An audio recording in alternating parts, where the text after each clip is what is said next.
working. And we also keep going to run and enjoy the course. Okay.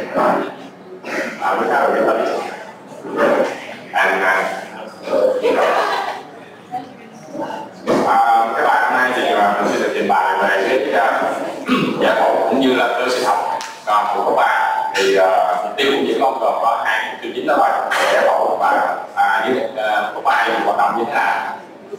Trước hết thì xin được nhấn mạnh với các bạn về hai cái khái niệm mà ngày hôm qua thì anh Tôn với anh Hùng đã có nhắc rồi. Thứ nhất là cái instability tạm dịch là mâu thuẫn, và thứ hai là cái lỏng lẻo, là cái plasticity tạm dịch là lỏng lẻo. Thì các bạn thấy rằng là cái mâu thuẫn là một cái tình trạng bệnh lý và nó liên quan đến sự dịch chuyển quá mức của cái chậu sinh tay so với ổ chảo các chủ động, và thường là nó gây đau. Còn cái lỏng lẻo là hầu như là nó không có triệu chứng và không có phản ứng gì khác. Cái sự dịch chuyển này nó mang chất thụ động và thường nó được phát triển bằng cách là thăm khám lâm sàng. Thì hai cái vấn đề này thì cái laxity hầu như chúng ta không cần can thiệp điều trị, trong instability thì chúng ta cần can thiệp điều trị. Hai vấn đề này thì các bạn nên lưu ý trước, và chúng ta chỉ can thiệp cái instability thôi. Về mặt giải phẫu thì các bạn thấy rằng là cái khớp vai của mình, cái chỏng xương vai của mình nó được ví giống như là cái banh trên đánh gót trên cái đế đỏ vậy, nó cực kỳ không vững. Và các bạn thấy rằng về mặt giải phẫu thì hầu như là cái bề mặt của chỏng xương cánh tay nó gấp 3 lần so với cái bề mặt của ổ chảo. Và do đó trong bất kỳ cái tầm vận động nào thì cái ổ chảo chỉ tiếp xúc khoảng 20-30% của cái chỏng xương cánh tay thôi. Và do đó cái việc giữ vững của cái khớp vai này nó phải nhờ đến cái hệ thống phần mềm và cái hệ thống của cơ xung quanh. Thì cái hệ thống phần mềm này nó được chia ra hai phần. Cái thứ nhất đó là cái hệ thống tĩnh, và thứ hai là cái hệ thống động. Thì các bạn thấy hệ thống tĩnh nó bao gồm có dây chằng hỗ trợ cánh tay, nó bao gồm sườn viền, các cái cấu trúc của sự toàn vẹn của mặt khớp, áp áp. Hệ thống động thì bao gồm những cái hệ thống của cái chấp xoay, hệ thống cơ delta, hệ thống cơ nhị đầu dài, hệ thống cơ xung quanh, cũng như là cái cảm thụ vận thể. Tuy nhiên các bạn thấy rằng là những cái hệ thống này mặc dù là nó có những chức năng riêng biệt từng phần với nhau, nhưng mà nó hoạt động một cách phối hợp, không lúc nào cũng hoạt động riêng rẽ. Những cái yếu tố động nó hoạt động trong từ cái bắt đầu là vận động đến giữa cái động vận động, và những yếu tố tĩnh nó sẽ hỗ trợ nhiều ở giai đoạn cuối cái động vận động. Khi mình cái cơ nó kéo giãn hết mức rồi thì lúc đó là tới những yếu tố tĩnh. Thì đầu tiên thì các bạn cần phải xem xét sự toàn vẹn của cái mặt khớp, cũng như là cái góc nghiêng. Thì các bạn thấy rằng cái khớp vai của mình thường là nó ngã trước, nó áp sát với cái động lực, và nó ngã trước tầm khoảng 30 độ. Góc nghiêng nằm trên mặt phẳng ngang nó tầm khoảng 5 độ. Và do đó cái sự bất kỳ một cái sự gì mà nó không tương thích giữa chỏng xương cánh tay của ổ chảo, ví dụ ổ chảo nghiêng này, nó cũng gây ra sự mất vững của cái khớp vai. Nó giống như thế này, bình thường nó vốn dĩ là nó đã không vững rồi, và bây giờ cái chỏng xương cái ổ chảo nó càng nghiêng nữa thì nó càng không vững hơn nữa. Gân nhị đầu, thực ra trước đây người ta thường là xem nhẹ gân nhị đầu, nó không có vai trò gì nhiều ở trong cái sự điều dưỡng khớp vai, thế thì không đúng lắm.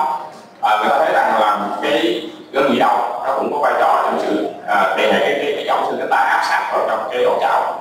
Thì người ta nhận thấy rằng là trong suốt quá trình vận động thì cái gân nhị đầu nó di chuyển chứ không cố định. Các bạn thấy ở cái vị trí trung tính ở vị trí trung tính thì cái gân nhị đầu nó hơi đi ra trước chút xíu, và ở cái khi mà cái cánh tay mình xoay trong thì nó phải nghiêng hẳn ra trước luôn, và khi mình xoay ngoài thì nó lại đi ra sau.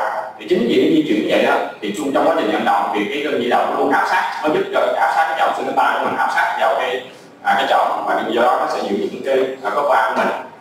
Chính như vậy các bạn thấy rằng những trường hợp mà bệnh nhân những người mà chơi thể thao quá mức, những cái động tác như là bóng ném, những cái động tác mà ném lao rồi đó vân, thì những người đó lại dễ hay bị những cái đất của cái gân nhị đầu, rồi tổn thương xoắn, tổn thương xương viền. Đó là lý do là cái gân nhị đầu của mình luôn di chuyển trong những quá trình hoạt động xoay như vậy. Thì trong tất cả những yếu tố về mặt giải phẫu đó thì các bạn phải nhớ mà 3 yếu tố chính nó gây ra sự mất vững của khớp vai. Thứ nhất là xương viền, thứ hai là dây chằng hỗ trợ cái tay trước dưới, và thứ ba là cái trước xoay. Thì các bạn thấy rằng những trường hợp mà cật khớp vai đa phần chúng ta cật khớp vai phía trước thì nó tổn thương ở cái vị trí này, ở cái vị trí của dây chằng hỗ trợ cái tay trước dưới. Thì các bạn thấy rằng cái dây chằng hỗ trợ cái tay trước dưới này nó giống như là một cái giọng vậy đó, cái giọng nó đỡ phía dưới của cái chỏng xương cánh tay của mình, và nó ngăn không cho sự di chuyển của cái chỏng xương cánh tay của mình ra trước, khi mà cánh tay của mình nó tư thế dạng và ra ngoài. Thì Thì do đó cái điều quan trọng tôi ngăn ngừa chuyện gặp của có 3 tay trước đó là dây chằng hỗ trợ ở tay phía dưới. Một yếu tố cực kỳ quan trọng ở trong quá trình sử dụng khớp vai đó là sụn viền. Thì các bạn thấy rằng cái sụn viền của mình nó làm tăng cái độ sâu của cổ chảo. Thì ta thấy rằng có nhiều nghiên cứu thì cái sụn viền của mình nó tăng cái độ chảo ở bình diện trên dưới nó tầm khoảng 9 ly rồi, và bình diện trước sau đâu đó tầm khoảng 5 ly.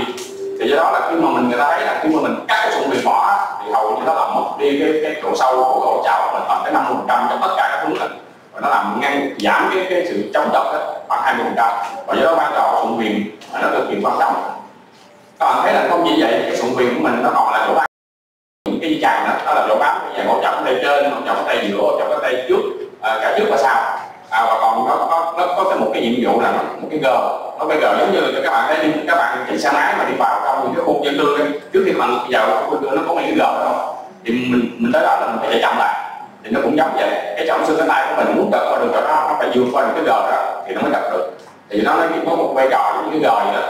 Ngoài cái gì nó tăng cái độ sâu nó ra thì nó làm, khi mà nó tăng độ sâu như vậy thì nó làm tăng cái áp âm, nó hút cái trọng xương cánh tay của mình vào cái sắt vào như cái ổ chảo.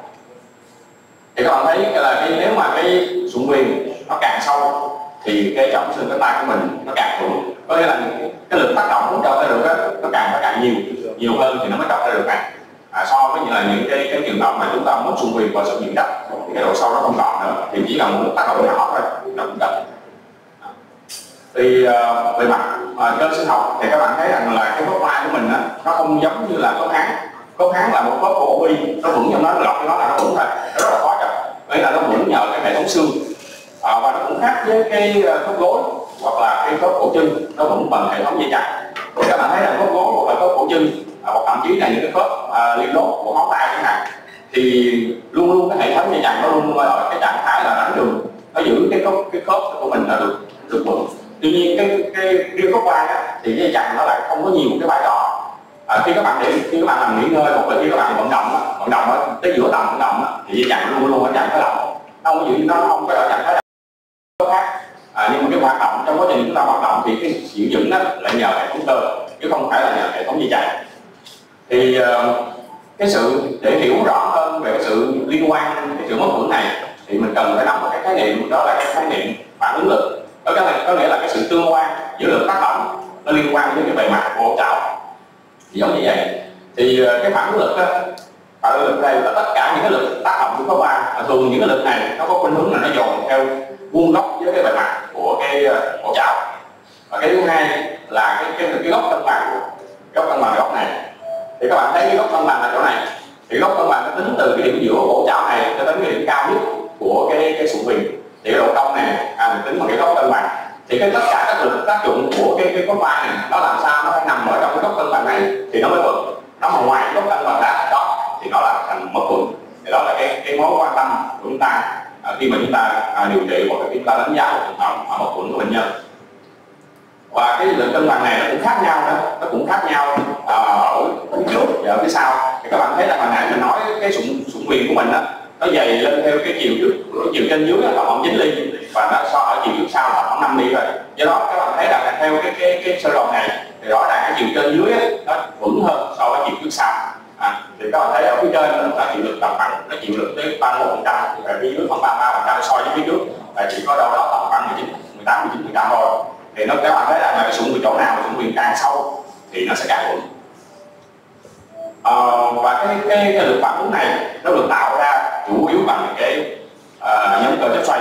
Thì các bạn thấy rằng là trong cái nhóm cơ chất xoay này lúc nó hoạt động luôn nó áp cái trọng đẩy trọng xương cánh tay của mình làm vào sát cái cổ chảo ở trên cả cái mặt phẳng trắng và trên cả mặt phẳng ngang.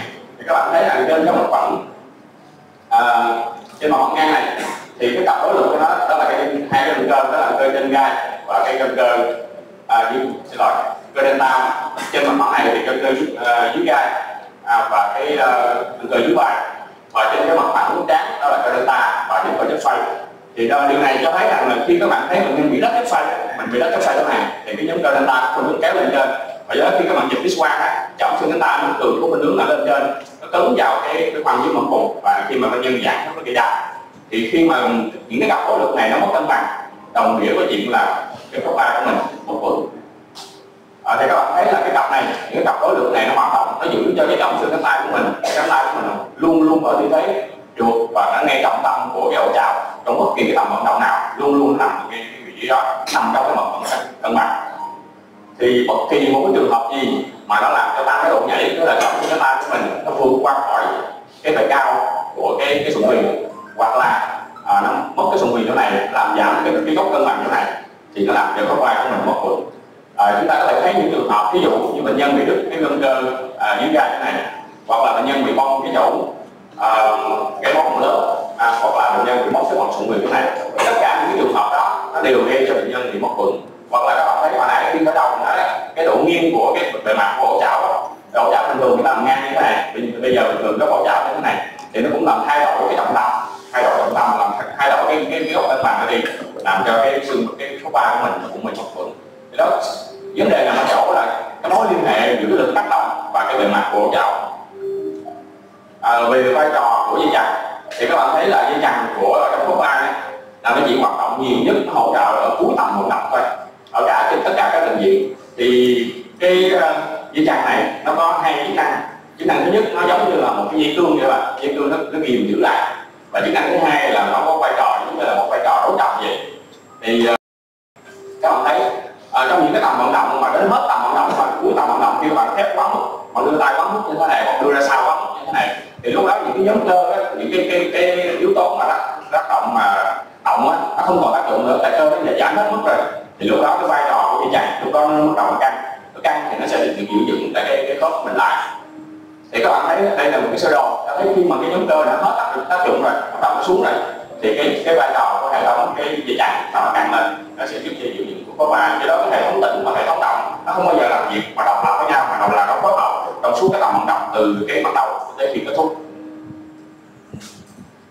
Một số cơ chế khác mà các bạn cũng có thể tham khảo, đó là cái cơ chế kết dính. Thì các bạn thấy rằng là cái khớp trong khớp vai của mình đó, nó có tầm đâu đó tầm khoảng 1 ml dịch thôi, và các bạn thấy rằng nó giống như là 2 miếng kiến mà áp lại, mà ở giữa mà có nước vậy đó, 2 miếng kiến mà áp lại, và có nước này thì nó sẽ dính, mình sẽ rất khó nở ra khi mà ở giữa có nước. Ở đây mình giống vậy.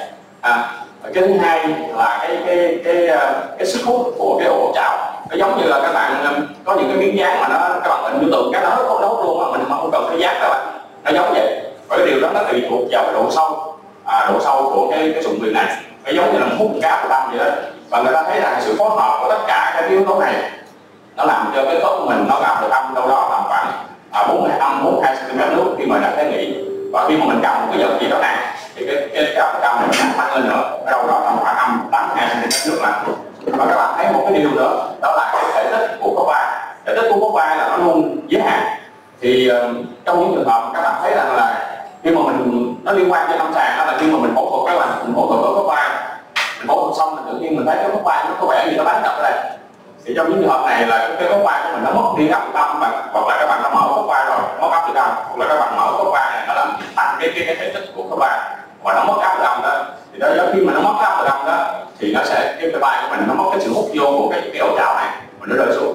Thì đa phần người ta sẽ thấy là một thời gian sau khi mà nó bong lên xong hết thì nó sẽ phục hồi áp lực âm đó thôi, chứ không có. Nhưng mà mình phải theo dõi để mình thấy rằng là ở trong những trường hợp như thế này là mình những trường hợp này đa phần ta đã mở khớp rồi.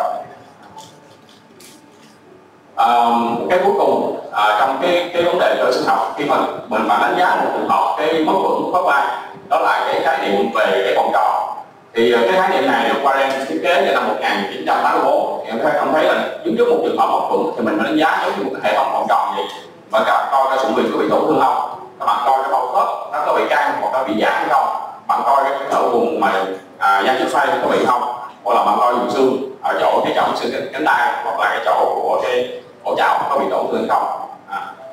Thì để tóm lại trong cái phần bài này thì chúng ta cần phải hiểu ở chỗ khớp vai của mình nó được giữ vững bởi hai yếu tố, đa phần là phần mềm là những yếu tố động và những yếu tố tĩnh. Và những yếu tố này có 3 yếu tố quan trọng nhất, đó là sụn viền, đó là dây chằng ổ chảo ở đây trước dưới, đó là cái chất xoay. Và cái sự vững của khớp vai này nó liên quan đến lực tác động và nó liên quan đến góc cân bằng. Các bạn làm sao để cái lực tác động nó luôn luôn nằm ở trong góc cân bằng thì cái khớp vai của mình nó sẽ được giữ vững. Xin rất là cảm ơn các bạn. Phần tiếp theo xin mời Khang về cái hoạt động nóng nặng.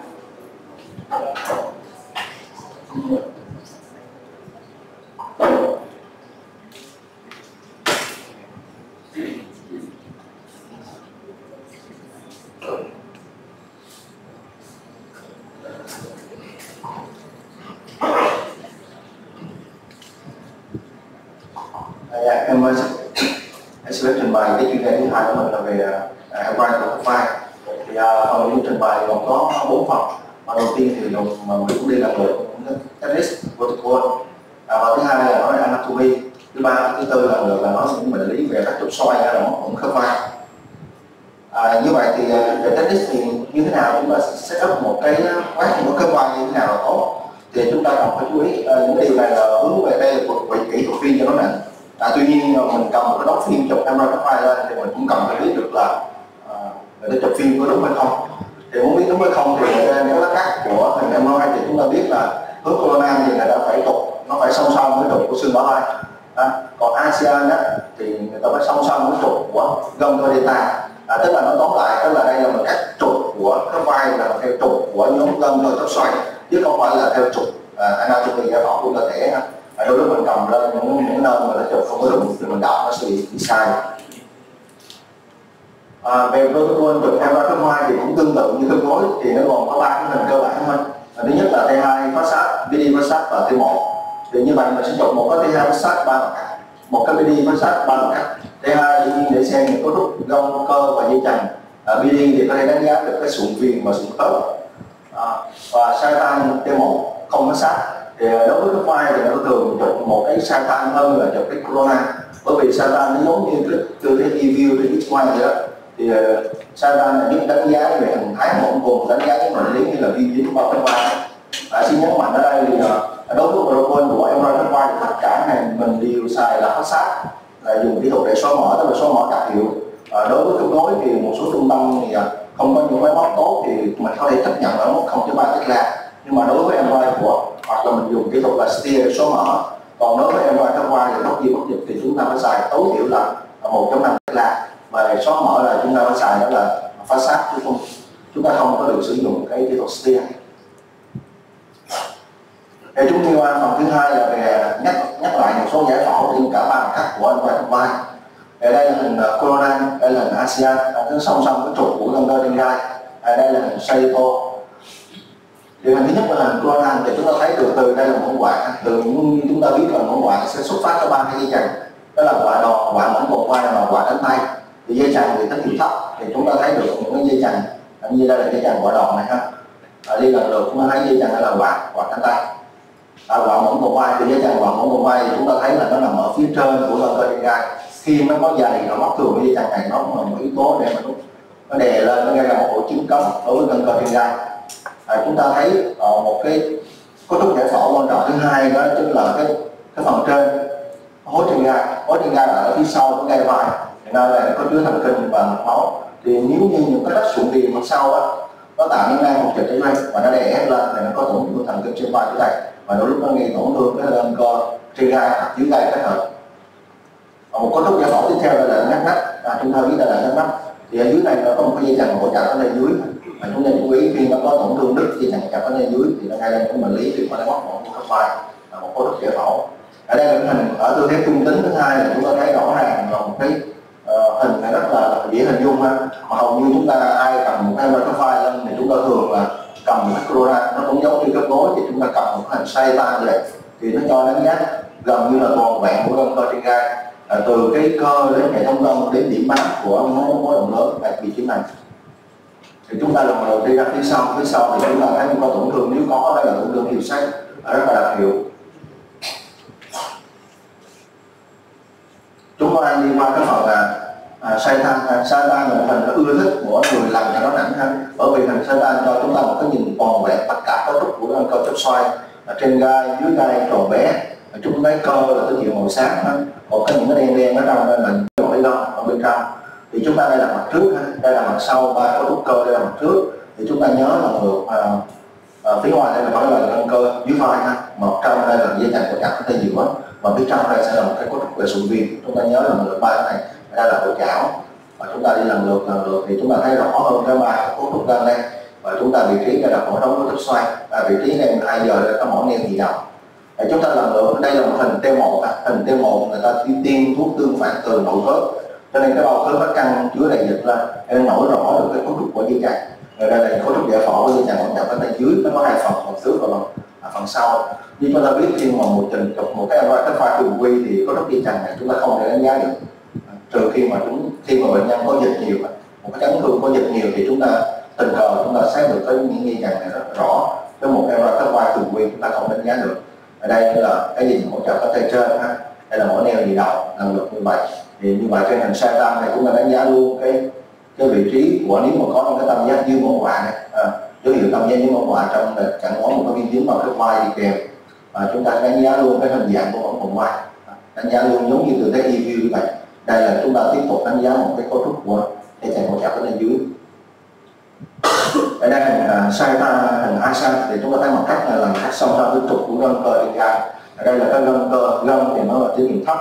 Như vậy thì chúng ta rõ ràng chúng ta thấy cái mặt cắt ISO này thì cái phần gân cơ trên gai này là nó cắt ngang qua cái gân cơ trên gai. Chính như vậy là gân cơ trên gai chắc chắn là không thể đánh giá trên mặt phẳng của ISO được, mà chúng ta chỉ xài hai mặt phẳng còn lại thôi. Đó chính là sai tay và corona để đánh giá các gân cơ trên gai. Ở đây mặt phẳng không được dùng để đánh giá các gân cơ trên gai. Phía ngoài đây là những cấu trúc của cơ delta. Ở đây là chính là gai vai. Chúng ta đi từ trên xuống dưới, thì chúng ta lần lượt thấy được những dây chằng của chọc ở trên trên. Ngay cái mức mẫu quạ rồi cũng mốc giải phẫu quan trọng hơn. Người ta xác định vị trí mẫu quạ để đánh giá ở mặt sau trên của xương cánh tay trong những bệnh lý của tiêu sát. Bởi vì nếu mà chúng ta đi hạ xuống phía dưới thì có những cấu trúc giải phẫu làm cái đầu trên của xương cánh tay nó bị mốc vào trong rồi nó tiêu sát. Chúng ta hay nhầm đó là tiêu sát nhưng mà không phải, đó là cấu trúc giải phẫu bình thường.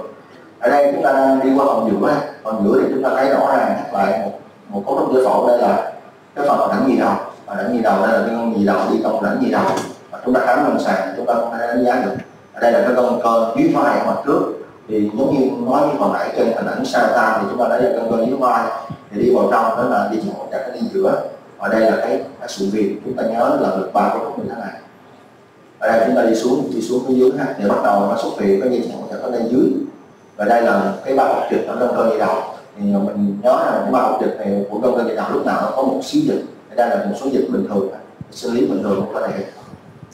Ở đây là nhắc lại từ những cái bao cái dây chằng hỗ trợ có tay trên, giữa và dưới, một cái khoảng trống rất soi. Đây là cái vị trí dây chằng quạ cánh tay nó bám vào ha. Cái vị trí này là có một hình ảnh của tam giác. Dưới mẫu bạn nó sẽ dày lên trong những bệnh lý mà bị dính bằng cái vai. Ở đây là những ba dây chằng và những cái túi hột dịch thường gặp ở vùng của cái vai.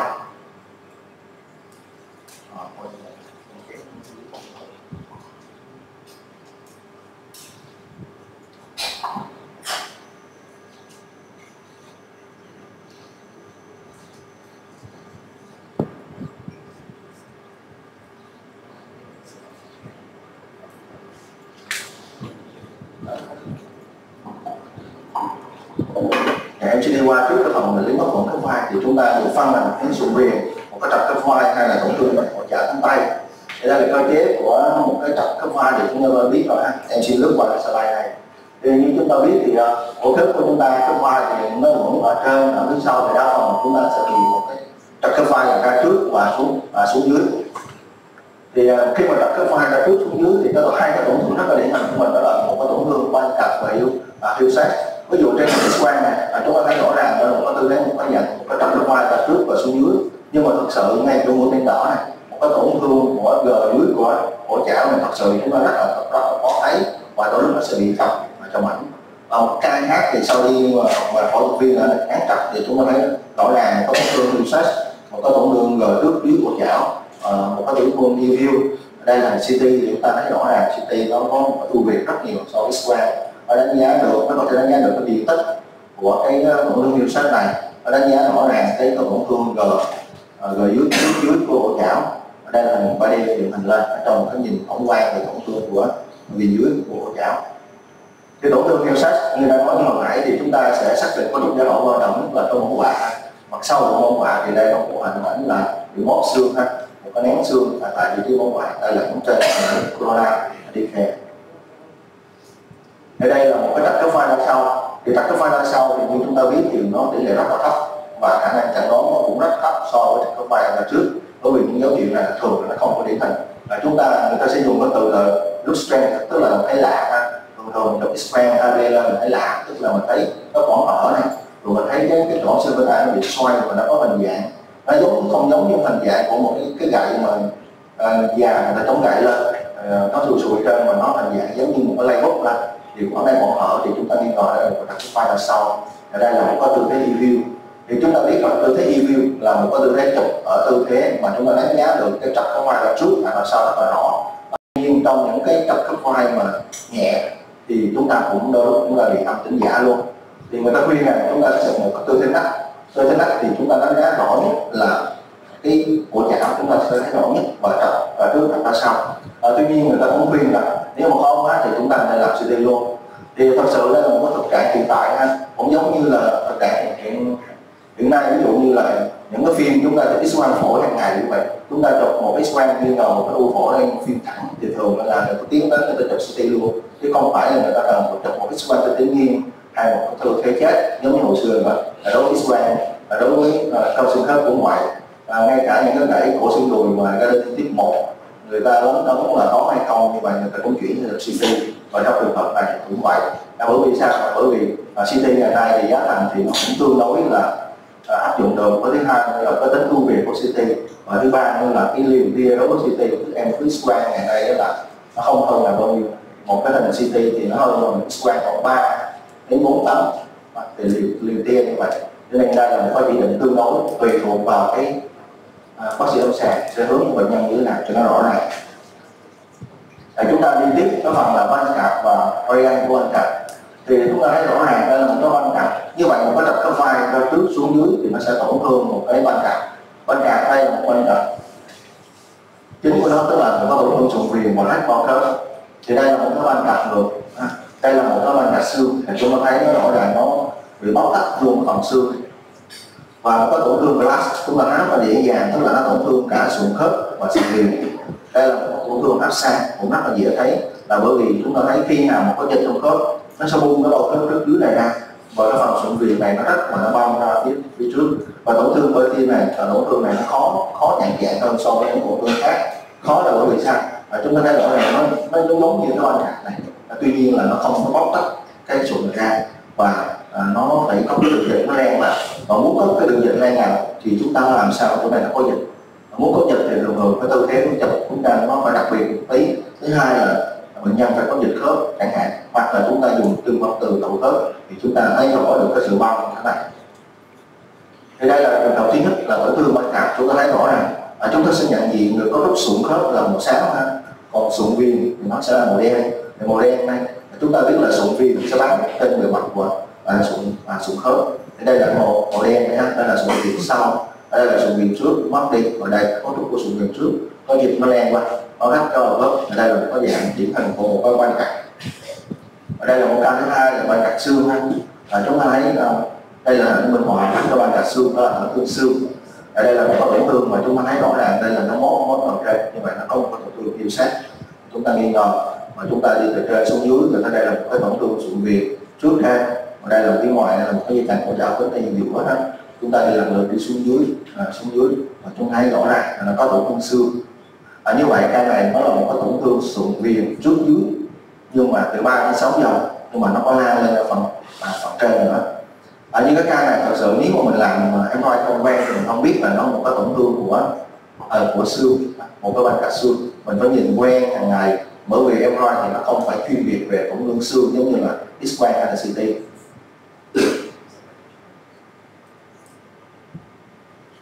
Ở đây là một ca 4 hình liên tục thì cũng thấy rõ ràng một cái tổn thương sụn viền, một cái đường dịch nó len vào và nó tổn thương luôn cái phần gần trước dưới hỗ trợ, tức là phần xương.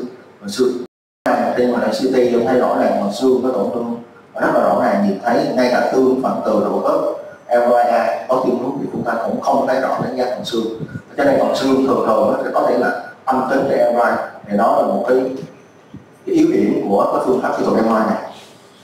Một cái van cạp ngược đó là reverse van cạp, thì nó cũng tương tự giống như là van cạp thường hơn, nhưng mà do cơ chế không tương ngược lại với nhau thì chúng ta thấy một cái van cạp ngược ở vị trí này ở phía sau thì chính giờ. Đây là một cái tổn thương như là bơ thi, giống như nhắc là hồi nãy ha, bơ thi tức là nó dịch nó len vào một cái bao khớp nó còn. Thì thông thường nếu mà khó quá thì người ta chụp một cái tư thế nách, những tư thế nách. Đây là một cái tư thế xoay của một cái tư thế nách, thì chúng ta thấy một cái đường dịch này nó len vào cái bao khớp còn như vậy. Đây là một cái thương dạng bơ thi. Một tổn thương bơ thi chúng ta thấy rõ ràng đây, Đây là một cái sụn viền bình thường ha, đây là một cái sụn viền bị biến mất. Đây là một cái trục dây chằng hỗ trợ ở trên giữa. Chúng ta cái đoạn này đoạn dưới ha, cái đoạn này là đoạn 1/3 giữa của cánh tay. Đây là 1/3 dưới thì cái sụn viền này cũng thiếu hụt luôn. Như vậy ca này có chừng đây là một cái tổn thương, dưới này cũng là một cái tổn thương, tức là sụn viền ở trên và sụn viền trước trên, đây là một sụn viền trước dưới. Thì người ta chuyển sang người ta chụp từ cái album thì chúng ta thấy rõ ràng này, con đường nó tổn thương đây, lát qua tổn thương và ti luôn ha, một cái tổn thương của ti. Và cái đoạn ở phía trên thì như vậy ca này nó sẽ có hai cái tổn thương đi kèm. Một là một tổn thương thiêu sát kèm theo một cái tổn thương nách sụn viền trước dưới và dạng cơ thi kèm theo một cái cỡ bu phổi. Bởi vì giống như tôi thấy thì ở trên đây là một thiếu một sụn viền trên trước trên 1 tới 3 giờ. Thì đây là một cái phức hợp bu phổi đi kèm. Tiếp đến là một cái tổn thương áp xa tức là sụn viền nó không ở vị trí này mà nó di chuyển ra phía nách trước. Thì chúng ta thấy đây là màu đen bình thường ha, đây là một cái bao khớp có dịch nhiều ha, người ta tiêm con từ đầu khớp thì cái hồng đen này nó bay ra phía trước dưới. Chúng ta thấy rõ ràng dễ hơn. Còn tổn thương đó tức là tổn thương sụn viền và sụn khớp thì cái vấn đề nhìn nhận ở đây chúng ta nhìn nhận cũng tương đối là dễ dàng thôi, bởi vì chúng ta biết được là sụn viền thì nó màu đen còn sụn khớp màu xám. Thì chúng ta thấy đường đất nào nó lan vừa cả sụn viền vừa cả sụn khớp thì đó chúng ta còn phải nhóm tổn thương đó này. Ở đây mình bóng là dây chằng hỗ trợ ở đây giữa ha. Ở đây là một cái tổn thương nách dây chằng hỗ trợ dưới thì như chúng ta thấy này, đây là cái mắt của mình, đây là cái dây chằng hỗ trợ ở đây dưới bình thường. Ở đây là có những đường nách của dây chằng hỗ trợ và nó sẽ là tụ dịch nách. Chúng ta thấy một cái khớp bình thường nhưng mà nó chỉ tụ dịch khu trú cái này thôi. Và cái viền của dây chằng này nó không còn được bình thường thì trong trường hợp này chúng ta sẽ nghi ngờ nó là một tổn thương của HAI tức là tổn thương của dây chằng hỗ trợ ở đây dưới.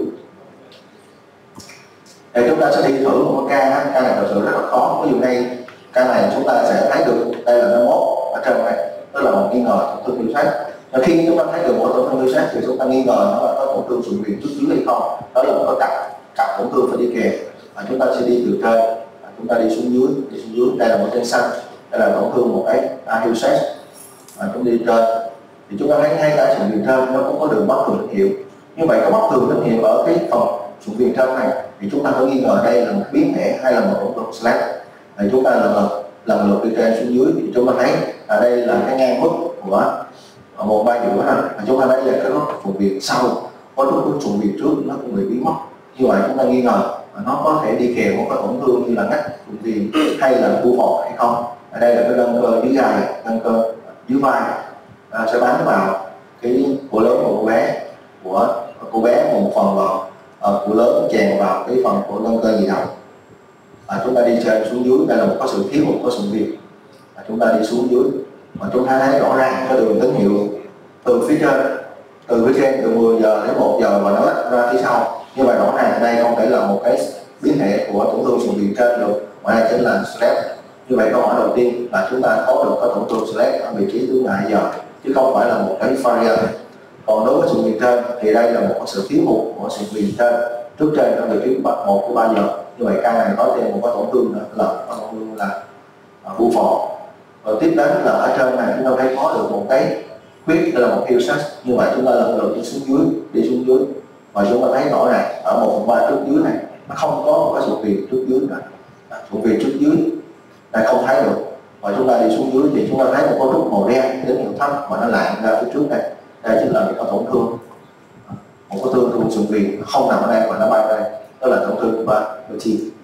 Như vậy ca này là một ca tổng hợp rất là nhiều tổn thương, vừa có hiêu sát, vừa có sụn viền trước dưới, vừa có bu phổi, vừa có slash. Một cái tổn thương thường gặp thứ hai đó chính là nang thành sụn viền á, mà thường chúng ta sẽ gặp nang thành sụn viền ở phía sau á là nhiều. Và chúng ta thấy rõ ràng hai cấu trúc giải phẫu quan trọng giống như là chúng ta học hay gặp đó là gân cơ trên hố gai vai. Hố gai vai này siêu âm chúng ta cũng có thể đánh giá được hố gai vai. Thì lâu lâu chúng ta sẽ gặp một cái trường hợp là một cái nang thành sụn viền, do đó sụn viền sau trên này nó sẽ chèn ép một cái nhóm thần kinh trên vai ở ngay vị trí này. Và đôi lúc bác sĩ lâm sàng sẽ khám và thấy có những tổn thương theo cơ trên gai hoặc là vừa trên gai vừa dưới gai chẳng hạn. Đây là một ca điển hình cho một cái tổn thương mà vừa rách sụn viền và rách sụn viền trước dưới và tiêu sát. Ca này cũng vậy ha. Ca này cho thấy một cái hố trên vai này, một cái rách sụn viền mà tạo cái nang sụn viền ngay cạnh sụn viền.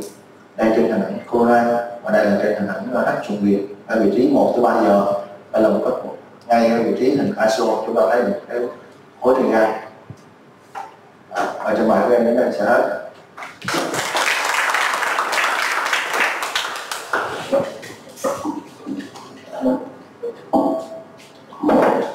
Cảm ơn trình bày của đội sĩ Khang. And as we refer to the topic about management about shoulder instability with visualization of Dr. Mikra. Alright, thank you very much. My name is Vikram. I'm from Melbourne, Malaysia. I'd like to thank the local team, Conmed and Professor Tran to give me this opportunity to talk today, and also thank to Dr. Hong and Dr. Kang for giving some beautiful talks about the shoulder anatomy and imaging. My talk today will be on shoulder instability. We'll go through the spectrum of shoulder instability, what it involves, how we do our decision making as to how we come to a conclusion of what kind of an operation we do, and also we'll talk about arthroscopic bypass repair. So that's what we'll talk about. We'll talk about the spectrum of instability, then we'll talk about a little bit of the risk factors in first-time dislocators. We'll talk about bone loss, surgical options, and shoulder dislocations in the older patient, which is a bit different from shoulder dislocations in the younger patient. So starting off with the spectrum of instability, what we use is this Stanmore classification, or the Stanmore triangle, which we have the type 1 or polar type 1, which is the traumatic or structural instability or structural damage that is done after a traumatic dislocation of a shoulder. That's what we'll be concentrating on today. And we have the polar type 3, which is the non-structural, which is mainly a muscle patterning problem. Alright, these are habitual dislocators, and if you take an MRI for these people, they're usually normal, there might be a bit of laxity, but they don't have any structural problem. And the main treatment for a type 3 is muscle rehab. And in between these two, we have the type 2, which is the polar type 2, which they have the atraumatic dislocations, but they don't have, and they might have some structural abnormality like a retroverted glenoid or an absent labrum, right? But they sort of fall in between the type 1 and the type 2. I think Dr. Hong has very well elaborated on the biomechanics and the anatomy of the shoulder.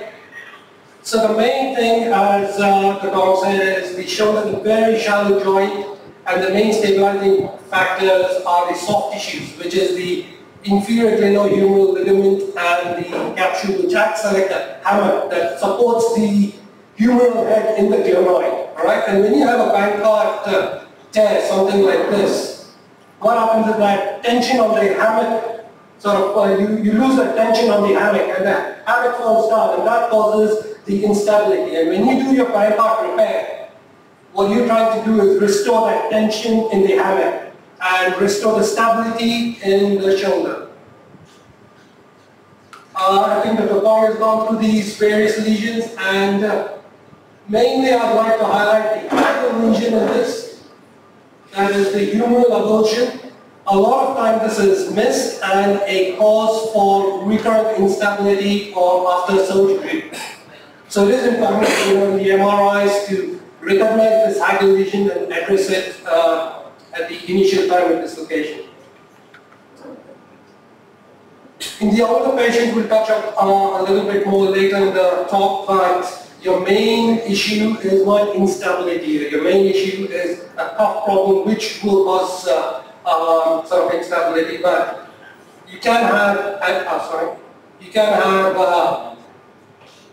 anterior glenoid fractures. You can have GT fractures. You can have a fracture dislocation. But the main issue with them is a cuff disruption, which is what you need to address. So talking about the young patients, you can have a spectrum of problems, right from just a soft tissue problem in the anterior labrum to a soft tissue with a bony lesion. You can have a Bankart and a hill sac, and you can have these both bipolar lesions where you have bone loss in both the sides of the joint. Now, when we talk about dislocations, we sort of concentrating more on these first-time dislocations. There has been a lot of study done on the more sort of dislocations a patient has, they lose a lot of bone. And as you can see here, when you get up to about 8 to 10 dislocations, you lose almost half your glenoid, which becomes a difficult problem to treat.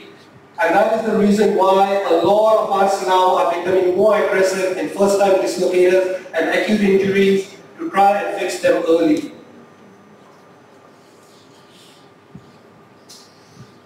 And one of the reasons, one of the things that we need to decide before we decide on management is the bone loss. When we talk about the humeral bone loss or the Hill-Sachs lesion, there are various ways to measure it, but one is the best fit circle, either the glenoid or the humerus. And the studies have shown about 20% of a Hill-Sachs lesion makes it a critical lesion, causing it to engage on the glenoid side. It's about 13.5%. The critical bone loss, when we talk about critical bone loss, it is sort of helps us make our decision whether we go for a bony procedure or just a soft tissue stabilization.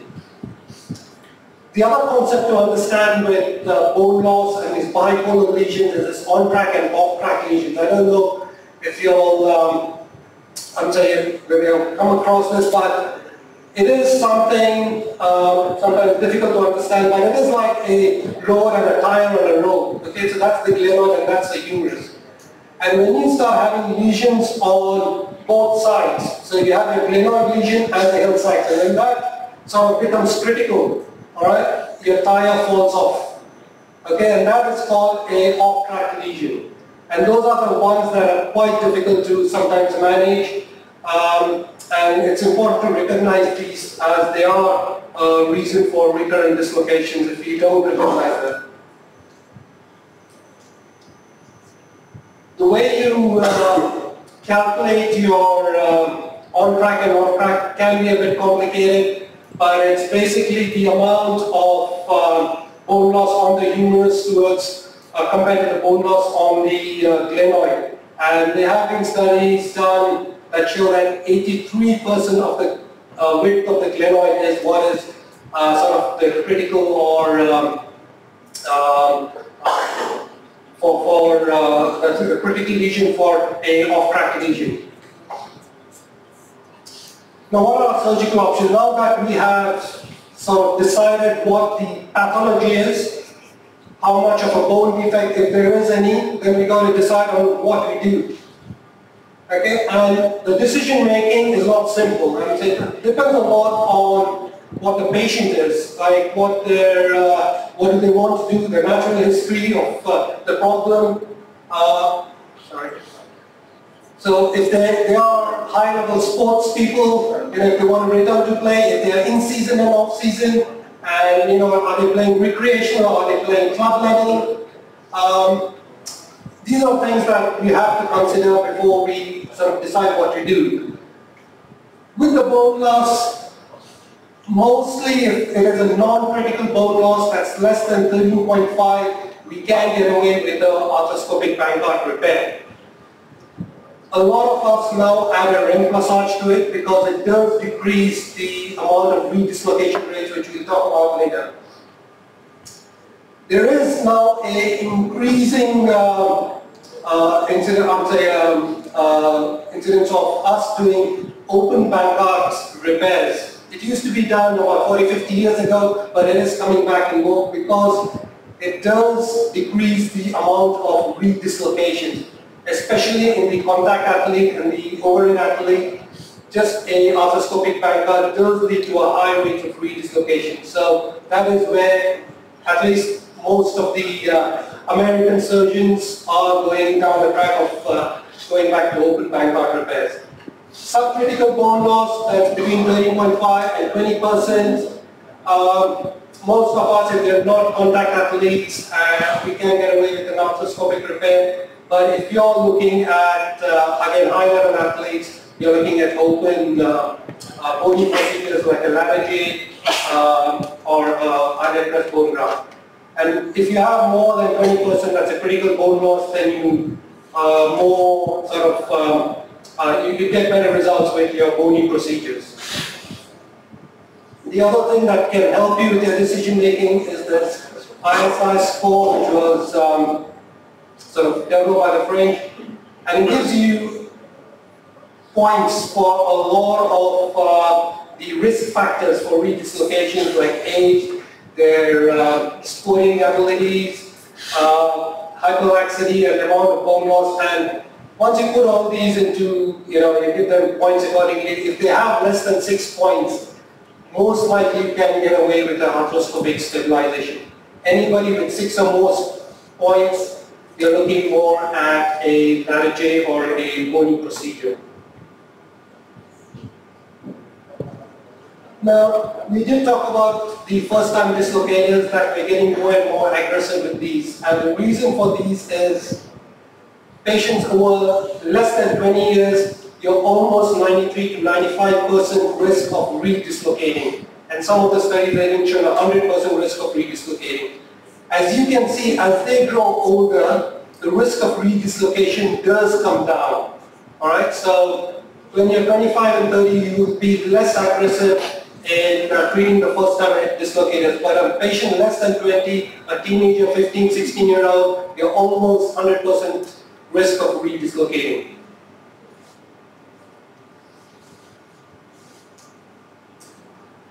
So, again, the same thing, we're getting more aggressive with our first-time dislocators. We know that early surgery has reduced recurrences, right? It improves patient outcomes, and we're able to get them back to a high level sporting, a high level of sports if we repair them after the first-time dislocation, and we might be able to prevent that bone loss and recurrent dislocations in that way. This is an algorithm, but it mainly, so you don't have to look outside, you don't have to study it too much, but it's mainly what we talked about the amount of bone loss and what we do. Now, with the arthroscopic Bankart repair, as we said, the main aim is to repair that anterior inferior glenoid labrum and the capsule, including the inferior glenohumeral ligament.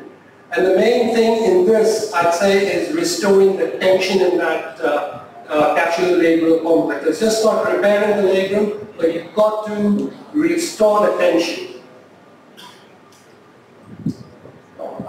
Results of arthroscopic Bankart repair. Most of these are pretty good.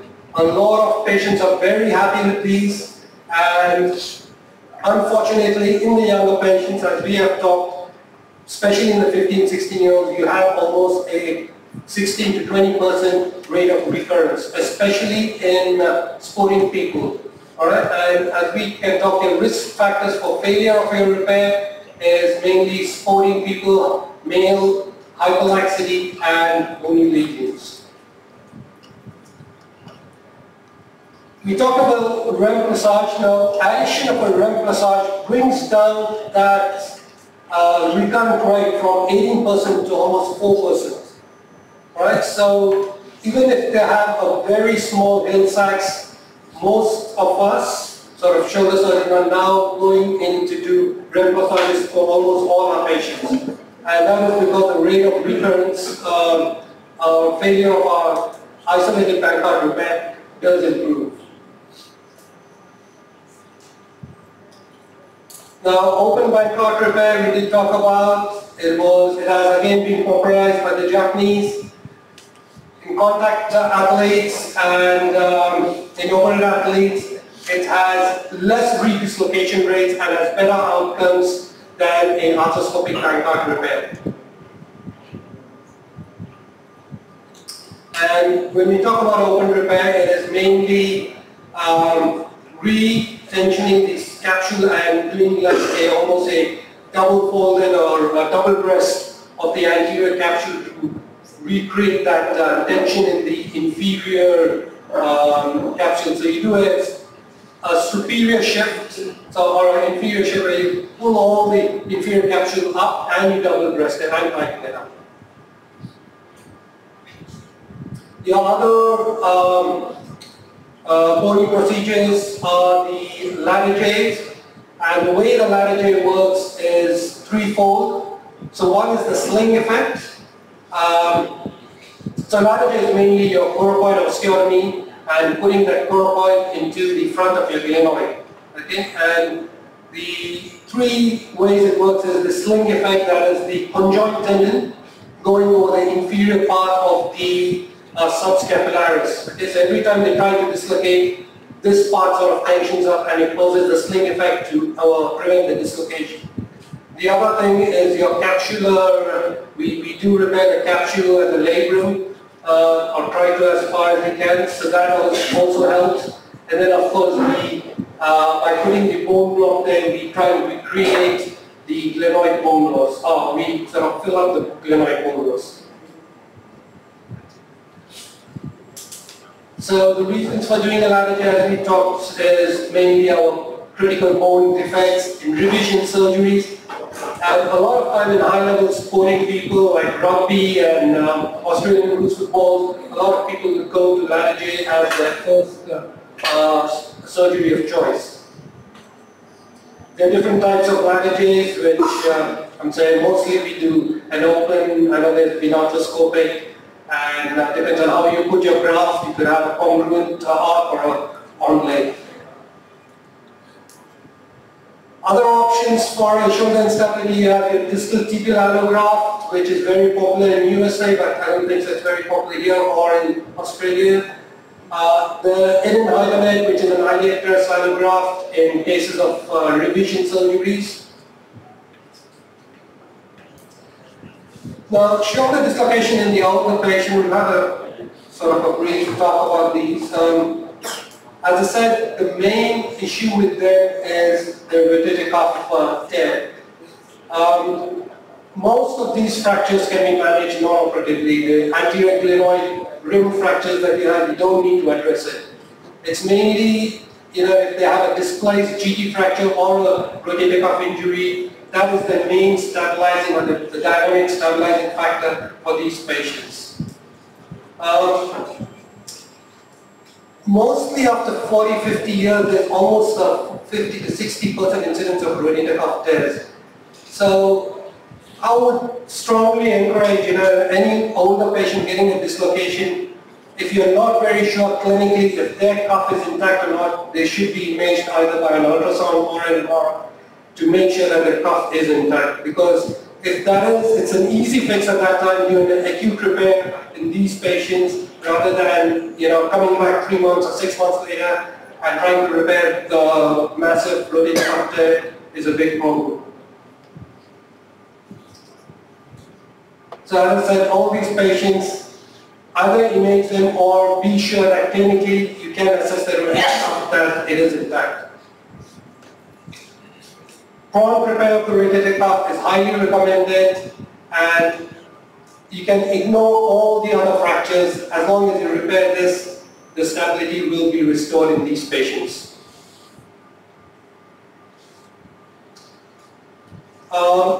Again, the older patients, we did talk about these anterior glenoid rim fractures. There's almost a 33% of these. But as I said, again, the isolated repair of the rotator cuff is all you need. Even if it is 50%, usually they are quite stable once you repair your rotator cuff. Thank you.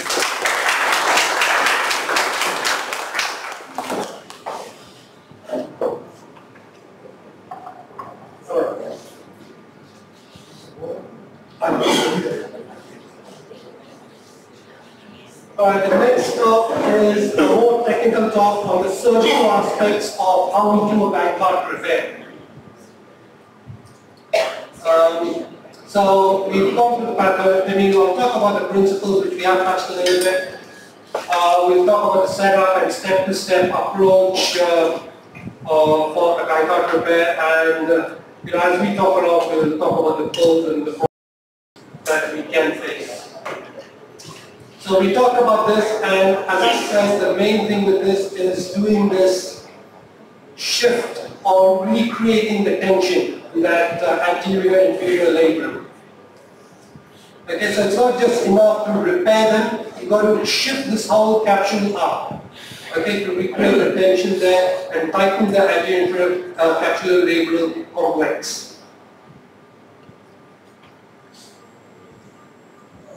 Indications for a bank card repair, as we talked, if they have a subcritical bone loss that's less than 13.5, you can do an isolated bank card repair, simple lesions. And if their ISIS score is less than 6, you could get away with the arthroscopic repair. We talked about failure rates, which are pretty high, especially in young patients. And if you have no bone loss, on say Bogart has published on this, the redislocation rates are quite low, but this is, and again, non-sporting patients. Risk factors for failures, we did touch a little bit on this. Less than 20 years, male sex. If you have recurrent dislocation, your risk of failure does go up. So that's again where you want to be aggressive in the first time dislocated in a young patient. There's level of sporting activities, the number of anchors, we'll talk about this. So you've got to put at least 3 or more anchors to increase your stability.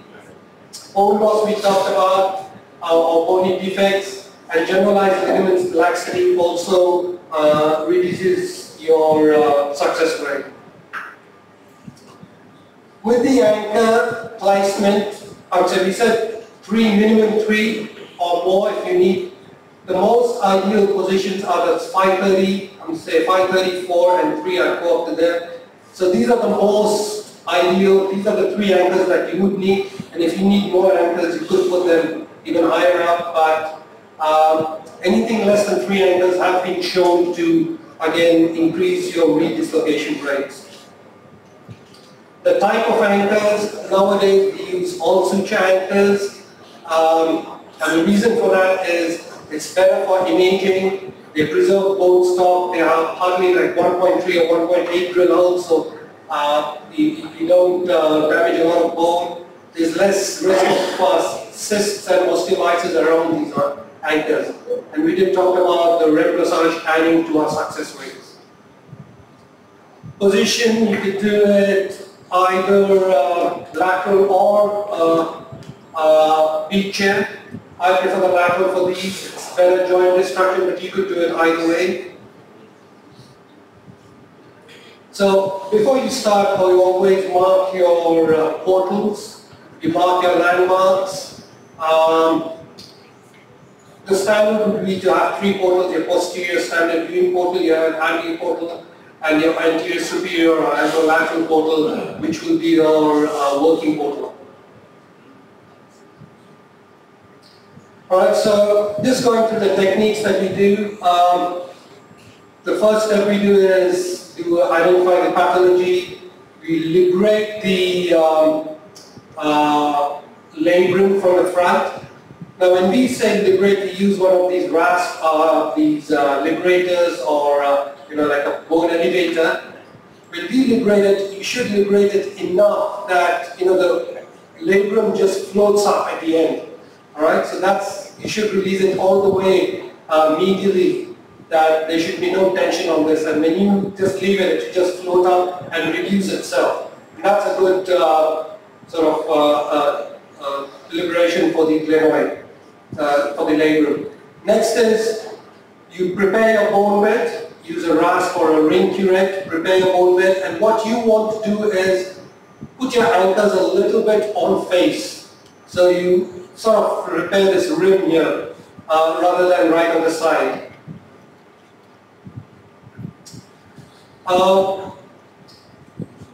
If you are planning to do a REM massage, I'd say that you add a REM massage at this stage before you do your anterior pancreatic repair. And when we do the REM massage, the main thing with these is you'll have to switch your viewing portal to your anterior superior portal and put an anchor, like as you can see here, put a cannula and put your anchor into the defect. Alright, and then when we take our bites onto the capsule, alright, that this is viewing from the anterior superior portal, try to take your bite with a bird beak or a suture passer as lateral as you can. Okay, and that will help you reduce the loss of external rotation there. Can have sometimes with a REM massage. Once you do these passing of sutures, usually you don't tie them to the end, so you leave them alone and come back into the posterior portal and complete your pancreatic repair.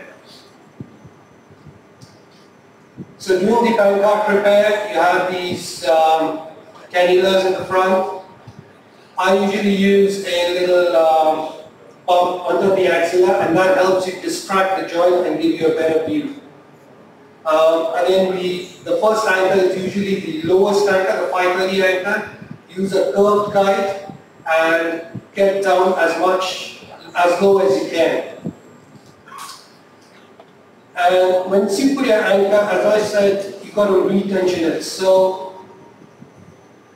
usually I get my assistant to hold on to the labrum and pull on it. So when you give traction on the labrum and you take your bite distal to your anchor placement. So when you tie it, you pull this whole thing up. Alright, so that's very critical in trying to recreate your tension. Your suture passing through the labrum and the capsule should be distal to your anchor placement.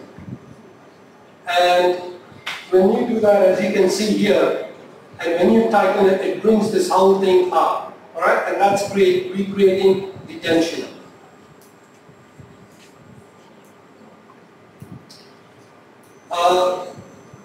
Yeah, so that's, once you do that, you put your 3 anchors, you get your good bumper effect, and then you do your tying of your REM massage. So you put your camera back in the anterior superior portal. This is a bit of a blind procedure where you just tie it behind the capsule, the knots. In the wet lab, I can show you how we do this. It's not a very difficult procedure to add a REM massage. It adds about another 10 minutes to your arthroscopic pancreatic repair. Post-op, usually I give them 6 weeks in a sling, no external rotation or traction beyond neutral. After 6 weeks, we can start with some proprioception exercises, but no sports for usually 6 months. There you go.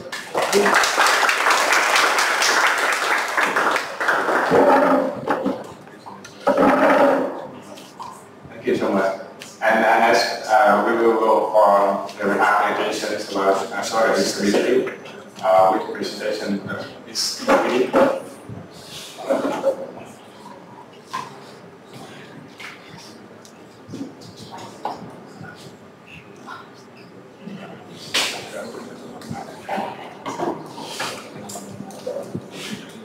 Hi everyone, I'm Winnie and I'm the physiotherapist from Melbourne, Australia.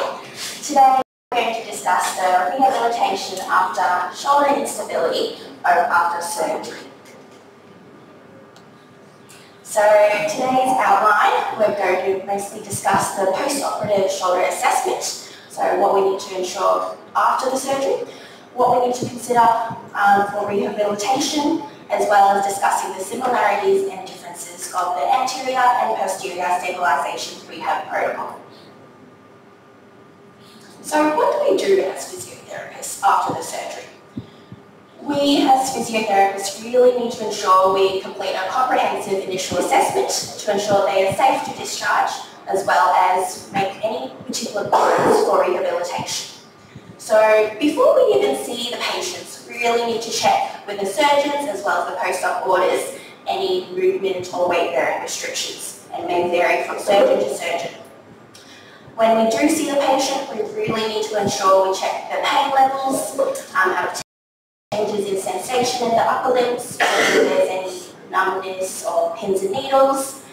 We assess the passive range of movement as long as it's within the movement restrictions, as well as any range of movement or strength in the uninvolved joints, such as the elbow, the wrist, or the fingers. We also really need to check any considerations to return to sports, activities, or their work, as well, and this correlates back to the patient's goals for rehabilitation. Before we send them home, we really need to make sure that they are able to put on and take off a sling, or they have the supports available to help them through that process. And as the movement restrictions improve or ease down, we can check the scapulothoracic movement, so determine any scapular dyskinesis, as well as any functional movements as well. So what do we need to consider before we commence rehabilitation? It is important to know that research at the moment says there's no best practice for best post-operative rehabilitation after the shoulder stabilisation surgery. It really depends on many different factors. So really depending on what type of surgery, like Vikram was saying, there's so many different types. Whether it was anterior or posterior stabilisation surgery, whether it was arthroscopic, open, any sutures that were involved. We need to also consider the extent of the pathology, how severe it was, as well as the patients themselves have factors that we need to consider as well, such as what goals they have, their age, any comorbidities and activities of daily living. As physiotherapists, we need to ensure that we have an understanding of the surgical procedure, understand the anatomic structures and how we protect it from any overload or stress, and the rate of which they heal as well. We need to ensure that we have the appropriate skills to provide levels of stress to the healing tissues, as well as determine the rate of progression for all these range of movement exercises, so we're not damaging the healing structures itself. So let's discuss what the main stabilisation surgeries are, which are anterior or posterior stabilisation. They do have similarities in terms of the goals of rehabilitation. So one, we really need to make sure that they get full range of movement and restore the glenohumeral compression through the surrounding structures and musculature. And we also really need to maximise the patient's ability to return to the activities of daily living, work or hobbies. So it could be football, soccer, or any particular jobs they need to return to as well. So let's discuss the main differences as well.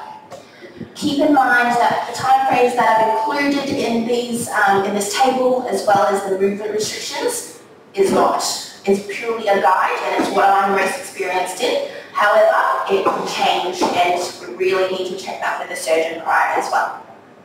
So for anterior stabilisation, we really want to ensure that we're wearing a sling for the immobilization period, and you can take it off for exercises as well as showers. For movement restrictions, we want to keep the movement under the shoulder and no external rotation or abduction past 30 degrees or the combination of those movements. And active range of movement starts from around 6 weeks onwards, including really focusing on external rotation as well. So strengthening starts around after 12 weeks. And then in terms of the posterior stabilisation protocol, we want to use an external brace, a rotation brace for 6 weeks. We want to avoid shoulder abduction, flexion or internal rotation. And active range of movement can start from 6 weeks onwards as well, including internal rotation and flexion. So strengthening with resistance can commence around 12 weeks onwards. Because Vikram mentioned it before as well, the anterior stabilisation surgery is more common because of the anterior instability. So we will discuss more and delve more into the anterior stabilisation protocol. So it is split into 3 main phases. So phase 1 being the maximal protection phase, phase 2 the moderate, and 3 the minimal protection and strengthening phase. So what does phase 1 entail? We really want to have the main goal of maximally protecting the surgical site and really achieve that range of movement as long as within the movement restrictions. So sling on, off-active exercises and showers, really enforcing the patient education, so movement within those restrictions and avoiding any repetitive shoulder movements. And we can educate them on the importance of ice for swelling and pain relief, so it can be used for about 15 to 20 minutes every second hour for the first week. And this is when we commence some passive range of movement or active assisted range of movement. It's important to ensure that it is not forceful and not fast, rapid movements as well. We can start some active range of movement of the uninvolved joints, such as the elbow, wrist and fingers. I've included a guideline of consensus from the American Society of Shoulder and Elbow Therapists. Purely remember, this is just a guideline, but it just tells us what the guide is for after the 3rd, 6th, 9th and 12th post-operative weeks. Now moving on to phase 2. This is where we really try to commence more strengthening activities as well as endurance and doing a bit more functional activities as well. So by the end of the 12 weeks, we like to aim for full range of movement in all planes, except when your shoulder is abducted to 90 degrees and externally rotated. So that's when your shoulder is most unstable for the anterior instability. The typical management, we really encourage some ongoing pain management and education. We can start some rotator cuff strengthening and scapular movements as well, and commit some isometric exercises. This is when we can start some active range of movement, so such as the full can position, and some scapular and core strengthening as well. So phase 3. This is when we try to progress all these strengthening and endurance exercises to improve our power and control. So really want to focus on the gradual return to our activities and occupation or any hobbies that we like. And it should be goal specific and tailored to every individual as well. So it should be low load, prolonged stretching and joint mobilizations, and we can continue the strengthening program, such as some bicep curls, rows, or some shoulder shrugs. And we really need to make sure they are symptom-free prior to returning to any sport-specific training program, so they have full range of movement and strength without exhibiting any pain. As we mentioned before, there are many risk factors for redislocation. So risk factors include a young age, male, and to really ensure to reduce that risk of redislocation, we will have a little criteria to prevent that as well. So milestones including getting the clearance from the surgeon or doctor, or a combination of the physio, doctor and the surgeon. No complaints of pain during rest or minimal pain. And no sensations of instability during activities. And we really want to gain that full range of movement to do all the activities of daily living. So, in summary, the anterior stabilization surgery is much more common when compared to the posterior stabilization surgery. So it's important that the physio, the patient and the surgeon all liaise and communicate with each other to make all the goals for rehabilitation before and after the surgery. Exercise is an essential part of gaining that full range of movement post-surgery, however really ensuring that we protect that tissue, the healed tissue as well. And the rehab protocol is split into 3 main phases, so maximal and minimal protection phase. These are my references. Thank you.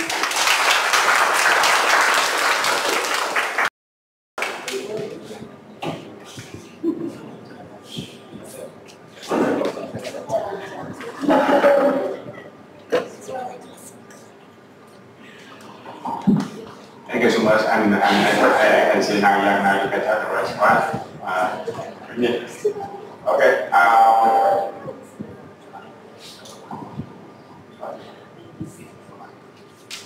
Tiếp theo là chúng ta sẽ đi qua phần mô phỏng top 3. Thì các chị có những câu hỏi gì về cái phần mô phỏng top 3 này không các bạn? Sao?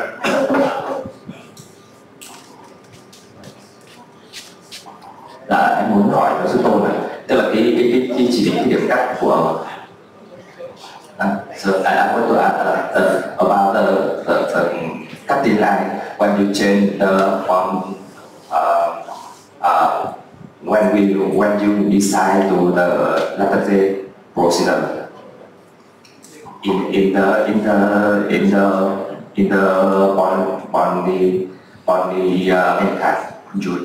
on the mechanism. So, as I said, the decision making is not as simple, it's not straightforward. All right? There are a lot of factors you need to take into account. One is the patient's age, what they want to do, what level of sports they do, all right, and the amount of bone loss. Okay. Now, if you have a critical bone loss in the glenoid, or you have a bipolar lesion and they are contact athletes, you'd straight go for a lateral. Alright? If they have a subcritical bone loss and they are not like contact athletes, you can do a arthroscopic heart stabilization. If they are contact athletes, then you'd still go for a lateral. Now, in between these two is this open bankart repair where people are getting, it's not very popular still, but I think this area where you have a subcritical bone loss, but they are contact athletes, you could do an open bankart repair rather than go for a lateral. Alright, so it's a lot of things to consider before making a decision making, and it's a bit complex, and that's why there is we have this talk as what are the things you need to consider, your redislocation rates, what the patient expects.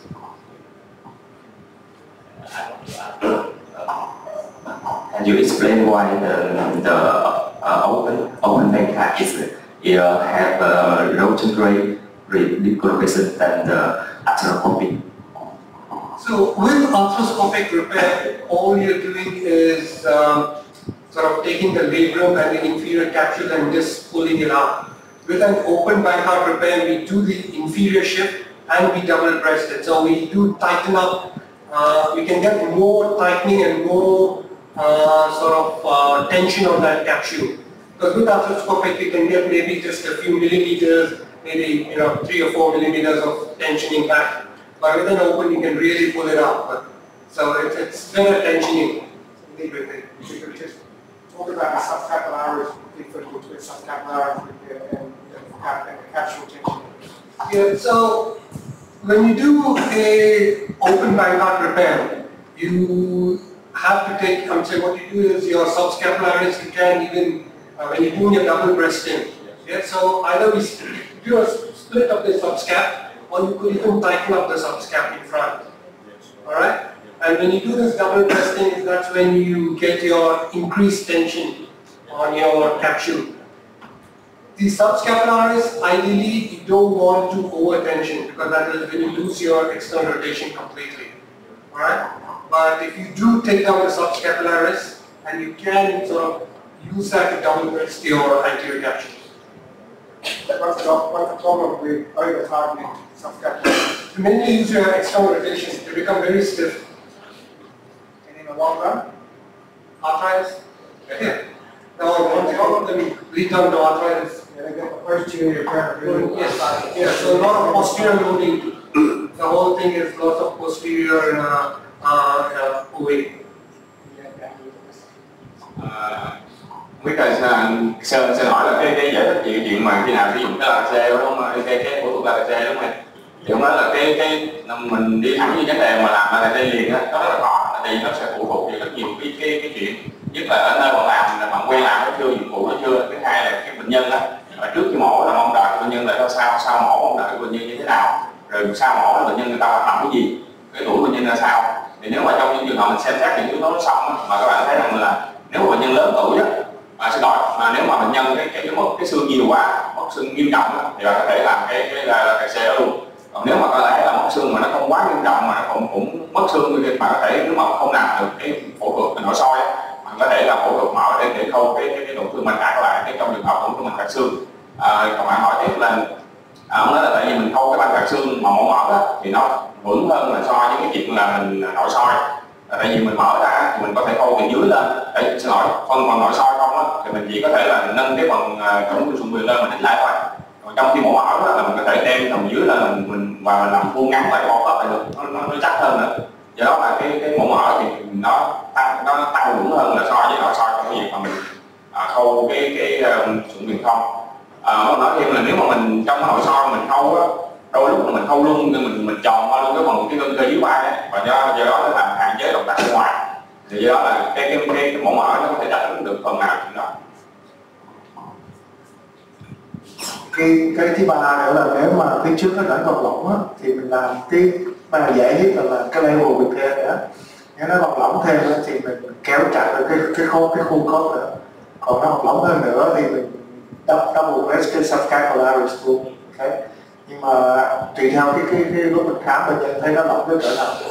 Cái việc quan trọng nhất là lúc mà nếu mà mấy này anh em làm mổ thì lúc mà tightening up thì nó làm quá rồi. Tại vì nếu mà nó mất cái đường ra thì trong tương lai nó cái xương cái sụn phía sau của cái khớp vai nó sẽ hư đi.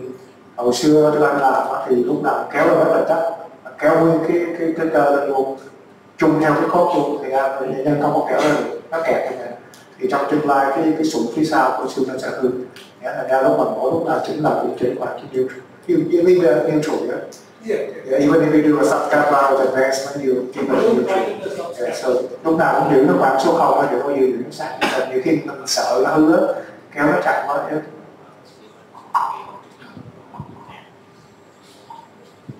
Các bạn chúng ta kêu băng cạc xương đó, mà nếu băng cạc xương cái của mình xương mà nó nhiều quá, nhiều khi nội soi mình không có nắng lên được đấy. Mà khi không nắng lên được hết thì cái xương nó sẽ không làm được, nó thành cái khớp dài đó. Rồi bằng chỉ là cái phần xương nó sẽ đi luôn, cho nó thành cái là cái nội soi đôi khi nó là không tốt như vậy. Còn nếu nó chỉ là một cái băng cạc xương nhỏ thôi, mà nó là nát vô thì nó thể làm được. Mà lớn quá thì trong quá trình mổ mình không có chỉnh được, không có nắng được hết thì nó xoay đi này, nó xoay này mà chỉ khâu bình thường thôi thì nó chỉ bị đính hai đầu thôi, giống như là nó lắc như thế này, nó chỉ đính trong 1 điểm thôi, và 2 điểm lắc như thế này thì cái xương nó không có làm được. Thành thử ra chính vì vậy mà trong những trường hợp đó thì các bạn nếu các bạn nào cố gắng mà làm nội soi thì nhiều khi nó thất bại thì nó sẽ tiêu các bạn xương lên. Còn khi mà các bạn làm nội soi thì thấy thì tôi có nhắc là khi không ngầm quá mà lấy cố gắng mà lấy thật nhiều thì lúc mà nó tẹt lại thì cái bao khớp nó mỏng đó. Các bạn cố bạn móc cho nhiều các bạn vô tình các bạn móc luôn cả cái thân cơ dưới vai thì nó sẽ dính cho luôn, mà dính như là cái gân không trường được nó sẽ mất soi ngoài. Thì mất soi ngoài các bạn biết thì nãy thì tôi một đã nói rồi. Còn tuy nhiên khi các bạn làm mổ mở được thì mặc dù là mổ mở nhưng mình để ý thức được vẫn là mini cái máy siêu được, cái led mini siêu được, cho chứ không phải mở khung cái khớp vai ra. Từ lúc mình sẽ phân cấp các khớp rõ ràng thì mình cái bao khớp thì các bạn thấy các bạn phủ và căng nó lại được. Còn trong trường hợp các bạn cái gân cơ dưới vai càng tách ra thì sao các bạn có thể không xếp nếp lại để các bạn tăng cường cái độ vững phía trước này thì nó cũng tăng vững hơn. Dạ, thì vẫn nói đừng có làm quá thì nó cái gì cũng vậy, nó làm quá thì nó mất đi cái ngược lại. Hay là quá cái nước khâu bắn có cái tình trạng dưới vai thì nó sẽ làm mất cái xoay ngoài. Như vậy thì cái chức năng control thì mình giữ tốt lại cái trung tính mình test lại. Very quick from Andrew as well. If you do an arthroscopic lateral repair, we know you have to bring the complex up. What would be your recommended distance from your anchor point to your first graft of your suture? How many millimeters? Just to make sure you bring it up properly.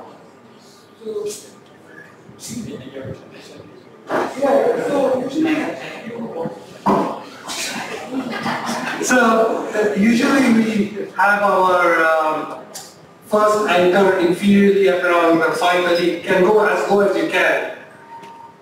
I try to take the inferior, so at least a couple of millimeters beyond it. So you got to go at the 6 o'clock equator. As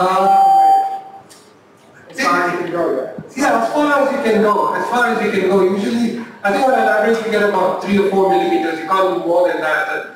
it's hard. It's hard. Past the 6 o'clock position. Exactly, it's very hard. So when the anchor is around the 530, around there, I can get another few millimeters and we can bring that capsule from the 6 o'clock up to 530. So that's about 2 or 3 millimeters. But I don't. If you take a bigger bite, you're at risk of injuring the axillary nerve, which is just below the thing. So you don't want to take a big bite right inferior and pull it up. So I'd say about 4 millimeters, 5 millimeters maximum. And the sequence of anchor tied up. So yeah, the inferior anchor first, 530, that's the most difficult anchor.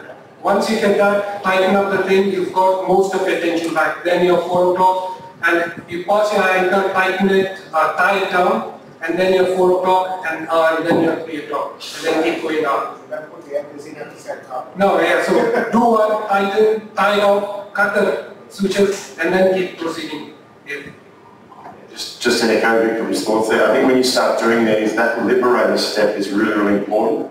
And it's easy just to do a little bit of a release, think you've got enough, and then you put your suture lace so you don't grab enough of a bite. And the whole point of that operation, as Vikram sort of described, is to try to restore that hammock and that tension. So the mistake would be not releasing enough with a liberator, and then you do a bite that's probably only a few millimeters, and you're not really doing much from a mechanical point of view. So the first step would be really develop that plane of the lubricator all the way down, and then you get as big a bite as you can, similar to what Vikram was saying. I mean, you can overdo it, but most of the time, if you go as far anterior or inferior as possible, then you can really shift that whole capsule up, so you can't really overdo it.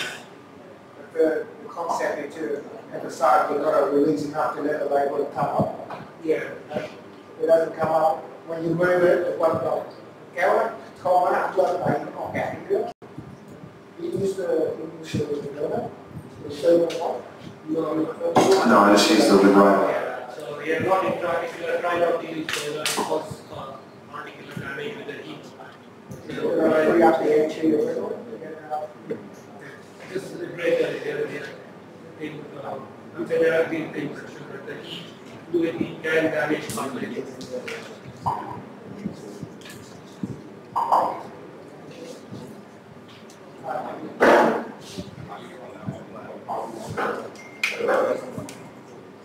Thì đó là cái phần mà trình tự khâu thì nãy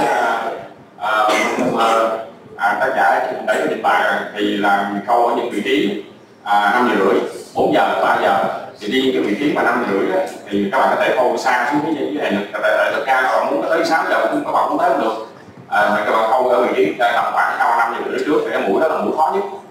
Khâu cái mũi đó xong, còn cái mà nâng nó lên xong thì những mũi sau và đánh tiếp vị trí 4 giờ, 3 giờ. Thì là mình khâu mũi nào thì mình cắt khâu tiếp cái mũi còn lại, chứ đừng có để nguyên một khối đó rồi mình cột nó sẽ rất là khó. Thứ hai là anh hỏi là cái bao nhiêu mm đó mình khâu cái sụn viền thôi. Thì móc cái sụn viền đó là khoảng là bao nhiêu mm là vừa. Thì cái bao nhiêu mm đó, thì theo tác giả nó là tầm khoảng 4 đến 5 mm là vừa. Tầm khoảng đó thì mình móc mình ôm trọng sụn viền còn một phần của phần bao quát đó, thì từ cái chỗ mà cái ổ chảo tới cái nguyên cái phần bị dày đó thì tầm khoảng 4 đến 5 mm là vừa.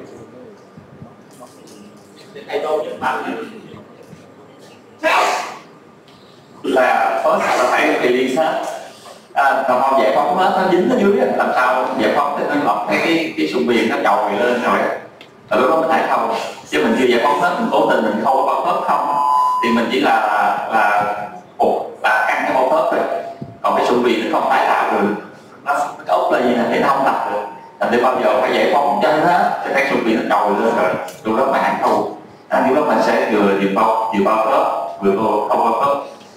Bội bao khớp phía dưới và cái sụn viền vô áp và vị trí 5 giờ rưỡi thì được. And by the way, there's a lot of requests. I have a question. Organize ACL and BCL construction. During the operation, we just the stability after construction. Okay, right? And how about this shoulder stability? after this future, after we blood repair, how we can check the stability enough or not? Want to check the stability? Yeah.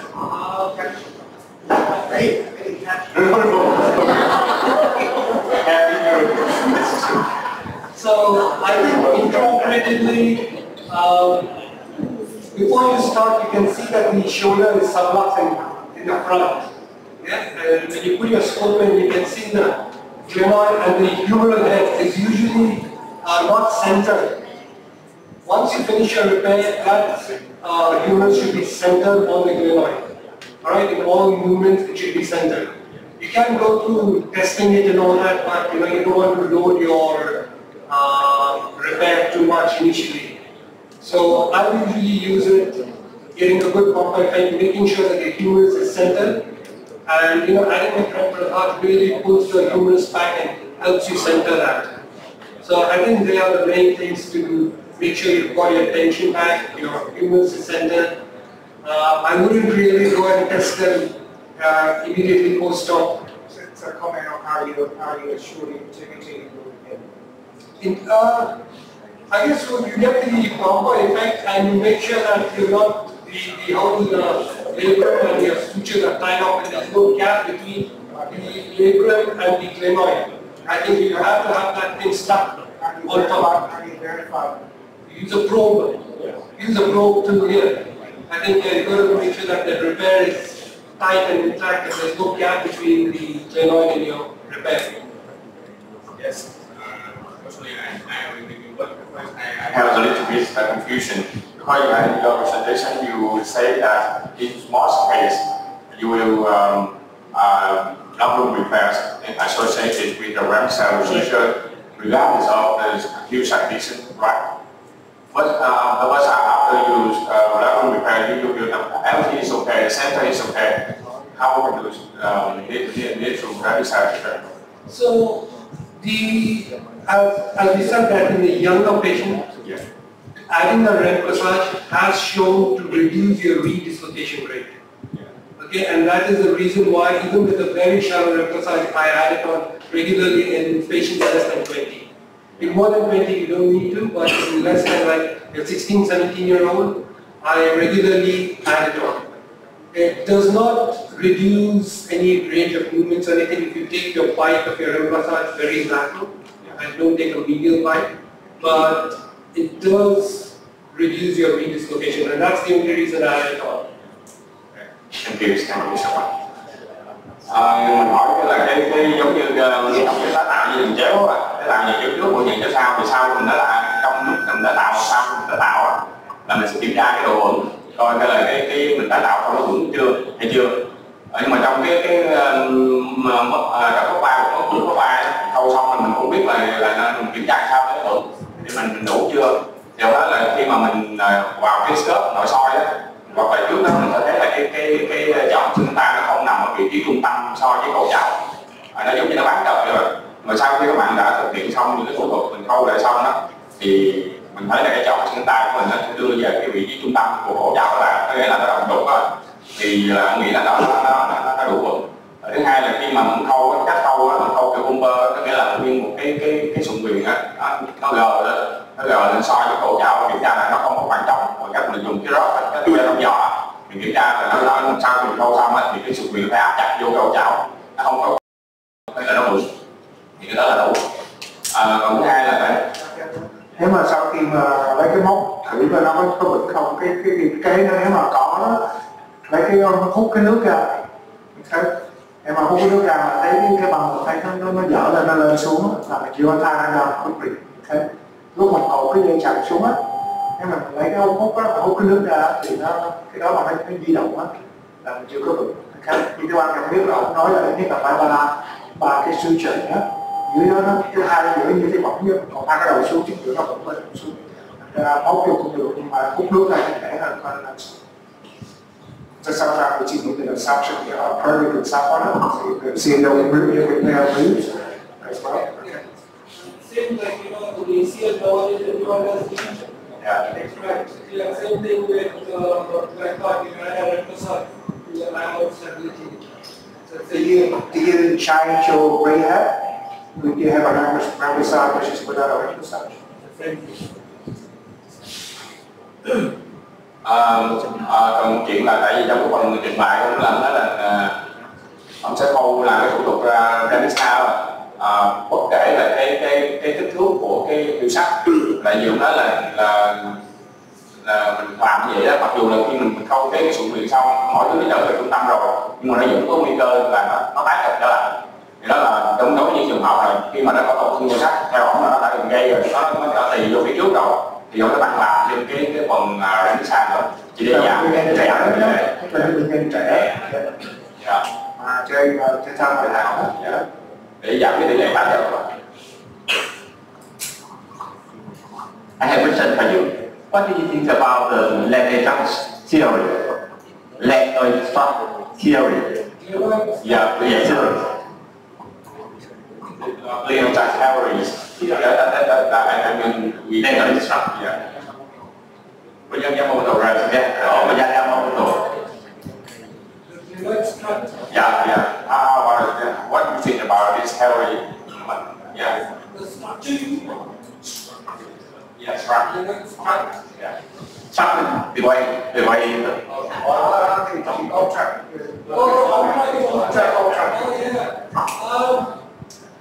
I think it's very theoretical. I think it is very theoretical, the on-track and off-track. Very difficult to sort of calculate, and it's good when you're publishing paper, when you want to do that. But I think in practical, you see if it's engaging, not engaging, how much bone loss it is. So I think you don't have to measure everything, and you don't have to really calculate, whether it's on track, off track. It's more practically if it's engaging and the amount of bone loss. If you have bipolar bone loss, then I think we need to decide whether you just go straight to a lateral.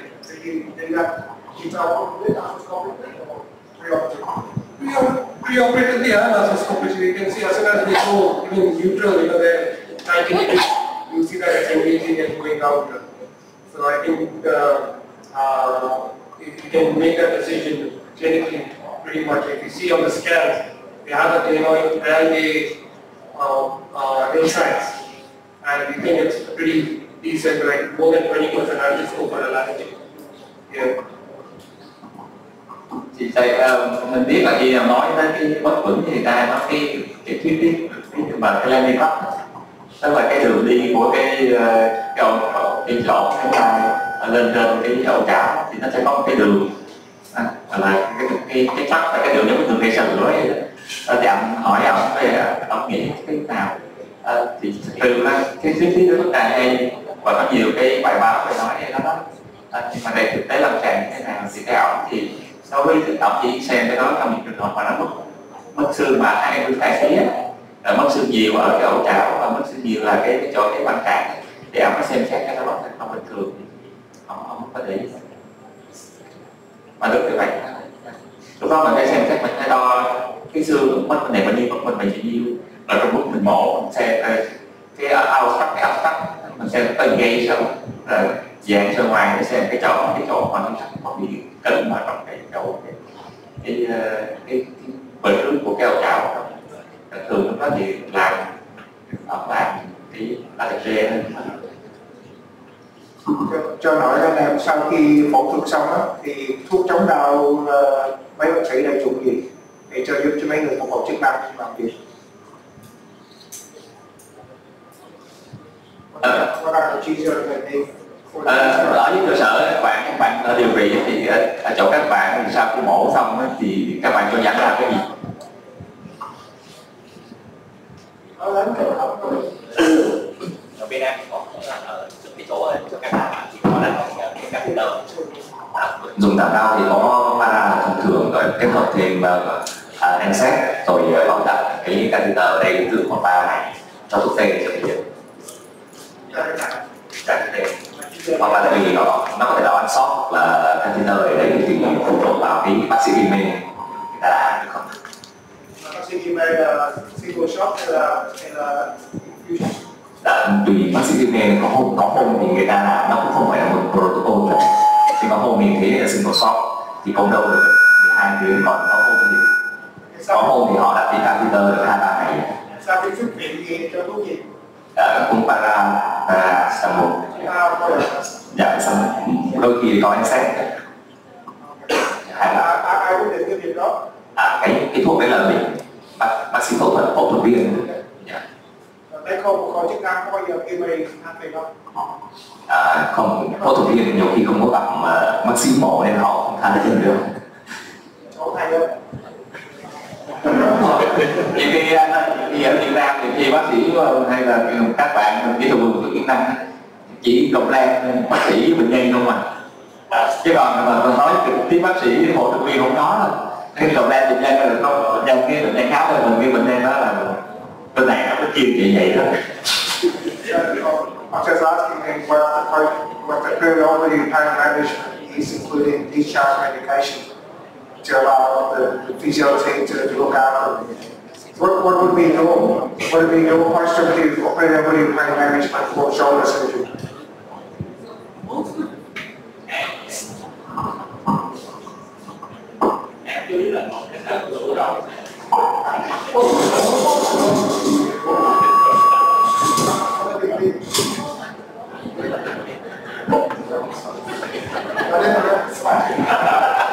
So mostly the shoulder stabilization surgeries, they are not that painful. They are quite you can walk preoperatively, but they are quite comfortable. At the most, they need some oral analgesia. At the most, there's some oral analgesia and codeine, but they're not very painful. So yeah, they don't need much. Cái vấn đề thứ nhất là mổ mà chuyện cái sụn như vậy instability á, nó không vững á, thì lúc mổ như là sau mổ bệnh nhân không có đau nhiều.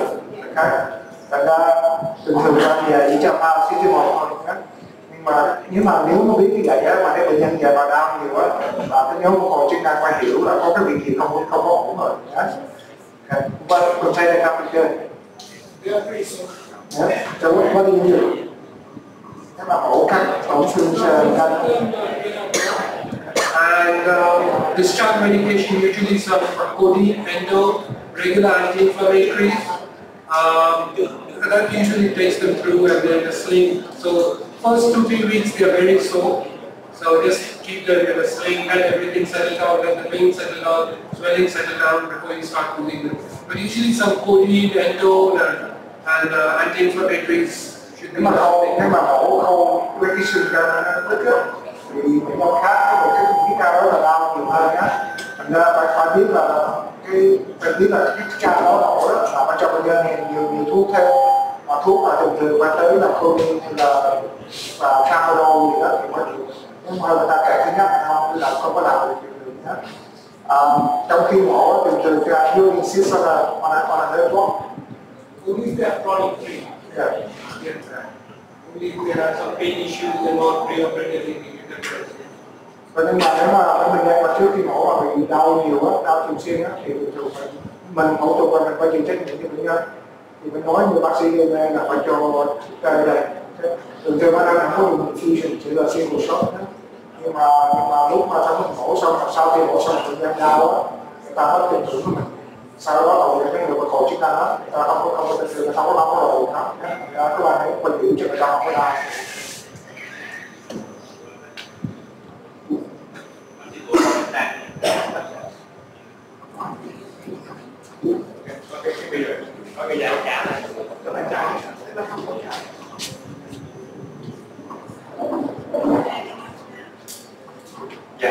Dạ em có 2 câu hỏi là có gì em nhờ phiên dịch lại giùm em cho một câu hỏi dành cho thầy phẫu thuật một câu hỏi dành cho bạn PT.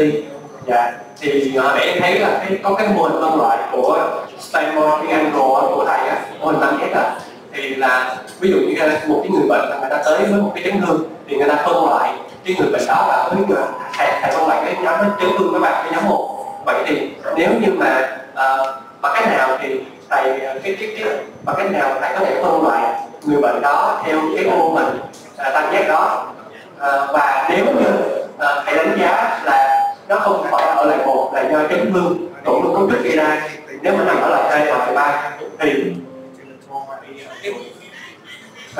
thì cái bước tiếp theo của thầy sẽ thực hiện như thế nào? Dạ.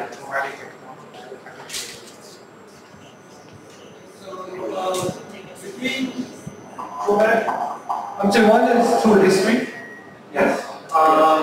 They should have a traumatic. So type 1 is always traumatic. So they have a history of dislocation. The type 3 is intraumatic. So they have subluxations. As I said, you get an MRI, usually they're normal and they're muscle patterning. So they are the people who can, if you ask them to dislocate, their patients will just pull it out and put it in. So involuntary or voluntarily they get dislocated. So they are the type 3s.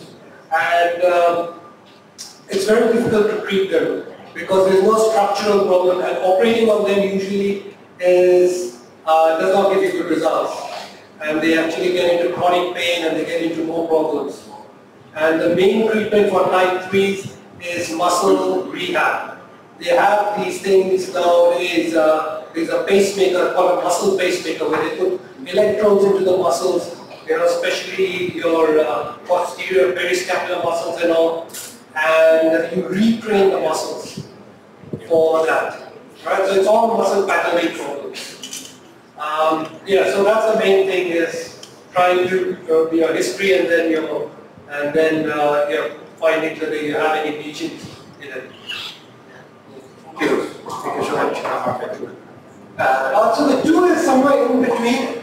They usually are atraumatic. So they are the people with ligamentous laxity.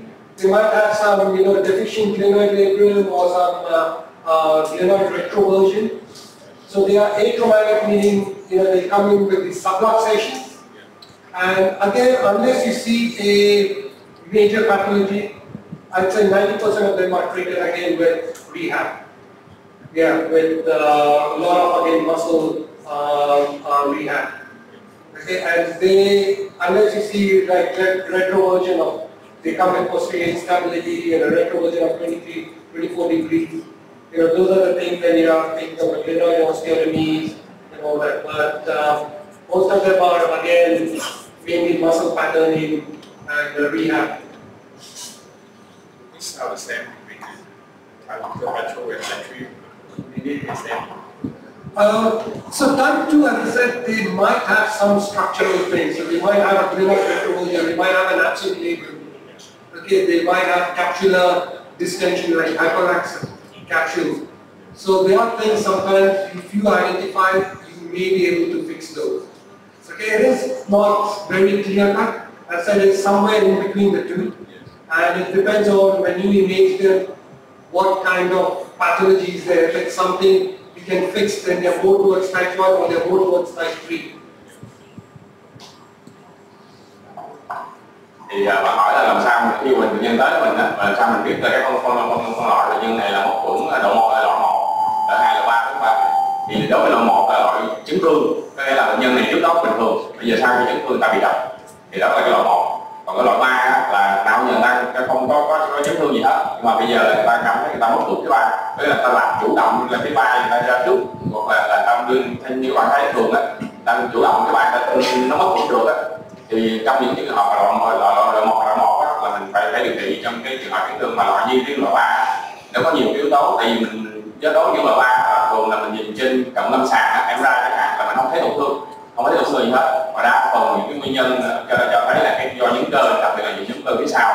Thì do đó đối với điều trị loại 3 thì theo ông là ông sẽ làm tập quản lý trị liệu của cái nhóm cơ đó để phục hồi lại cái chức năng của 3 đối với loại 3. Còn đối với loại 2 là những cái trường hợp mà bệnh nhân cũng không có chấn thương, nhưng mà là những nó có tổn thương nhưng mà không phải là chấn thương, hoặc là những chấn thương nhỏ lặp đi lặp lại nhiều lần đó, nó làm giãn những dây chằng.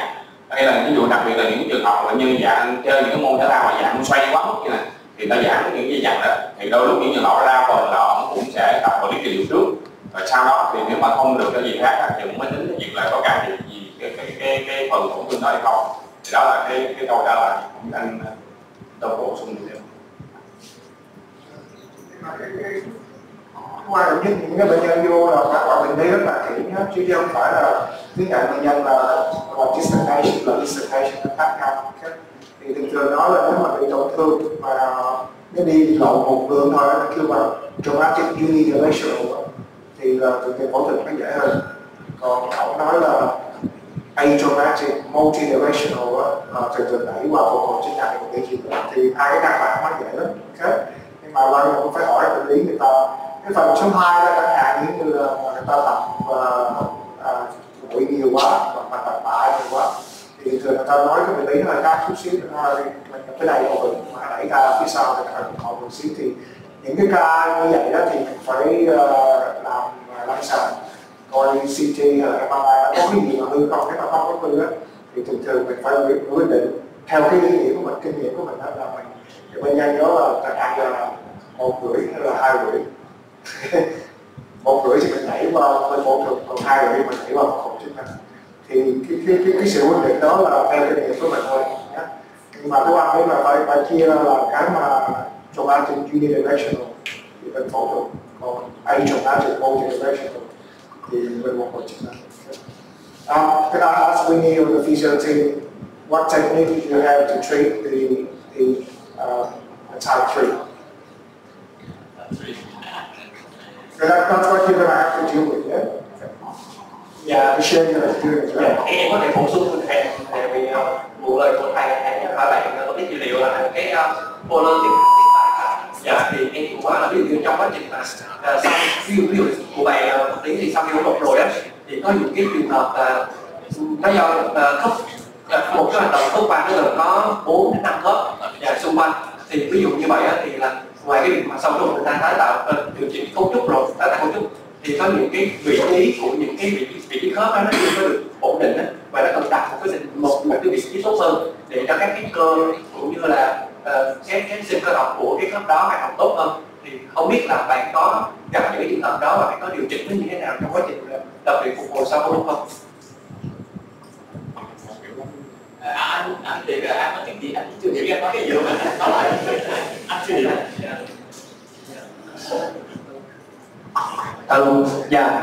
Em nói là ví dụ như là ở trường hợp là sau khi phẫu thuật thì một người có một người sau khi phẫu thuật mất một khớp vai thì ngoài cái vấn đề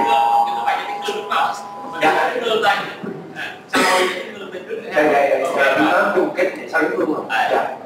Thì đó là trong quá trình đó thì một người có dữ liệu người ta phát hiện ra được cái vị trí của các cái khớp xung quanh của khớp vai và cái vị trí nó cái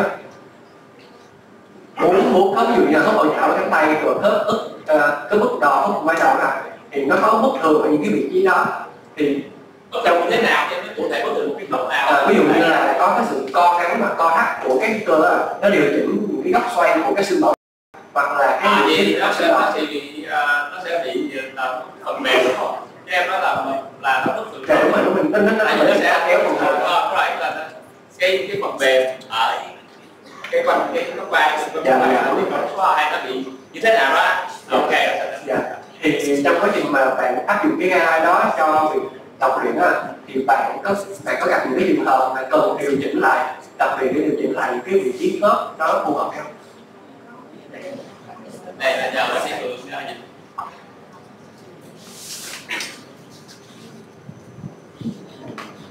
He asked a question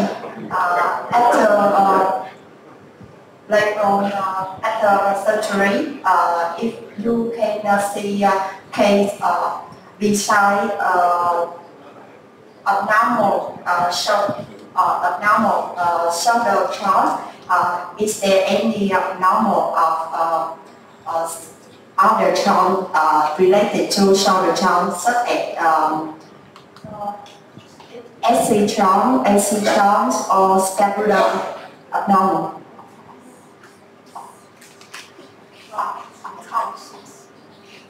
Thông thường mình nói vậy đó là scapular dyskinetic đúng không? Thì thường nó chỉ có cái khớp bả vai là mình bất thường thôi, còn những khớp khác thì có những dạng con khớp thường cùng vào đòn này bình thường đó. Nhưng mà có một bệnh là các bạn nói đó là scapular dyskinetic là cái sự co kéo sau lúc bên trên hay lúc bên thường là cái đó thôi, chứ còn những khớp khác cùng vào đòn thì bình thường. nhưng mà áp nguyên nhân á thì nếu mà chỉ cái bệnh lý là chỉ có cái xương vai nó thôi đó, ngay đầu cái vùng joint mấy cái có khác không, cái AC joint hay là AC joint thì nó không biết đó, để chẳng hạn như người ta chỉ cái xương vai và chỉ qua mà em khám thấy là AC joint đây một cái AC joint là người khác. Còn nếu mà cái xương vai có vai nó bị không á, thì nếu mà anh hiểu là em hỏi là tại sao cái joint là sao bị kẹt á, thì ở cái điểm là phải vượt làm sao mà đừng cơ đó. Theo cái bản đồ thì nó không có đề cập đến vấn đề đó, thì không có nhưng mà trên lâm sàng nó thật. Thực ra đúng ra bạn ơi, cái này thì xin hẹn bạn buổi chiều đi, tại vì trên sẽ có hình người cả hình như thì nó phải có cái cụ thể mình vô mình trao đổi nó sẽ dễ hơn. Bây giờ em đưa ra một cái tình huống đó, nó khá là chung chung thì giờ chị nói qua một chút xíu về cái kinh nghiệm của chị thôi.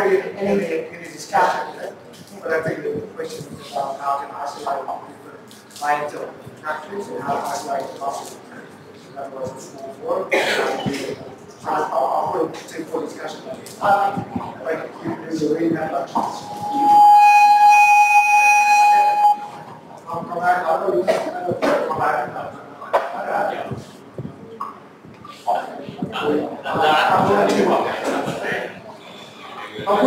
Dạ, cuối cùng em hỏi thì tôi tức là em đặt thấy cái hình tổn thương cứu sách có một số kỹ thuật, một số tất cả thì người ta làm, người ta bắt con tiết trẻ làm tổn thương cứu sách, thay vì họ làm rem thì họ bắt tiết trẻ vào hoặc là họ cho miếng xương vào. Thì ý kiến của thầy về cái vấn đề này sao? Cái cứu sách này, cứu sách dạ, chặt ra trước và có cứu sách. How you deal with inside patient? Heart transfer or muscle transfer? So yeah, I think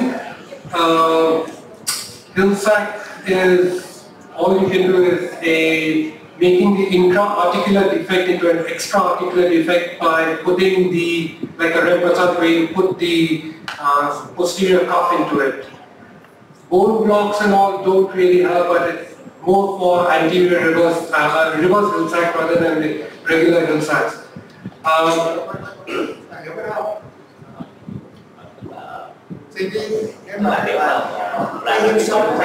Reverse hưu sách người ta sẽ thường dùng xương hơn, đúng. Nhưng mà em muốn hỏi là cái phần là hưu sách rồi tổn chặt ra trước mà hưu sách mà người ta bắt con vít vô thì kinh nghiệm của thầy với ông là sao? Không làm. Cái quan trọng nhất là cái repressage là chỉ gắn cái cơ và gắn cái gân mà thôi. Cái quan trọng nhất là mình chuyển từ cái intra-articular defect thành cái intra-articular defect by putting muscle để cái cơ như là cái khung đó. Mà từ đó đang gắn cái sự đó là cái reverse. Còn một câu nữa thầy có kinh nghiệm gì về cái trận gốc vai ra sau tutorial decollocation mà mình đánh bằng nội soi để đánh. Dạ.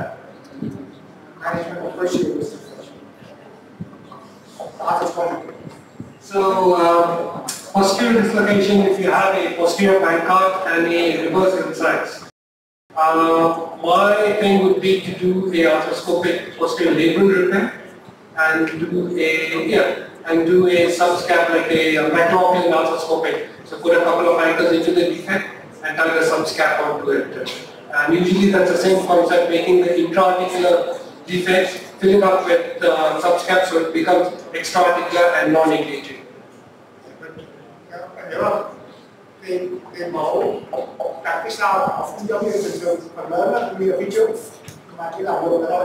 Cái gì posterior labral repair, xong rồi reverse repressage ngay phía trước nhé. What size of the lesion do you consider temporal body chest? Up to like the critical they say about 30 to 35%, so I can still do a reverse McLaughlin in that. More than that, you're looking at articulosity really. Or if they are acute, you can do a bone elevation and bone grafting. Reversing second back to the reverse repressage. Nếu nó lớn hơn với thì mình đánh bằng con mình.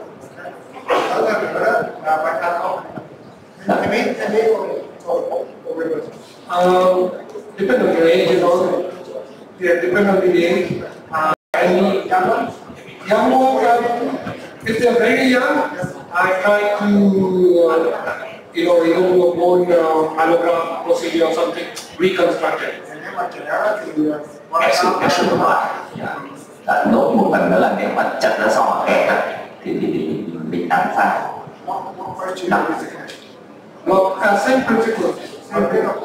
ở một món hay là I can get it closed and the defect is not bad, and so you can put a scope and arthroscopically reduce it, put a half or something and reduce it, then assess your defect and then just treat it like an arthroscopic. If it's big, then will you do it on the side or sit up? I've done them in the beach and it's easier to get the eye and get it to reduce it. Nếu mà mổ được thì tham gia đồ đúng nhé, phải là làm cao đấy. Đẩy cái đầu sâu lên coi là cái độ này móc nó ra.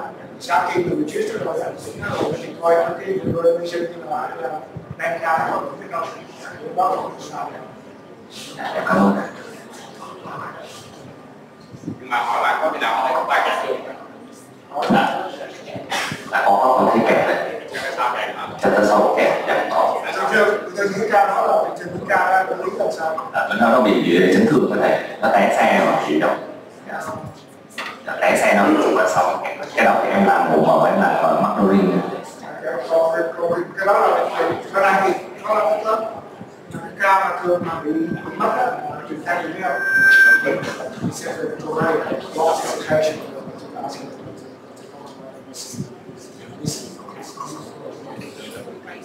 Giờ bên nào cũng cái mà tôi cái phần nào nói đó, mà lúc mà chụp hình con tuyến đó, mà thấy thì con biết rằng là một lại biết không thấy được cái ca đó là lúc mà từ 2 tuần sau nó thì cái ca đó là kẹt.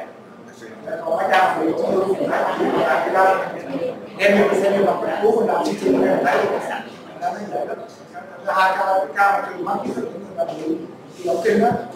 Hoặc là uống một nhiều quá nó kẹt thì là không kiểm tra được cái hành quan trọng nhất là cái hành quan trọng nhất là cái chú để try được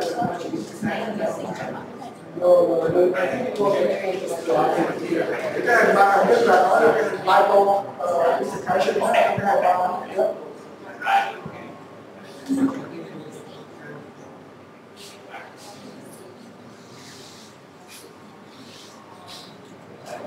So try to get by the time you get to the say to at least one.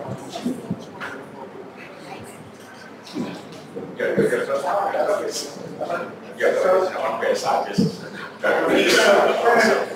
này là bên đây mấy đứa mà mấy đứa mà ai nó dạy dọn cái lớp chuyện nó được trường năm đó được trường không quay này cái này là cái bạn bóng đèn đó. Thấy là vậy là con bệnh nhân. Tại vì tại sao là mình không có thấy được? Tại vì bệnh nhân nó bị mỏi phía sau 3 chiều. Nhưng mà cái con bệnh nhân không có tại các bạn. Ra thấy là như vậy là phải coi chừng. Nếu mà thấy được thì là, không thấy được thì nó sẽ chi kê. Tại vì vậy nó càng lo thì cái người siêu sát nó càng ngày nó càng sâu lên. Tại người ta bị đau cái cơ kéo thêm nó càng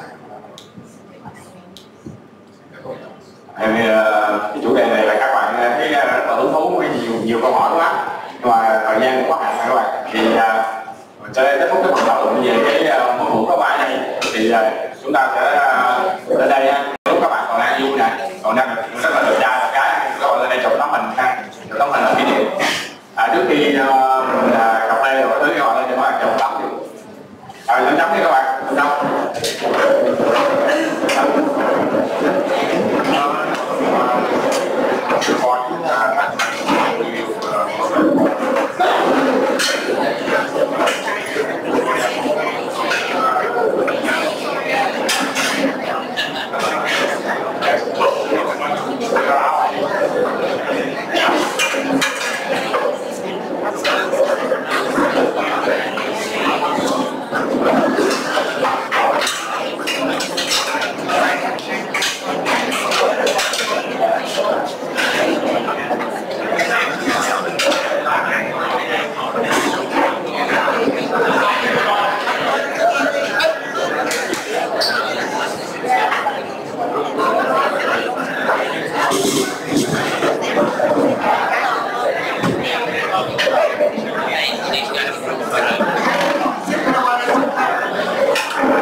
Đừng có mặt sốt lại luôn quá. Lên lẹ lẹ.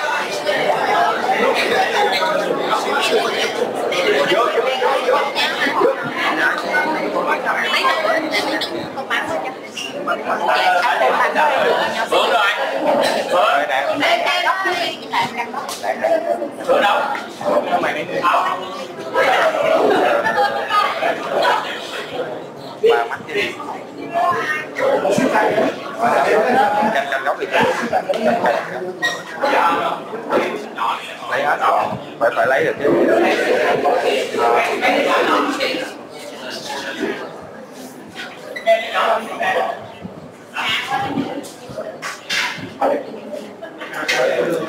Có dính không? Dính hết.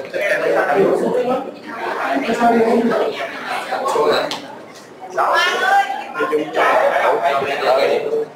Thấy chưa? Ok. Được anh. Thấy không? Từ đấy bắt ghế cao.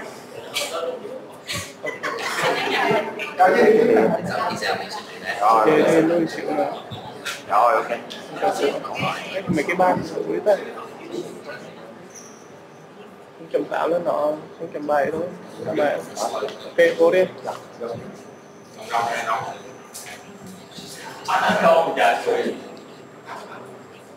Thầy vào đi này. Không, đi về thôi, đi một bàn.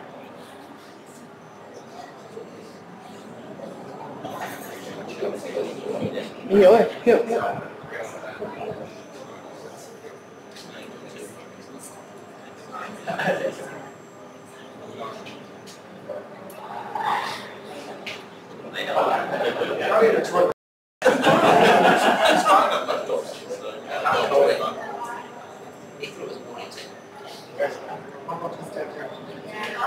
Dạ, chào cô.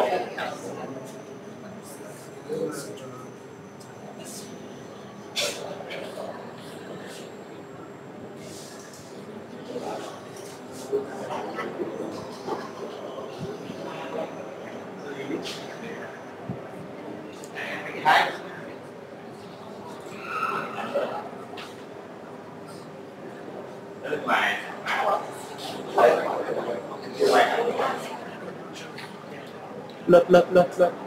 Xịt được. Ba. Cái nóc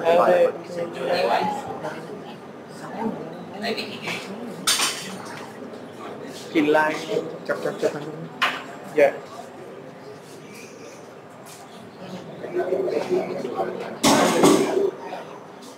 Giờ mình chụp 2 máy nhé, 1 máy. Lên.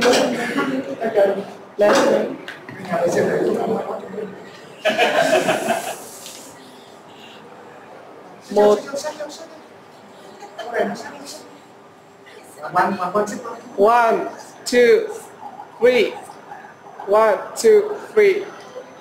1, 2, 3. Change position. Okay. 1, 2, 3. Đổi máy. 1, 2, 3.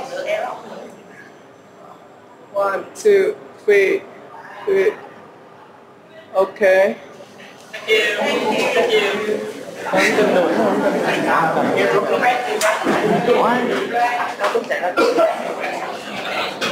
Cảm ơn anh. Dài quá vậy? 20 canh. Cảm ơn. Xem đúng rồi.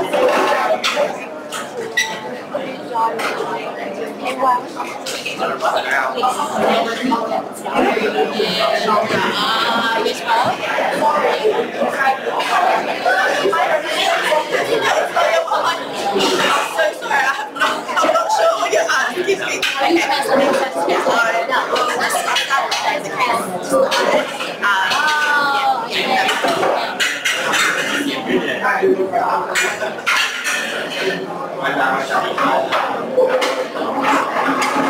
Right now.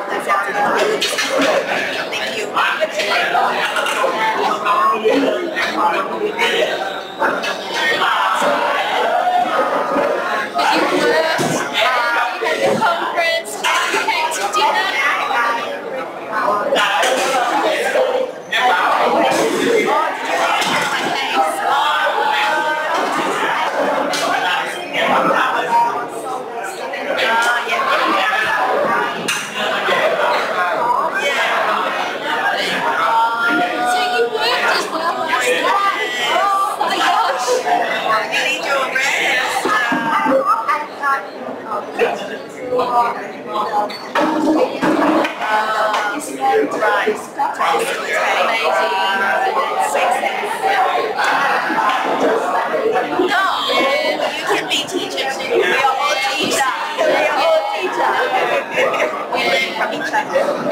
I learned a lot today.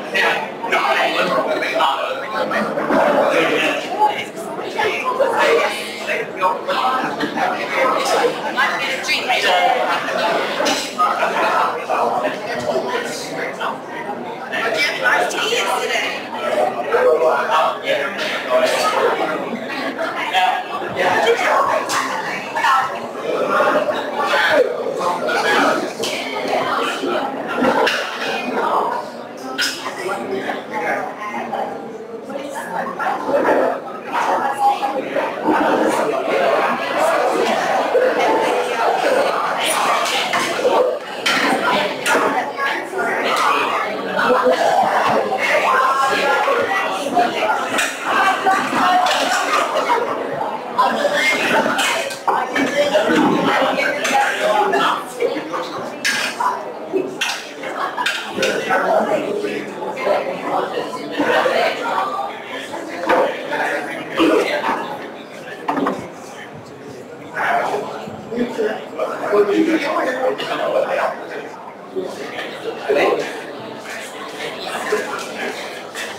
And they do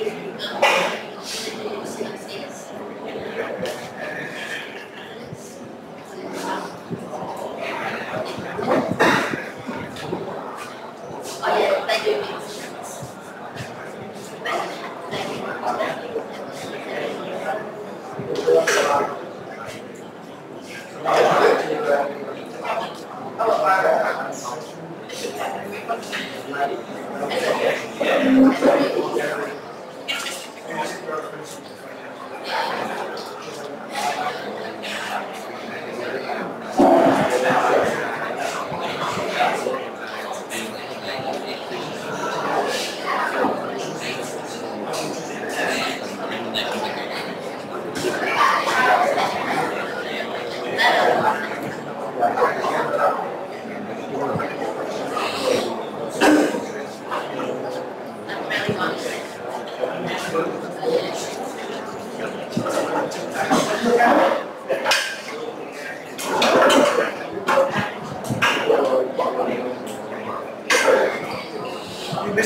Lâu qua với anh chơi.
Các bạn nhanh chóng vào trở lại mọi người để chúng ta tiếp tục chương trình các bạn.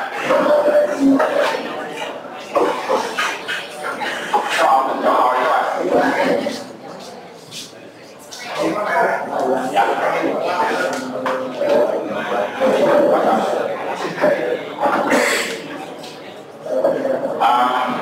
Chúng ta sẽ qua phần tiết thứ hai, đó là cái tổng lượng chất xoay. Thì chúng ta sẽ bắt đầu ngay với phần trình bày của bác sĩ Lê Quang Khang về những hành động học trong tổng lượng chất xoay.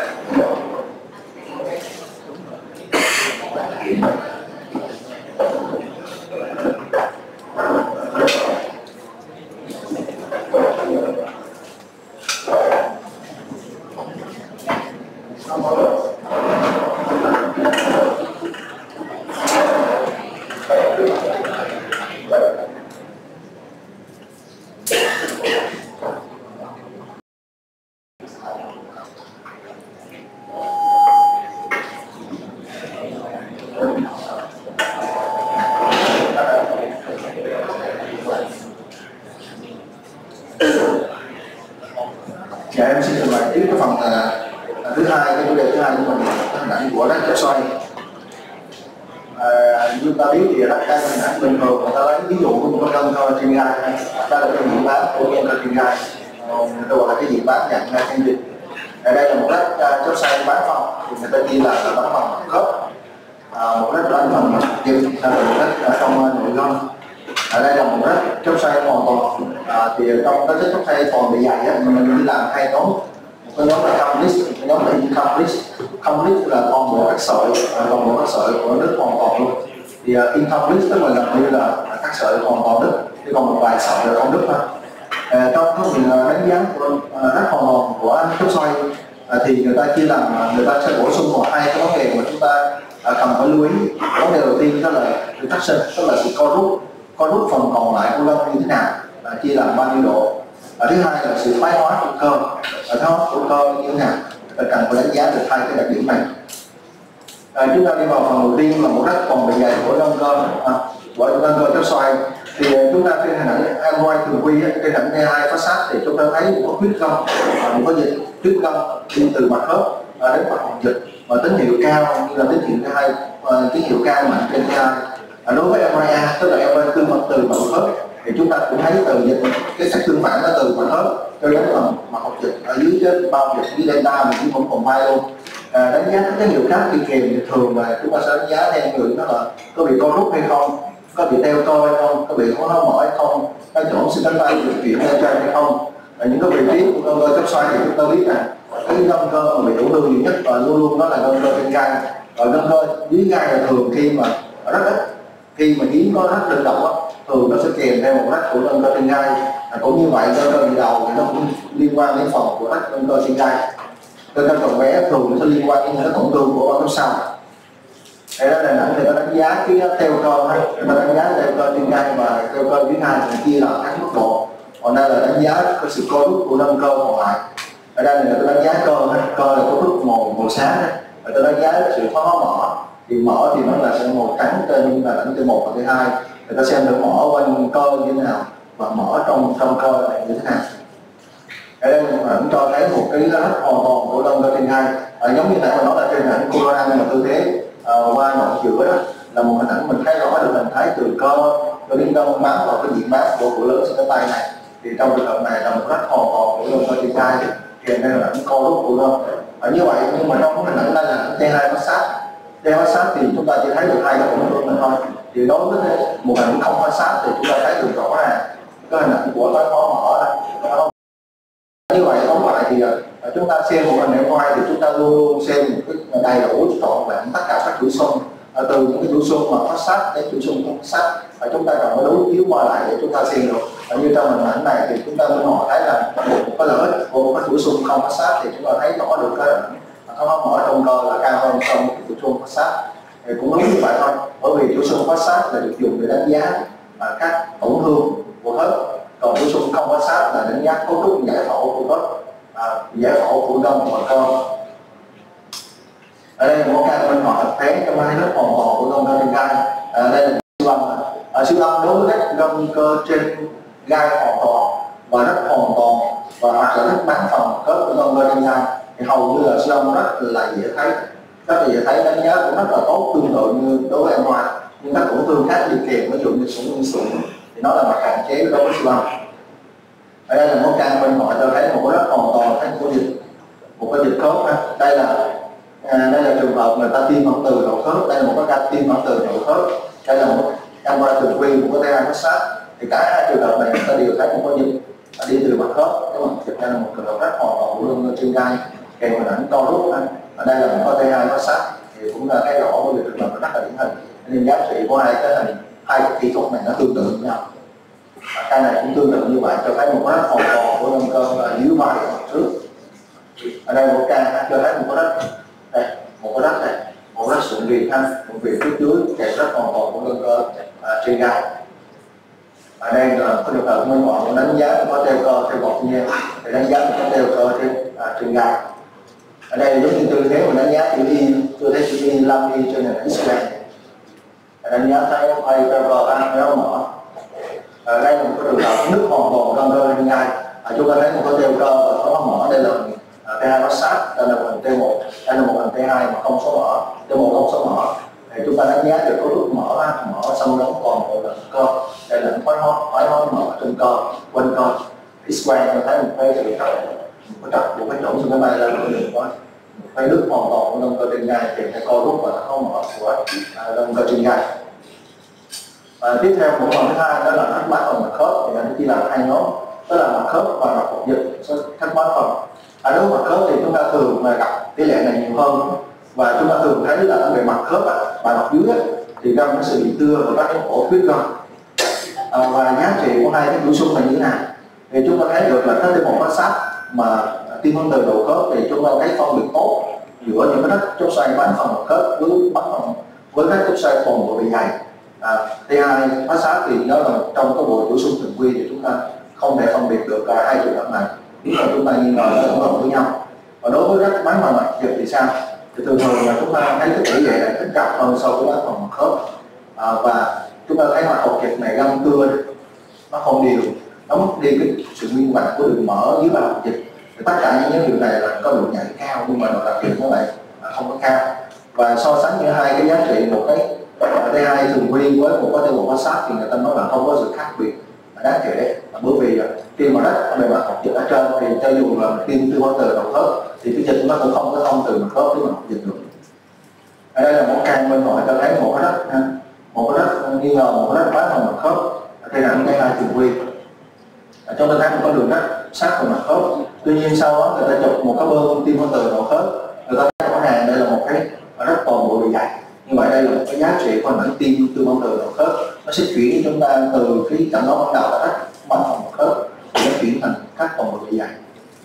Cái này trường hợp cũng tương tự ha. Tôi thấy giá trị của một gano sau tiêm nội khớp, ở đây là tiêm nội khớp chứ không phải là tiêm tĩnh mạch nha. Chúng ta thấy rõ ràng một cái trường hợp là đây là một cái T2 phát sát thôi. Chúng ta thấy mình có bao học dịch dày bắt thuốc tụ dịch bao học dịch đây, và đây là nó là mặt khớp, nhưng mà khi mà qua tiêm từ mặt khớp thì rõ ràng và chúng ta thấy một cái đường dịch nó đi từ mặt khớp và đến trong mặt dịch. Đây chính là giá trị của cái một tiêm từ mặt khớp. Nhưng mà ngày nay thì thường là những nói enzyme tốt, ví dụ như là những cấu thành tốt thì thường là 1/5 cái là trở lên thì cái giá trị thì độ nhạy được đặc hiệu của nó cũng gần như là tương đương với một cái enzyme tiêm từ đầu khớp. Ở đây là những cái vị trí của đất bán phần mặt hột dịch của lông cơ trên gai. Căn này cũng vậy ha, đất bán phần mặt hột dịch, những cái viêm bao hột dịch, ở đây cũng vậy ha, một cái đất bán phần mặt khớp, đây đất bán phần mặt hột dịch. Ở đây chúng ta thấy được những hình ảnh minh họa đất bán phần mặt khớp, đất còn bộ bị dày ha, chúng ta không thấy được cái hình ảnh của gân bình thường mà cắt đi qua một ba gì của xương cánh tay nữa. Thay vì đó là một ổ lóc tại của hiệu dịch và phần cơ nó bị co rút vào mặt trong của ổ. Ở đây là có tendinosis. Đây là một ca rất là rõ một cách ở rất toàn bộ bị dày của gân cơ trên gai, rất toàn bộ bị dày của gân kèm nó co rút. Cái mục thứ ba mà chúng ta cần phải quan tâm đó là một cái tendinosis. Tendinosis người ta định nghĩa đó là sự thoái hóa gân. Cái đó lúc người ta cũng gọi là tendinitis hoặc tendinopathy. Thì hẳn hay về mặt hình ảnh học thì sao? Chúng ta thấy rõ ràng là gân nó sẽ bảo tồn về mặt cấu trúc, nó sẽ dài lên, nó dài mức độ nhẹ, độ vừa và nó sẽ tăng tín hiệu trên ảnh mini. Nhưng mà người ta nói là không bao giờ nó tăng tín hiệu mà tương đương với dịch trên ảnh T2 đó. Tức là đất thì nó phải tăng trên ảnh T2 rất là mạnh, còn tăng trong cái tendinosis này thì nó tăng mức độ vừa hơn và nó bảo tồn về mặt gân. Và trong trường hợp nó thắt có nhạt thì nó bị xương phồng lên mà nó tăng đều cho ảnh của gân cơ trên gai như vậy. Thì đây là những thắt có gân tendinosis nó dày cái gân này là.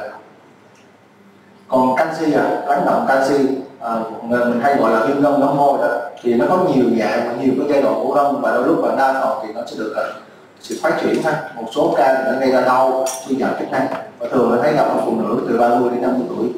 Thì trong các phương tiện cho nó rảnh thì thực sự vai trò đối với calcified tendinosis này thì siêu âm nó đóng vai trò rất là quan trọng. Siêu âm nó không những đánh giá sự hiện diện ha, sự vị trí và kích thước của những cái tổn thương canxi này. Quan trọng nhất là đánh giá sự hiện diện, bởi vì chúng ta biết độ gân thì nó có quá nhiều cái giai đoạn, từ những cái phôi thì từ là phôi non, phôi già, phôi trưởng thành vân vân như vậy. Nhưng mà về cơ chế của siêu âm thì có thể thấy được tất cả hình dạng môi này ở mọi cái giai đoạn biến đổi của môi luôn. Mình thấy rõ được cấu trúc của môi rất là quen, và đương nhiên là so với MRI luôn. Như vậy vô thì nó là ưu thế rất là tuyệt vời đối với ảnh trên kỹ thuật đó là siêu âm. Cũng giống như mình thấy là như là hình ảnh sỏi túi mật vậy, thì siêu âm nó rất là quan trọng hơn là cả hình ảnh CT như vậy. Còn MRI thì sao? MRI thì đương nhiên vô thì thường nó sẽ có tín hiệu thấp hơn tất cả các tuổi xuân khác nhau. Tuy nhiên một số trường hợp nó có tuổi xuân T2 cao, bởi vì nó ở trong cái pha là pha thu của canxi. Chúng ta thấy đây là một trường hợp mà nó vôi đây, một cục vôi tín hiệu thấp. Đây là một cái dày có bao học trình, đây là một cái vôi cái hình ảnh X-quang. Nhưng mà qua hình ảnh siêu âm chúng tôi thấy được là hình ảnh vôi đó, vôi nó rất là thoát vị. Người ta dùng cái từ là một thoát vị ở cái vôi này đi vào ở trong cái hộp xương nữa luôn. Thì nó có rất là nhiều cái hình dạng vôi khác nhau, người ta đánh giá về vai trò của siêu âm trong cái trường hợp này rất là lớn. Không những đánh giá được cái vị trí, hình dạng, kích thước của vôi, nó còn có thể hướng dẫn chặt hút điều trị những cái vôi này. Ở đây những cái ca mà đánh đầu vôi rất là điển hình ở vị trí của gân cơ chóp xoay, gân cơ trên gai ha, nó ổ vôi tín hiệu thấp, nó vôi là tín hiệu thấp, và đôi lúc nó gây ra những cái phản ứng của bào trực viêm chỗ này. Ở đây là một cái tendinosis của gân cơ dưới vai, hay mặt trước của gân cơ dưới vai ha. Đây là phía mà của lớn của bé này ha. Đây là nhị đầu đây. Đây là một cái viêm của tendinosis của gân cơ trên gai. Đây là một cái dày của bào trực của gân cơ dưới vùng vai. Đây là một cái cục vôi đây, hay có một cục vôi. Đây là một cái cục vôi và kèm theo cái dày bao trực ở tại vị trí này. Cái thứ năm mà chúng ta còn quan tâm đó là cái investment, tức là tiếng chẹn ha. Để chúng ta tiếng chẹn thì nó có nhiều cái vị trí trước và trên, trước và trên, thì trong đó cái vị trí chặn chủ đạo của chúng ta là chặn ở phía trên. Chặn ở phía trên thì liên quan đến cấu trúc như là đôi nhau, cái hình dạng của vùng vai hay là hướng của vùng vai, sự thoái hóa khớp cộng đòn, hay là một con dây chằng quải cánh tay giống như này chúng ta nói một con dây chằng quải cánh tay này, thì nó sẽ ảnh hưởng như thế nào? Tất cả những cái này là không có và nó gây ảnh hưởng. Thứ nhất là ảnh hưởng đến cái viêm bao hấp chỗ này, có ảnh hưởng đến gân cơ chóp xoay, và đặc biệt đó là gân cơ trên gai, có thể ảnh hưởng đến cả cái bicep trên lên này, cái gân cơ nhị đầu ở vị trí này.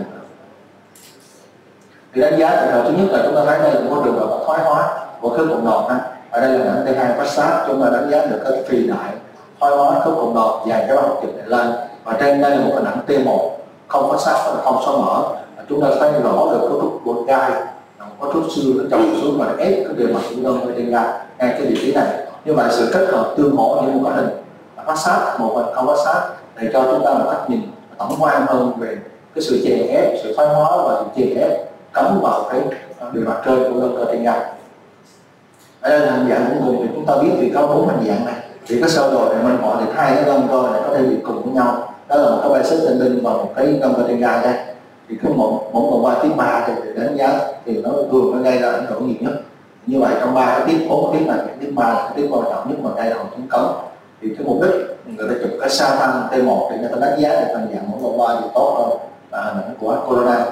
Trên hình này thì chúng ta đánh giá được cái hướng của mỗi vòng vai nó nằm bị thấp xuống, và nó chính là nguyên nhân gây tổn thương của gân cơ trên gai tại cái vị trí mà nó chắc xuống này. Ở đây là một ảnh mô tả một cái dây cái dây chằng quải cánh tay, dây chằng quải cánh tay ngay cái vị trí này nó ép bề mặt trên của gân cơ trên gai, và chúng ta thấy rõ đây là một dây chằng quải cánh tay.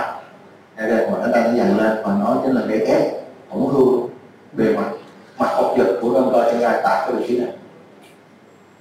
Và thì hình ảnh trên bài của em đến đây sẽ khác.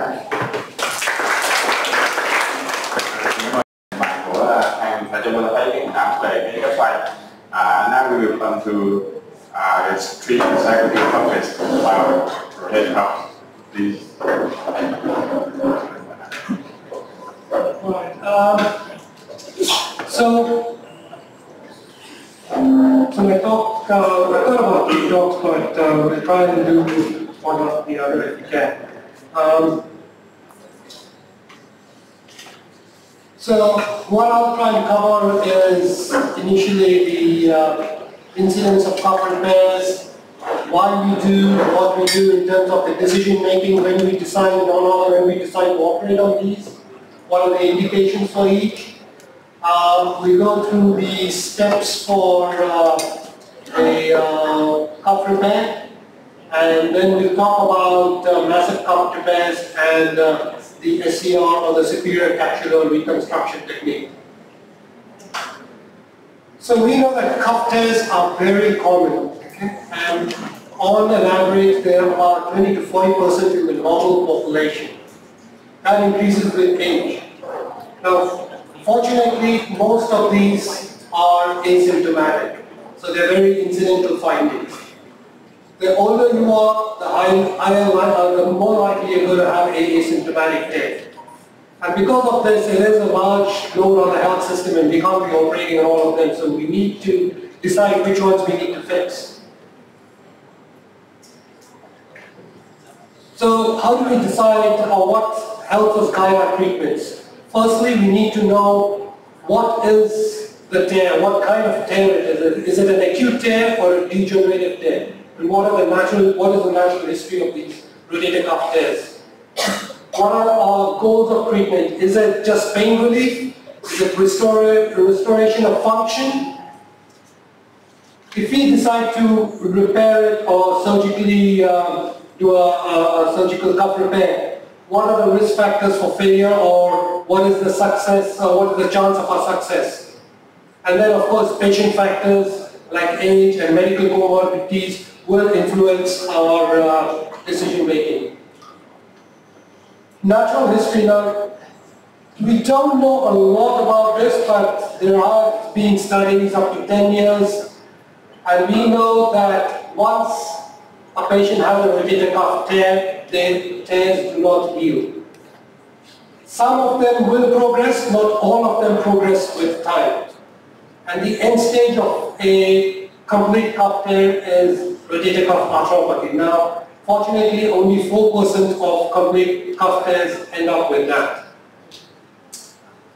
If an asymptomatic tear becomes symptomatic, most likely that's a sign of progression. Overall, I'd say about 20 to 30% of asymptomatic tears will progress with time. And we'll go through the risk factors for that. Pain and any change in function is an indication that, in an asymptomatic tear, is an indication that there is a progression of that tear. So what are the risk factors for tear progression? Now we know that 50% of tears over 3 years or 4 years will progress. And the longer you follow them up, you'll find that there is more tear progression. Risk factors: medium-sized tears, that's more than 2 to 3 centimeters. Smokers have a higher risk of progression. The rate of progression, this is again very few studies on this, about 4 millimeters per year in length and 2 millimeters per year in width. Now, this, we will talk a little bit more about this disruption of the anterior cable. This is a high risk factor. If we see this, it's most likely going to progress, and most of them are pretty symptomatic. Age more than 60 and pain, as I said.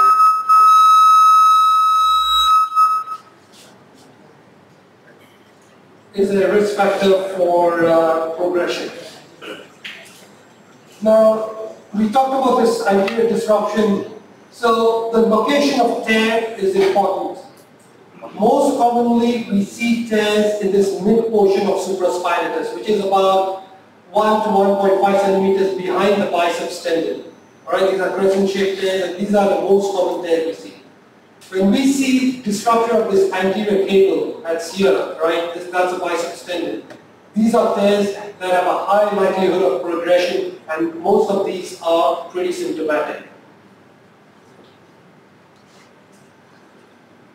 Out of the asymptomatic tears, now it's interesting that this study was done, and they compared asymptomatic tears with patients with intact cuff, and they found no difference in their functional scores, which means that asymptomatic tears are usually well compensated and we don't need to do much about that.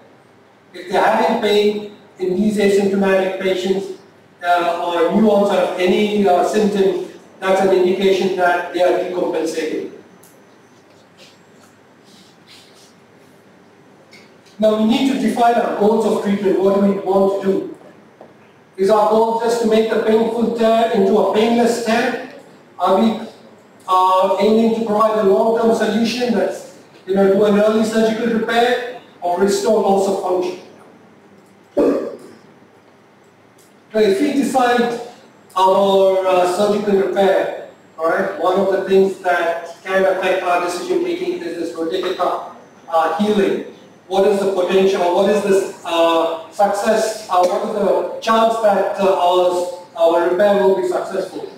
So this row here was by the Korean group, that they have all these risk factors like age, the amount of retraction, the tear size and fatty infiltration, and they've given various points for this. And they found that patients with more than 10 points had almost a 90% risk of failure. Which means, like if you have another patient with a very large degenerative atrophy tear, your risk of that healing is very low. So that brings us to what's the indications for conservative treatment, or what are the patients that we can leave alone. So we talk about stable and asymptomatic tears which are functioning well. Right? These are the main, that's the main thing, that they have a good function and they're able to do their daily activities. Older patients, mostly if they are sedentary, they're not doing much, and if they're symptomatic, they can manage around it. Patients with chronic tear, muscle atrophy, where we know that surgical repair may not be very suitable for them. Partial tears, again, this is a controversial area, but most of the partial tears can be managed non-operatively. We talked about tears involving the anterior cable. Of course, if they are quite sick, a lot of medical comorbidities, or patient doesn't want the surgery, then we can leave them alone. But when we leave a younger patient, in a working age group, like 60 or 50-year-old, when we say that treating them concentratively doesn't mean we just leave them alone. We still need to make sure that the tear is not progressing to a situation where they become an irreparable tear. So I would strongly recommend at least an ultrasound or a clinical sort of review yearly to make sure that they're not progressing and they reach a stage where we cannot do anything about it. So, conservative treatment, again, when we talk about our aim goals of treatment, if you want to just make that pain a painful tear to a painless tear, like you do physiotherapy, you give your cortisone injection, you give your activity modification. We know that 75% of those patients do manage pretty well, and it is very effective, and that would be your first line of treatment for most of your degenerative tears. Unfortunately, over time, we do have muscle atrophy and declining function if they have any sort of progression, and this is why we need to monitor them yearly and make sure they don't have they don't reach a stage where the atrophy is so severe. We do know that once they have a tear, they do not heal. What is conservative treatment? So, it's talked, it's rest, activity modification. I think we need to be talking a bit more about this. But it's mainly steroid injections and strengthening and physical therapy is the mainstay. PRP, I'll talk a little bit about it, but it's still in the experimental stage, I'd say. What are the risk factors, or what happens to these patients? There is a risk of tear enlargement. Okay? There is a risk of muscle degeneration, fatty atrophy, and that risk, I'm saying that we leave it for too long and they become an irreparable tear. Long term, you talk about cuff arthropathy. And these are the reasons why we need to do a yearly surveillance for these patients, even if we are treating them non-operatively. PRP, as I said, is one of the adjuncts to our conservative treatment. They're not much studies, but they do help in partial tears, and unfortunately they are expensive. I'm not sure how much of that is available here, but it is something you can try for patients who you want to manage non-operatively.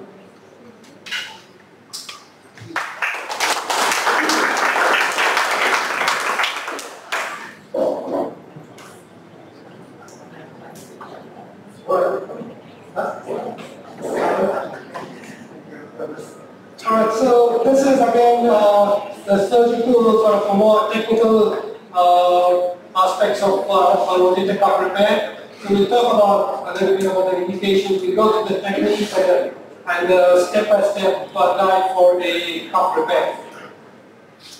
So as we talked about the non-operative management, the indications for a repair would be acute tears. Most acute tears would do better with an acute and early repair. Out of the degenerative tears, we talked about the anterior cable being involved. They do better with a repair. If you start finding early muscle atrophy in your surveillance, you want to repair it. Younger patients, acute on chronic, that's patients who have an asymptomatic tear, they have an injury or a minor injury, they become symptomatic. Any change in symptoms, evidence of tear enlargement, and failure of conservative treatment. Types of surgery, so you have an arthroscopic or mini open. There has been no clinical difference in the long-term follow-up for doing arthroscopic or mini open, so either one is fine. Tear size sometimes is important. If they have a large, massive tear, sometimes it's much easier doing a mini open. As I said, there's no clinical difference, but there is some trends that early mobilization is better with arthroscopic repair. There has been some reports again, longer procedure time with arthroscopic repair, but not always. And there is a lower incidence of post-op stiffness with all arthroscopic repair. Again, these are some trends, no clinically significant data.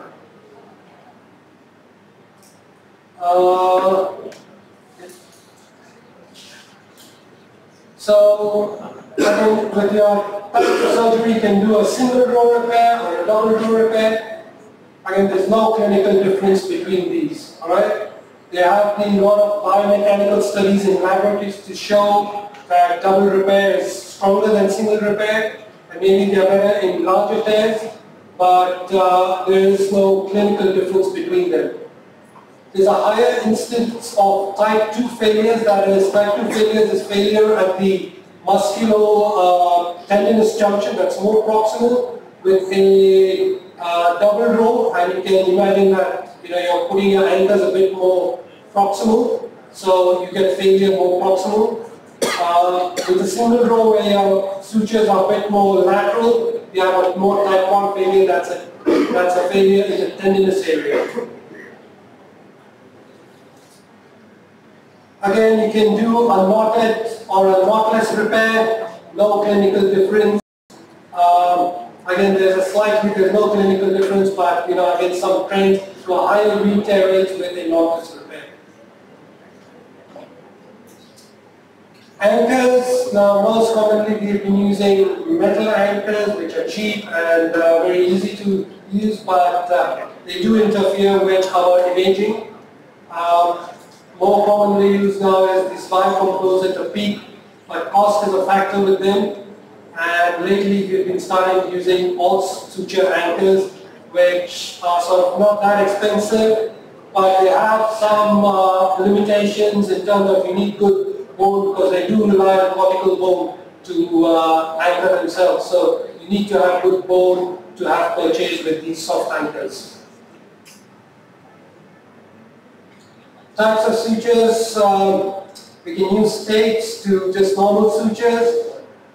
Tapes are better for your knotless, and in between this, which I commonly use is a ribbon, where if you want you could tie knots with them, and there are also you could use them in a knotless repair.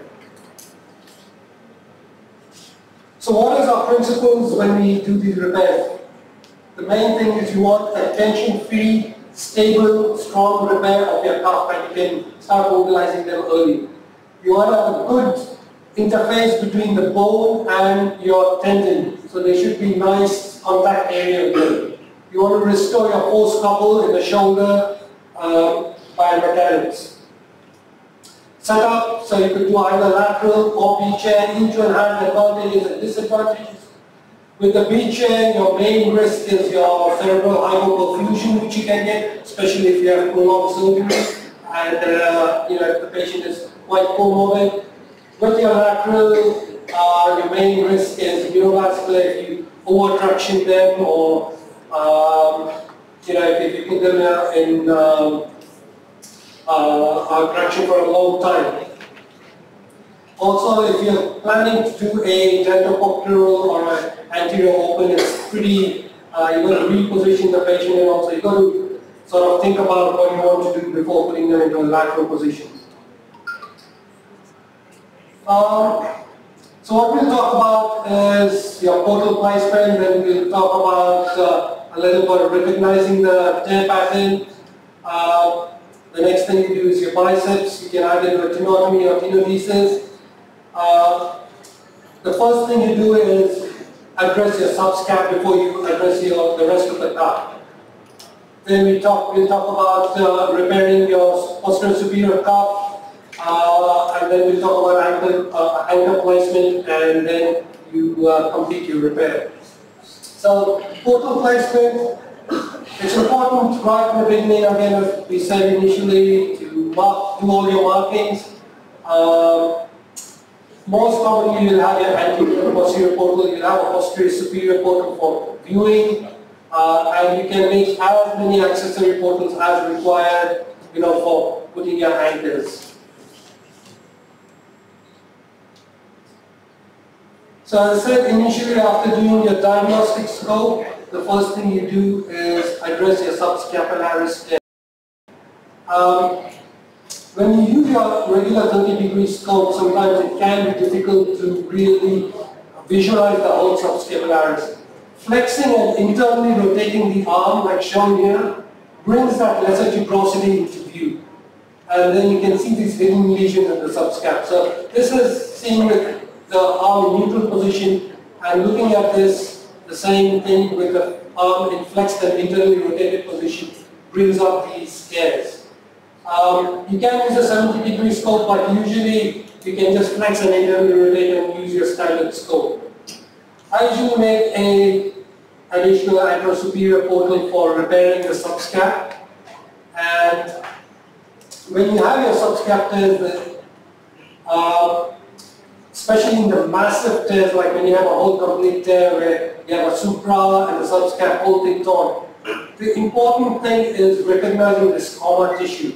And the comma tissue is mainly this superior attachment of the coracohumeral ligament and the rotator interval, which forms a continuous tissue between the supraspinatus and the subscapularis. So when you have a whole tear, we can see that the subscapularis, along with this comma tissue, this tissue here, becomes sort of vertical. Usually you have this like a V shape, but here it's almost like an L shape, which means that it is torn and this, the comma tissue has sort of been displaced. Once you see that, it's important for us to recognize it and not to take this down. So I preserve this because this helps you. Also, once you reduce this back on, it helps you reduce your supraspinatus tendon also. So you can put a traction switch on your supraspinatus, and once you pull on that, you can sort of see, you can get a better view. You do your release, you usually do a 260-degree release, or do it front, superior and anterior, do a complete release. You can get a good view of your lesser tuberosity, so prepare your lesser tuberosity, put your anchor into your lesser tuberosity, and retrieve your sutures to the anterolateral portal. You can use a sort of an auto pass or a suture passer through the subscap, and then I usually use a single row and tie them as you pass them. Otherwise, you'll have too many sutures and you get sort of you have suture management problems. And you can see here that subscap is reduced, and that's the comma tissue there. Alright, that's the humerus, that's a lesser tuberosity. So that's reduced back onto the lesser tuberosity, and you should be able to sort of see that reduction of the comma tissue once you repair that. Next is you address your posterosuperior tear. A very good way to look at it is from your posterolateral portal. Recognizing the tear pattern, most common as we talked is this crescent type tear that you can see. You can see these U-shaped tears or the L-shaped tears, and it's important to recognize these because that helps you decide how you're going to repair them. Like if you have an L-shaped tear, and this is most common with your anterior supraspinatus disruption, if you just reduce that limb, that tear becomes very sort of a simple tear to repair.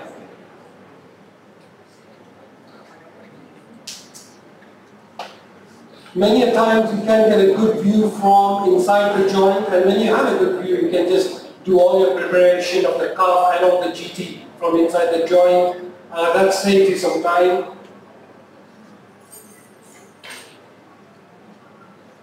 Next is, if you have a massive tear, you're going to do your releases, right? So you do an intra-articular release and an extra-articular, that is under the, inferior to the cuff and superior to the cuff. Alright, so you do a superior capsulectomy. So you can put your traction sutures here and you use your diatony or even a duckbill or a punch to just go between the cuff and the labrum. And you take this tissue out, and that gives you a lot of excursion on the tendon. Another thing that usually holds you up is this anterior rotator coracohumeral ligament, the medial part of it. So you could use your alpha 1 or something and release that anterior part of the supraspinatus, and that will help you with the excursion. Right? And then you go with your, on top of the cuff, you could use a blunt Holman's or something just to release that superior tissue from the posterior superior cuff. If you have a very large tear and you're not able to get a complete release, you can even medialize your footprint, so you don't have to bring it all the way lateral. So that will help you reduce the tension on your repair. Next is your anchor placement. Usually you'd say about 2 to 3 centimeters between your anchors. You want to spread them out. And your angle where you put your anchors is also important, especially with your all suture anchors. You want it, at least about 45 degrees rather than being too oblique, because that will increase your pull-out strength. Suture passing. Once you've had your releases and everything, you can go either from front to back or back to front. You can use one of these suture passes, or you can do an indirect suture shuttle, pass each suture and take them out to a different portal. Alright, and then when you tie them, you either start from back to front or front to back. And you want to spread your sutures quite evenly across your tear. As we talk, suture management can be a big problem in these patients, alright? So my sort of advice would be use cannulas, pass only one suture limb at a time in each cannula. As soon as you pass it, take it out to a different portal. So you're having only one suture in one cannula at a time. Tie knots, so when you're tying knots through a cannula, just get that pair, so the pair of the sutures that you're tying, get them through the cannula, get all the others out of the cannula, and clip your sutures as you keep passing them. So once you've done your medial row, you can do your lateral row, and this is clearing up your lateral gutter. Sometimes you have to adduct the arm. Preload your lateral anchors before you do your punch. Use a stiff cannula that helps you maintain your position, otherwise you can lose the hold once you use your punch. And and once you do that, you might need to do a little bit of a bursectomy around that lateral area. Post-op, again, I think we will be talking a bit more about this. Sling, depending on how good your repair is and how big your repair is, 4 to 6 weeks. Usually you start doing just passive movements early and start active assisted at 6 weeks and strengthening at 3 months.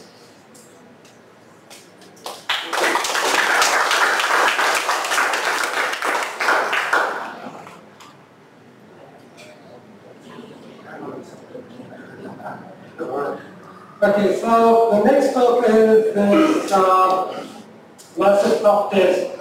I think a little bit about the SCR also. I think wanted me to talk about the superior capsular reconstruction. So massive cuff test is a big problem in terms of what we do. Decision making is not easy in these patients. What is an irreparable cuff? Large massive tears that are right down to the glenoid margin, about 2 to 4 centimeters retracted, with significant muscle atrophy and fatty infiltration. When you see that, you know this is going to be a problem.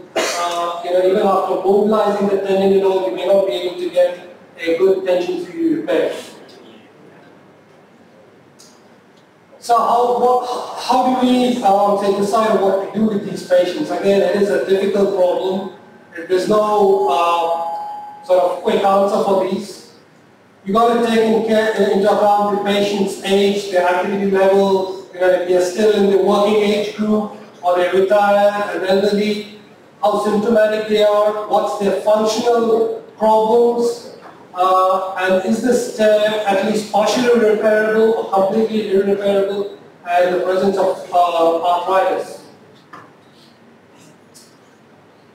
Surgical options. So you can do a partial repair, and there are a lot of studies that show if you can do a partial repair, patients' function improves quite significantly and patients are quite happy. So that is a very reasonable option. Tendon transfers are now becoming very popular, especially for your posterior-superior isolated tears. They are very good to restore function, not as much if pain is a problem, but they are good for functional, if there is loss of function. Lower trap is much more popular than right dorsi. It's a much easier operation to do. SCR is what we'll be talking about, is superior capsular reconstruction. Interpositional graft is, again, very high failure rates, where you put a graft between the cuff and the braided tuberosity. Not many people do it. Subacromial balloon spacer, it was popular a few years ago, it has become popular again. It is like a silicone balloon with fluid in between the acromion and the braided tuberosity, and what it does is just tries to push the humerus down. Recently there have been studies that have improved the material of the spacer, and they have good up to 2 years good results with that. So that's a reasonable option now. If none of these work, you can, if you're just planning to do a debridement, I'd say tuberoplasty is what you do rather than an acromioplasty, because in case you want to do a reverse shoulder replacement, you don't want to compromise that. So you can do a tuberoplasty, that's you shave off the top of the braided tuberosity. And of course your reverse shoulder replacement. So the talk today is superior capsular reconstruction. We'll focus on that. What is a superior capsular reconstruction? It's reconstructing the superior part of your capsule. And the idea is to keep your glenoid, the head centered on the glenoid. And what you do is you use a graft, which could be an allograft or an autograft, between the glenoid and the humerus, which is secured with anchors on either side. And so indications for this, usually younger patients, when I say younger patients, you're looking at around 50, 60-year-old. If they're really in their 30s, 40s, and if they have this problem, you're looking more at tendon transfers. Irreparable cuff tears. You've got to have an intact subscap and anterior and a posterior cuff. So you do have to have your force coupled. You should have no or mild arthritis and minimal or no humeral head migration. Your mainstay, as I said, for all these patients in non-op, only you do this if they have ongoing symptoms. How does a superior capsular reconstruction work? So there are 3 ways it works. One is a trampoline effect, so you're putting this graft on top, and it acts as a sort of a trampoline to prevent this humerus from escaping on top. a spacer, something like a balloon spacer, so the thickness of the graft matters. And then, of course, you restore your force couple. That depends on if that graft heals to your posterior and your anterior calf. Choice of grafts. So Miyata from Japan did popularize the fascia lata, where you take a piece of the fascia lata from the thigh. If you're using autograft, you need about 6 to 8 millimeter thickness for an SCR to work. More commonly, what we use is a dermal allograft. With a dermal allograft, because the tensile strength is a bit better, you can get away with a 4 millimeter thickness. Xenograft is not that popular. What is the evidence of doing a superior capsular reconstruction? Now, Miyata and all who sort of popularized this technique has shown very good results with a facial allograft. But unfortunately, none of the other groups have been able to duplicate his results. And the popularity of the SCR now has gone down, and that's because we do not have any long-term results with this. There are very good 2-year, 3-year studies, but there are no long-term results, like no 5-year, 10-year studies to say that SCRs work. So with whatever sort of clinical data we have, we do know that we get improved clinical outcomes in all test scores in the short to midterm. There is unfortunately almost a 50% graft failure rate, and that's one of the reasons why it is reducing in popularity. Again, as I said, Miyata has had very good survival and results with this. Most of the graft failures do happen from the glenoid side, but they can happen from the mid-substance or from the serial side. Poor prognostic factors for success is smokers, if you're doing revision surgeries, female patients, and if you have artery changes and superior migration of the humerus. Now, there's been a few studies that have shown that if you do a reverse shoulder as a salvage operation after a failed SCR, the complication rates and the results are much poorer than if you do it primarily for a irreparable cup. And after this study, the popularity of SCR has again fallen. So what's the practice trends? There is, as I said, declining popularity of the SCR over the last few years. The reasons being no long-term results. Nobody has been able to reproduce the same results that Miyata and all has done. Indications are very narrow. Results of reverse shoulder replacements after SCR failure are poorer. And there is an increased tendency to use lower tract transfers for these. And as I said, the balloon spacer has again come into vogue with these patients, especially the older patients. So how do we do an SCR?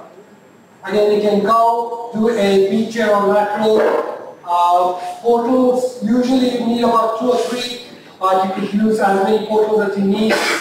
Use cannulas as far as possible. So what I'm going to talk about is a very simplified technique that Sigmund popularized. It's a very straightforward. So the first thing you do is repair your address your biceps, repair your subscap in the regular fashion. Prepare your glenoid and your tuberosity. Put your ankles on both sides. Measure the graft. Size and cut your graft, shuttle the graft in, and then tie your medial ankles, and then secure your graft to the braided tuberosity. Alright, and the last is do your side to side. We'll go through these, and it's not as difficult as it looks. So after you're doing your biceps and all, you're looking from the posterior superior portal, you get a good view, prepare your glenoid bed, and keep the labrum as much as you can to preserve your superior labrum as much as you can. So you prepare your GT bed with a burr or a shaver, prepare your GT. Once you do that, you can use your anterosuperior portal or your posterior portal and put your anchors in your glenoid, right? So you put, I'd say 2 is more than enough, put 1 at the back and 1 in front, alright? So 1 at the back and 1 from the front from the anterosuperior portal. Put your anchors and leave them there. Next is put your anchors in your GT in your regular fashion that you do with your cuff repair. So you want, as I said, make as many accessory portals, make percutaneous portals. Put 1 in the front and 1 at the back in your GT. Measure the distance between the anchors. This is on the GT, so you can get 1 there, 1. So usually they're about 25 to 26. Measure the distance between the glenoid and measure the distance between the glenoid and the humeral anchors, right? So you could either use this or a piece of string to sort of measure it if you don't have a depth gauge like this. So once you measure your graft, as I said, it's usually about 20 to 25. You have about 5 to 6 on each side. Mark it out, cut out your graft. And take the first thing you do is take all your sutures from the medial side into your lateral portal, pass your medial sutures through the graft. So this is your posterior glenoid portal anchors and the anterior glenoid anchors. You tie these to the middle anchors together. And what we use is this double pulley system. So once you tie these anchors, you tie them up and cut this. If you pull on these 2 sutures, that graft will shuttle straight in. Alright, so you've cut your anchor, you can use a little grasper, and all you do is pull on these 2 anchors and it will shuttle your graft into the joint. Right, and once that is in, you tie these 2. It will be a non-sliding knot, so just use a non-sliding knot to tie these 2 sutures on the medial side. Alright, so once you have that, you sort of, it's like a cuff repair. You got your lateral row or GT sutures already there, and you've got a graft. Use your auto pass or your suture passer, and just pass them as you do your regular cuff repair. And so once you pass it through the lateral side, so these are tapes. We use usually tapes. You could use ribbons or sutures to tighten down, but tapes work good enough. So once you pass your posterior, anterior and posterior sutures through the lateral part of the graft, you do your lateral repair as you do with your cuff. Alright, so as long as you do your suture management and don't make it too complicated, you can sort of get this sort of graft to sit there. Tensioning is, of course, a bit of a tricky one. I usually keep the arm in a neutral position, but you do lose a little bit of tension on that. First stop again, it's pretty similar. You want to take them slow. Sling for about 6 weeks, active assisted, and range of movements from 6 weeks onwards. Thank you.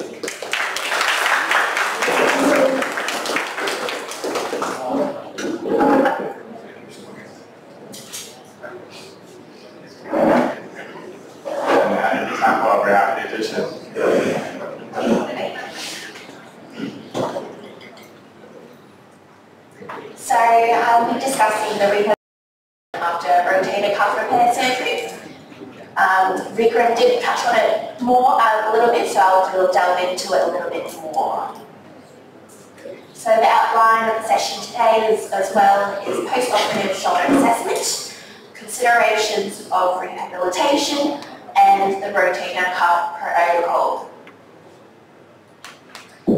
As for the assessment after the surgery, it's quite similar to the shoulder instability. So checking all the weight bearing movements restrictions as well as the movement restrictions, Pain level, sensation, very quite similar. And then as the weight bearing or movement restrictions ease, we can always check the scapulothoracic scapulothoracic movement and then scapular dyskinesis.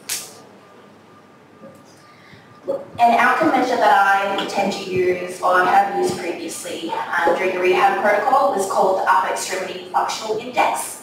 It is a questionnaire of 20 questions and you rate from 1 to 5. It's a score out of 80, 0 being minimal but quite severe limitations, and 80 being minimal to no limitations to activities of daily living. So a lot of these questions ask about whether you can carry bags, carry groceries, cook, drive, wash your hair, brush your hair, activities like that. This outcome measure I like to use right after the surgery as well as after the rehab protocol as well, so I can compare. What's important to know is that there's no normal range of score, so it's really a comparison of the patient from the start to the end of rehabilitation.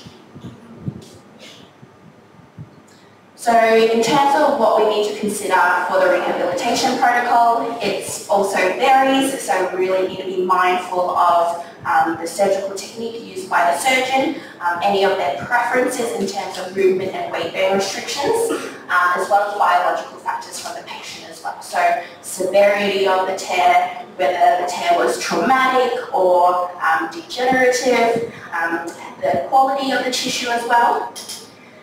We also really need to consider the patient's work and activities of daily living, as well as really need to make sure that the intensity of these exercises are according to the healing process. So the main principles of the rehabilitation after the rotator cuff repair is split into 4 main phases.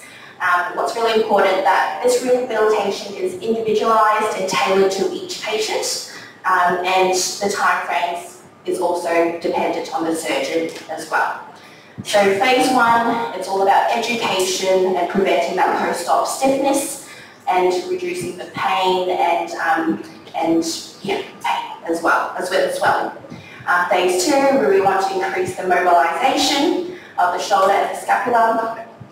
Phase 3, this is when we progress all these strengthening activities, proprioception and the commence of functional activities. And phase 4, it's really promoting that full strength recovery back to the sports, whether it's high level, low level, or work, or any hobbies as well. So phase 1, we want to really try to focus on reducing that post-operative stiffness, reducing any of that pain and swelling. We educate the patient on joint protection, any movement restrictions, and we can use ice for pain and swelling relief, so 15 to 20 minutes. This will be when they actually use a sling, most likely an abduction sling, for about 4 to 6 weeks, and they can remove that for showers and exercises as well. And this is when we commence some passive range of movement. So as long as it's alongside the movement restrictions, we do not want to have any active elevation or movements with that shoulder as well. Physio starts from about, supervised physio starts about 2 weeks follow-up. So ensuring to educate them on the precautions during this phase. So like I said before, no active elevation, flexion for 0 to 6 weeks. So no heavy lifting, no carrying objects with that hand. And exercises, some examples include some shoulder pendulums, so like that picture to the left, one hand, the non-affected hand leaning on the chair, and then using both body momentum to gently circle around with that operated shoulder. We can commit some shoulder retraction squeezes and do some trapezius strengthening.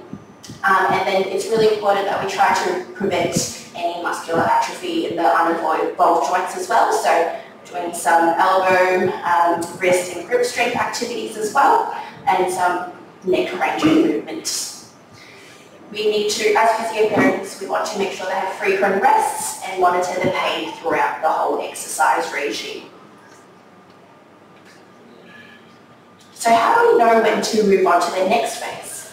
We want to see whether their pain levels have improved at rest and during movement, and we want to make sure that they have acceptable glenohumeral joint range of movement as well. Once those criteria are met, we can start for phase 2.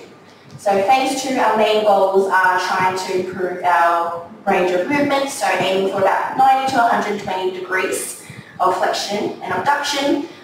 We can commence active assisted range of movement, and towards the end of phase 2, we can start a bit more of the active range of movement activities. The resting pain should be reduced, and we can commence some functional activities as well, making sure that it's below the shoulder height. So ongoing precautions will be no loading, lifting, pulling through that affected arm, and no fast movements. So some exercise examples would potentially be ongoing passive range of movement, encouraging that active assisted shoulder flexion, abduction, internal and external rotation. We can actually start some hydrotherapy as well, and I'll touch on that a little bit later. We'll continue shoulder pendulum, and we can do like the picture on the left side where the lady is holding a towel and gently pushing the towel up.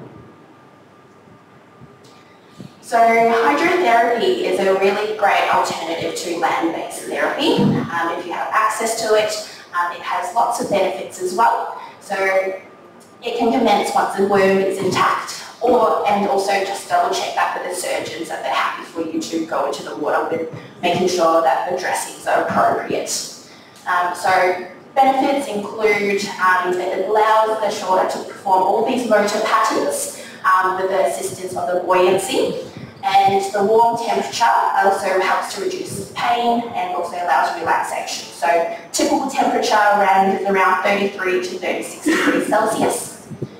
Research says that it can actually improve clinical outcomes 3 months post rotator cuff repair surgery. But we also need to be wary of when we start hydrotherapy as well. So when compared to land-based versus water-based, there wasn't much difference when they started hydro straight after surgery as well. Keeping in mind when you do any hydrotherapy movements or activities, it is also within the movement restrictions. So phase 3, it starts from about 3 to 4 months. The main goals are to progress the range of movement, flexion and external rotation. It's when we can progress the active range of movement and should be around quite full range of movement. We can do some isometrics against the wall, increase external rotation strength, and really progress the functional functional activities as well. So precautions are still ongoing in terms of any movements above the shoulder height. Avoid activities which cause pain, and full and empty hand. So full hand with your thumb facing up and empty hand with your thumb facing down. So that places quite a lot of stress on the joint.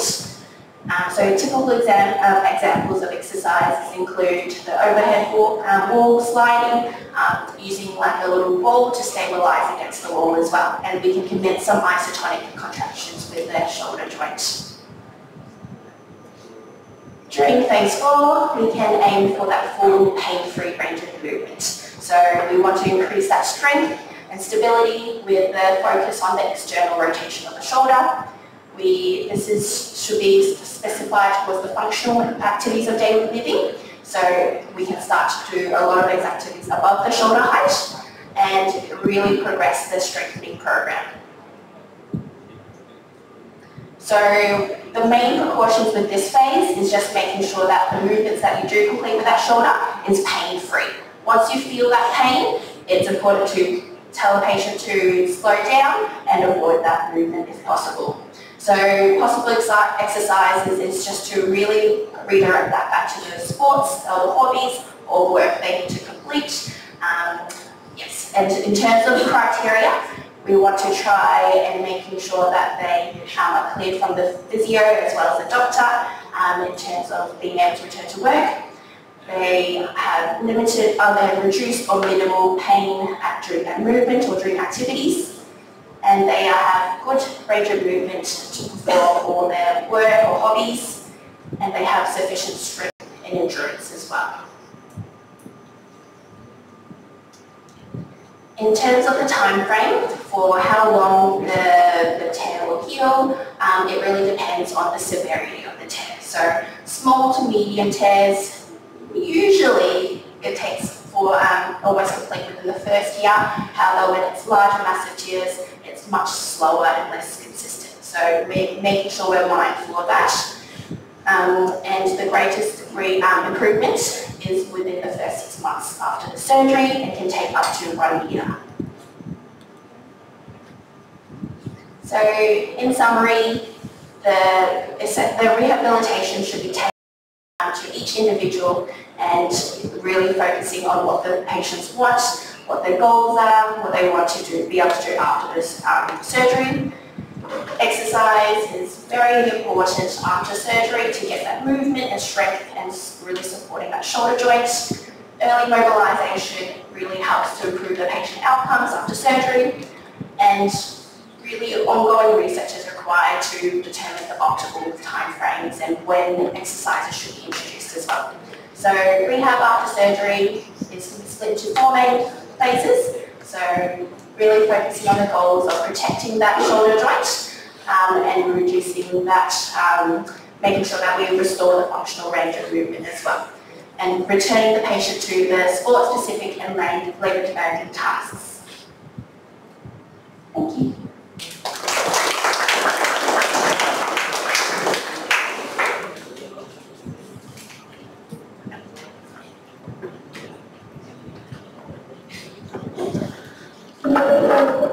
Thank you so much, Winnie. And by the way, do you have your phone number? Okay. Can you give me your phone number? Because I will introduce my person to call with you.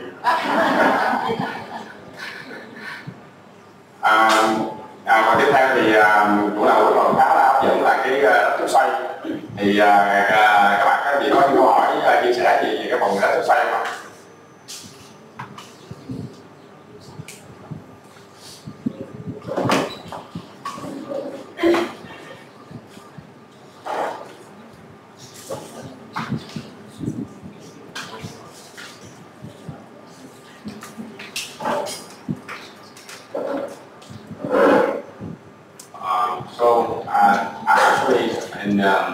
In Mayville, I refer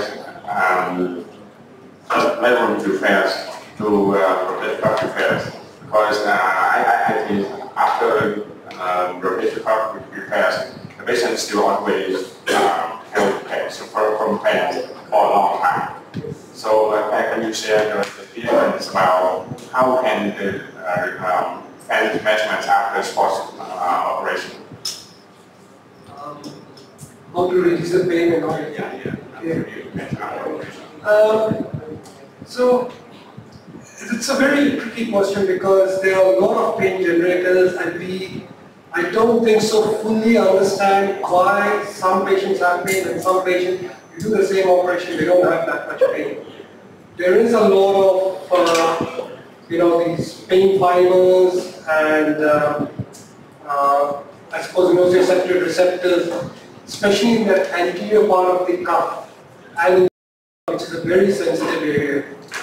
And you can see that once they disrupt that, they are very painful. So I think that anterior part of that shoulder is a very sensitive area. What I've recently been doing is putting the biceps, where the anterior cuff is, sort of rerouting it onto that. And I think it reforms that anterior cable, and I found that the patients are slightly less painful than when I just do a plain repair. So I think giving that substance into that anterior cable and recreating that anterior cable will help with pain in the post-op thing. The other thing is we used to do a lot of bursectomy and clean up everything, Now I do very limited, just enough to see.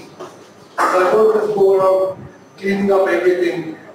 I don't know whether, sometimes doing that vasectomy makes them more sore or something. We don't know actually what triggers that much pain, but yeah, so recently I have been trying to limit my, decompression to only what needs to be and how much I can see, and trying to recreate that Iberian cable. Only if there's a spur, otherwise I don't do that. Yeah, so I don't even touch that unless I see a spur or something down there. Yeah, and I find that one is patients are less painful if I've not done that. If I've not done that, I go to a plastic and all that. That's most important. It's actually chronic or very small. So, yeah.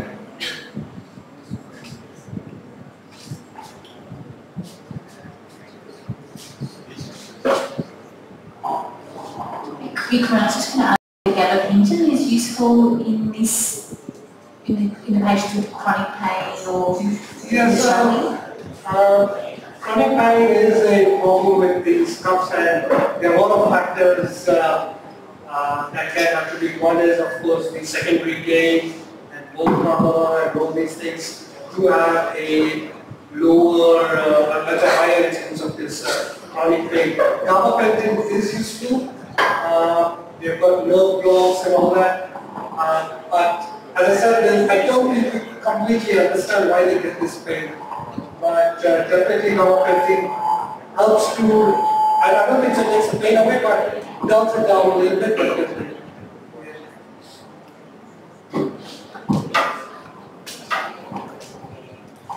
Thực ra mình ngại nhất cho quý vị mà thực ra là ở phẫu thuật cấp 3 á, mình thích cái phẫu thuật khâu xương nhiều hơn là khâu chích xoay.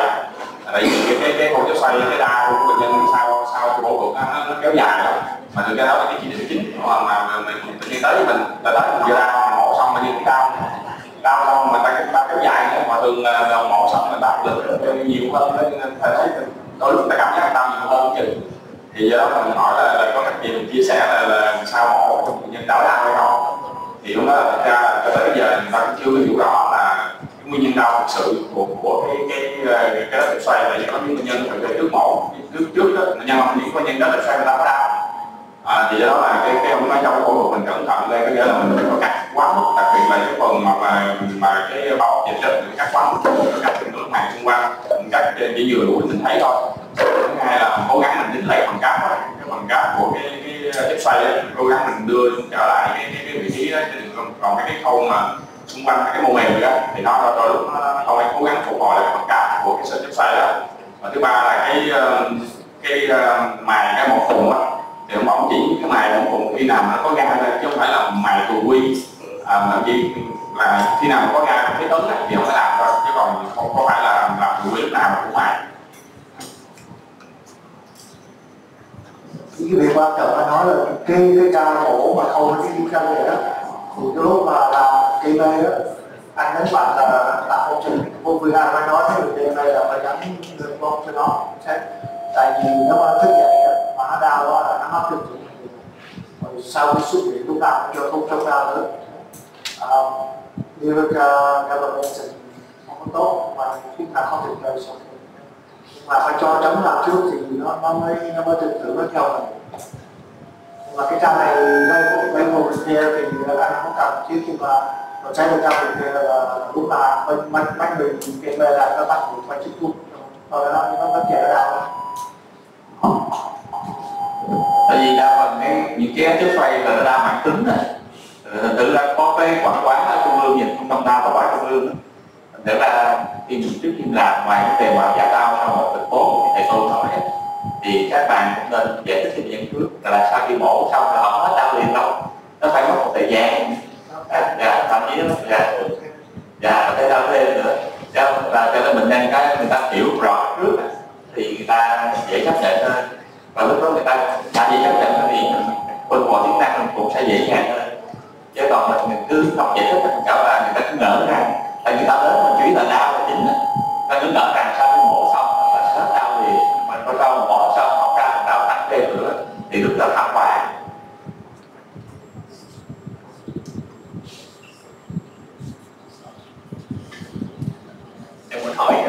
sau khi đau anh hỏi cái đau bụng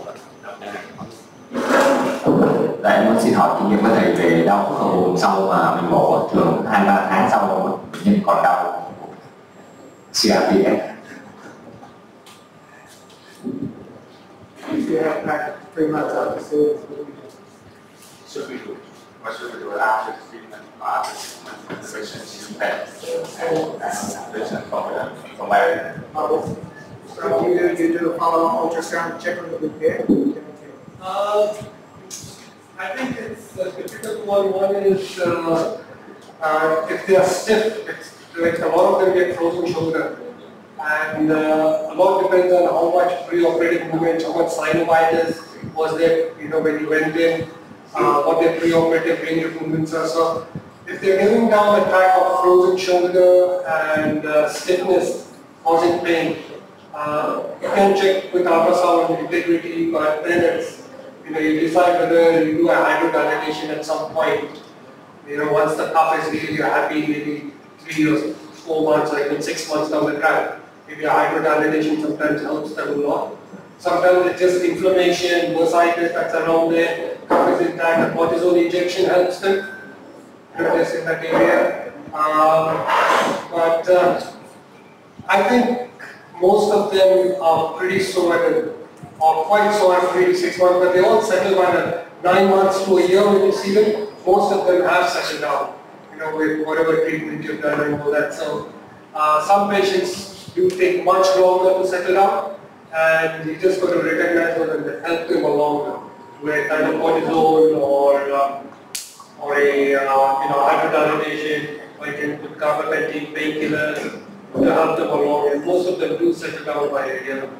Of course, if there's a failure of repair or cuff, that's a different thing. Then there's a structural problem there, which then you then got to make a decision whether that's causing them pain. You want to revise that, because that's also not going to be easy. Pretty revision, going to be even more pain sometimes. So that's a decision that we've got to make. Nó thực ra là sau khi mà mổ thời gian mà bệnh nhân vẫn còn đau á, thì thứ nhất là mình phải coi lại cái mổ mình nó có thất bại không, mình kiểm tra đầu tiên là nó có thất bại không. Thứ hai là mình cũng phải kiểm tra lại cái bệnh nhân thường có khuynh hướng là cứng khớp vai thôi. Cái cứng khớp vai thì mình phải kiểm tra coi như cứng khớp vai, và cứng khớp vai thì sẽ đau dai dẳng nhiều hơn nữa. Thì đó trong những trường hợp, tùy trường hợp là mình sẽ xử trí. Ví dụ trong trường hợp cứng khớp vai thì các bạn có thể cho bệnh nhân những cái giảm đau, có thể là NSAID hoặc thậm chí cái tiêm những cái cortisone cho ở trong khớp để ta hạn chế của cái phần đó. Tuy nhiên cần phải thận trọng là thường những cái tới mình mà đau nhiều vậy là những bệnh nhân có những cái bệnh lý kèm theo nữa. Thì do đó là mình phải đánh giá tổng cảm hết trước khi mà mình đưa ra cái quyết định điều trị tiếp theo. Thì trước đó là mổ rồi, bây giờ phải đánh giá lại có thất bại hay không, có cứng khớp vai hay không. Vì thực sự là nếu bệnh nhân sẽ tới với mình mà sau đó đau nhiều quá thì rất là khó đưa ra quyết định điều trị tiếp theo. Và khi quan trọng nhất lúc mà theo dõi bệnh nhân á, thì cái quan trọng nếu mà nó đau á, mà nó nói nó đau chỗ này á, thì ok, thì single focal pain, thì can deal with it. Nó có đau ở chỗ mà cái đầu nó mất á, nó focal pain, stiffness, thì chỉ có cái đạo để trị liệu thôi nhé. Chỉ là cho thuốc chống đau rồi thuốc chống viêm nhé. Mà cái mà ca mà khó nhất là nó cái sợi đau nó giãn ra, cái tâm viên nó nói là nó đau bên đây, đau cái này, generalized pain and stiffness, cái đó là decompensation, cơ thể nó chịu được rồi. Rồi những cái ca đó thường bên Anh là mấy người mà bị tai nạn công nghiệp hay gì đó, mà bên Anh thì nó nhà nước trả tiền nuôi đó, nó không muốn trả lại tốt nhé. Rồi không thì đó, ra lúc như trong những cái ca mà không rất là khó chọn á, hoặc là không chọn á, là những ca đó, mấy ca mà thường thì vậy. Cái lúc mà nó bị mà generalized pain, periscapular stiffness, thì cái thứ nhất là coi cái xương cổ rất không, tập vào cái trị liệu phục hồi chức năng trước đợi nó, nhưng mà coi nó cái đầu não nó bị tâm thần, nó bị tâm thần nó đau quá, thời gian lâu quá nó mất tâm thần, mà nó mất tâm thần rồi thì mình chữa gì nó không được. Thì những cái ca đó là tránh cũng được rất là lâu, tại vì mình làm nó đau thêm, nó cứng thêm, Giờ nó làm thêm thì cái nghi dòng trọng hầu nó sẽ là đúng luôn.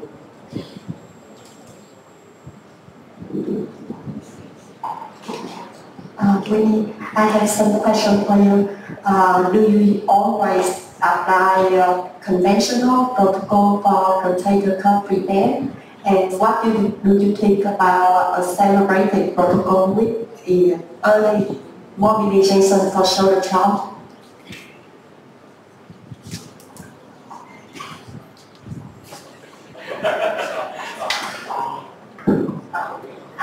So we don't always use the conventional rehabilitation protocol. It just, like I said before, there's many factors as to what may vary, and we always in constant communication, liaising with the surgeon themselves, and reading the post-op orders of what the surgeon, how the surgery went as well. So it really is just a communication and discussion with the surgeon as to what the rehabilitation protocol. What was the second question? Sorry. Have you ever tried the accelerated protocol for the patient? And can you share experience?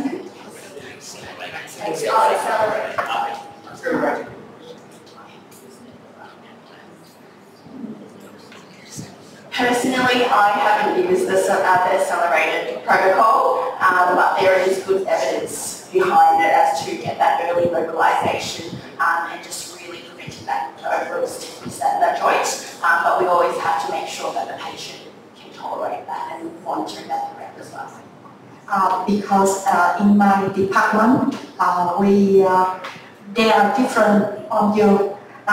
We just communicate for the surgeon and to evaluate the pre-treat and tricks of post-op complications such as stiffness. Okay, and most of case in my department should receive accelerated protocol. We should allow for the patient passive range of motion for shoulder at the first day post-operation if the surgeon agrees with me. Okay. So I want to share with you. No, that's really great insightful information. And I totally agree with you. We always communicate for the surgeon to segment the pre-tear risks and pre-tear post-op complications. Okay. Dạ, thì em có hỏi Winnie một số điểm về cái protocol màng truyền thống mà Winnie giới thiệu thì hầu như là ở Úc thì các bạn ở cái cơ sở của Winnie thì vẫn đang áp dụng theo cái protocol tập truyền thống là sẽ bất động khớp vai hoàn toàn trong 6 tuần đầu. Nhưng mà thì trong các anh chị ở đây mình cũng đã tìm hiểu thì mình thấy là những cái protocol mới hiện nay người ta tăng tiến thì người ta sẽ có thể khởi động tập vận động sớm khớp vai. Thì tuy nhiên thì Winnie cũng nói là cái điểm chính là chúng ta phải luôn luôn mình sẽ trao đổi với lại phẫu thuật viên, tại vì phẫu thuật viên họ sẽ cho mình cái đánh giá của họ trong cuộc mổ về những cái nguy cơ của đắp viên thì có thể bổ sung thêm như là chất lượng của cái gông hoặc là cái mức độ đắp như thế nào để chúng ta quyết định là cái protocol truyền thống hay là cái protocol tăng tiến. Thì cũng chia sẻ với các anh chị thì ở hiện tại cái cơ sở em đang làm thì là ở tại Viện Học Y Dược thì đa số thì những cái ca tụi em đang áp dụng hiện nay thì hầu như thì tụi em trao đổi với phẫu thuật viên thì em cũng cố gắng là áp dụng theo cái hướng là protocol tăng tiến sớm cho bệnh nhân để bệnh nhân thứ nhất là ngăn những biến chứng thứ phát và thứ hai nữa là có thể quay trở lại chức năng sớm. Thì muốn làm rõ thêm cái điểm này cho mọi người để mọi người hiểu thêm về cái protocol tăng tiến. Ngoài cái là lựa chọn bệnh nhân đúng không? Dạ. Thì đứa nó mấy đứa trẻ đó, cho nó đi ăn luôn, nó bỏ rồi nó ăn luôn. Mấy người già sợ đó, người ta phải đẩy người ta.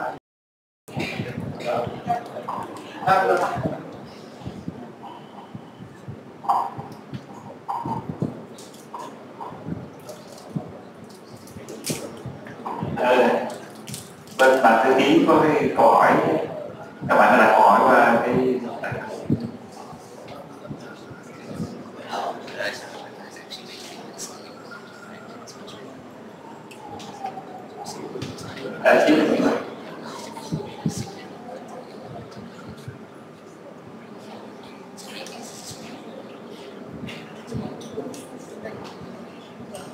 thông thường những cái trường hợp mà làm tăng bệnh tím thường là những cái trẻ và thường là cách sao chấn thương thì nó mau lành hơn. Còn những bệnh nhân mà nó già loãng xương và thời gian kéo dài mà lớn hơn trung bình thì cũng hết sức là thành công. Thì không chỉ chất lượng xương mà không chỉ chất lượng gân kỹ thuật khâu mà còn chất lượng xương, thì cái chất lượng xương nó kém quá thì tập sớm nó bung lên, đặt bao cái này vô nó bung lên hết. Tập sớm thì thường là tập tăng tiến các bạn bắt đầu là những bệnh nhân mà tương đối trẻ và sau chấn thương sớm thì ok.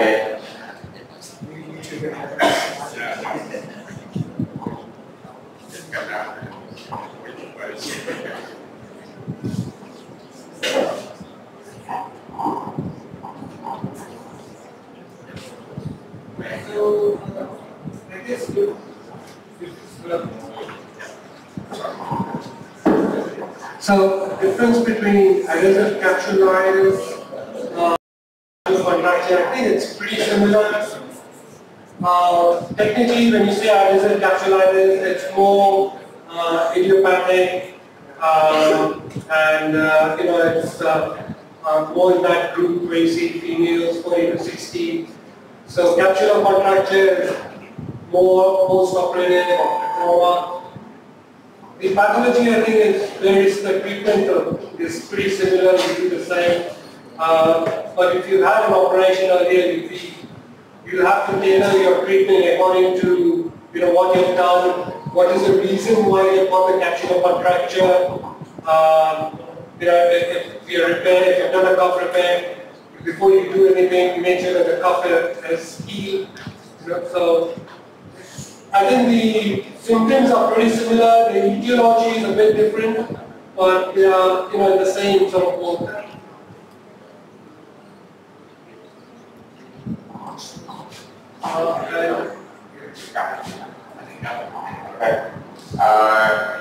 Câu 30 của bạn Sơn quá. Không. Em thì câu hỏi là cái adhesive capsule là cái dính có bài á, và cái capsular contracture là cái co rút cái bọc có bài á, thì nó có khác gì nhau không? Thì ông nói là về mặt mà lâm sàng á là hầu như nó giống, nhưng mà cái về mặt mà kỹ thuật và lý thuyết á, thì nó đôi chút nó khác thôi. Tại vì cái adhesive capsule là đa phần là nó vô căn, còn cái capsular contracture là nó có những cái nguyên nhân do chấn thương, nhưng mà cái phần điều trị á, thì hầu như là nó giống nhau. Và cái tổn thương á, thì cái cách điều trị của mình không có nào mà nó dễ hết á, mà nó tiếp cận và điều trị nó tương đối là nó giống nhau.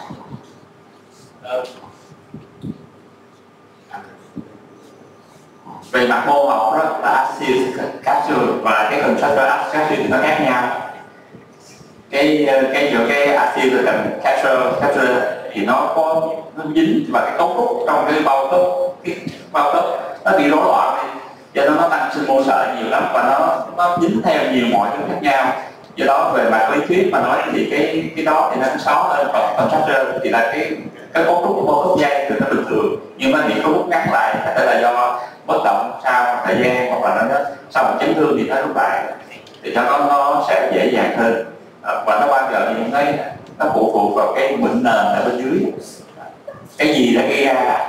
Ví dụ như là trong trường hợp mà mổ xong cái khớp vai thì nó bao gồm cả contracture và adhesive luôn, là do can thiệp giải phẫu nó sẽ làm thay đổi, làm rối loạn cái sự vận hành của cái bao khớp, và những cái phần còn lại cho nó bị bất động, co rút luôn. Thứ hai cái này nó có thể chồng lắp lên nhau, cho nên quan trọng không phải dễ hay khó, nhưng quan trọng cái nền ở dưới cái gì gây ra thì nó sẽ quyết định là khó hay dễ. Còn mà thì điều trị thì thường là giống nhau, mình phải kéo dài từ từ.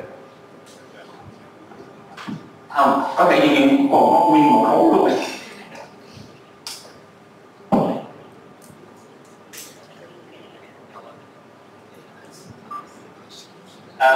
Xuân Thành, chút xíu để bạn nói xong, bác sĩ Xuân Thành nói. Okay. Also, when we do a cuff repair, like a big one, we release most of the capsules. We do the inferior, the LTHL, and we release the superior capsule more. So we've already done a pretty extensive capture and release. And then the stage and step. So there's a lot of scar tissue and reforming there. So mostly I think hydrodelegation does help with that little bit of scar tissue that's there that restars and reforms. If you go in there, there's not much of a capsule actually there because you release most of it, you have straight onto the muscular part and nerves. So that's a bit you're able to consider also when you're treating it here.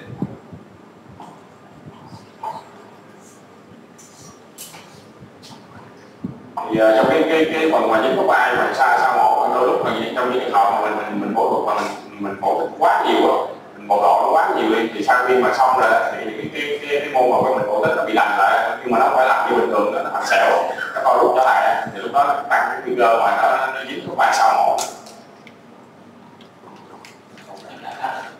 Em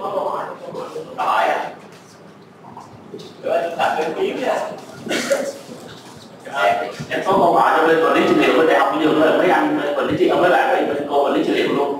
Tức là tình huống lâm sàng gặp trường hợp là bệnh nhân bị viêm dính khớp vai, còn với lại rách chóp xoay đồng thời luôn, thì em đọc đây thì không biết là mình nên làm cái gì luôn. Tức là mình một giải phóng nội soi khớp vai, mình giải phóng khớp, xong mình khâu chóp xoay luôn, hay là mình giải phóng khớp vai trước mình cho tập, sau đó mình khâu chóp xoay. Tại vì mới cách đây mấy tháng này có một cái ca tiểu đường, xong rồi vô cái viêm dính dữ lắm, mình giải phóng xong thấy rách đơn cơ chóp xoay lớn lắm. Thì mình không biết đây là mình bay luôn. Vậy thì bây giờ nếu trường hợp mình làm được xem thai, tức là cùng lúc đó thì cái chương trình quản lý trị liệu có khác thì không có gì cẩn thận đâu. Tại vì lúc đó viêm dính là yêu cầu sự tập sớm. Trong khi cái chóp xoay mình cũng phải tập. Em đồng ý với bạn là bây giờ mình có tập đăng ký không ai mà bắt đầu 6 tuần lễ nữa, chương trình nó có đầy đủ. Thì bây giờ hỏi với bạn quản lý trị liệu coi là có khác gì không nếu mình bay đồng thời mình làm xử lý hai tổ chức cùng một lúc. There are questions for both surgeon and physiotherapist. Dr. Tan, in this case, the patient have combined protein cut and have to catheters. And then according to the surgeon, which one you do first or you do second? And regard to the physiotherapist, in the case you we have first and then send the patient to the surgeon, or you send the patient to the surgeon first and then we have faith. Yes. So,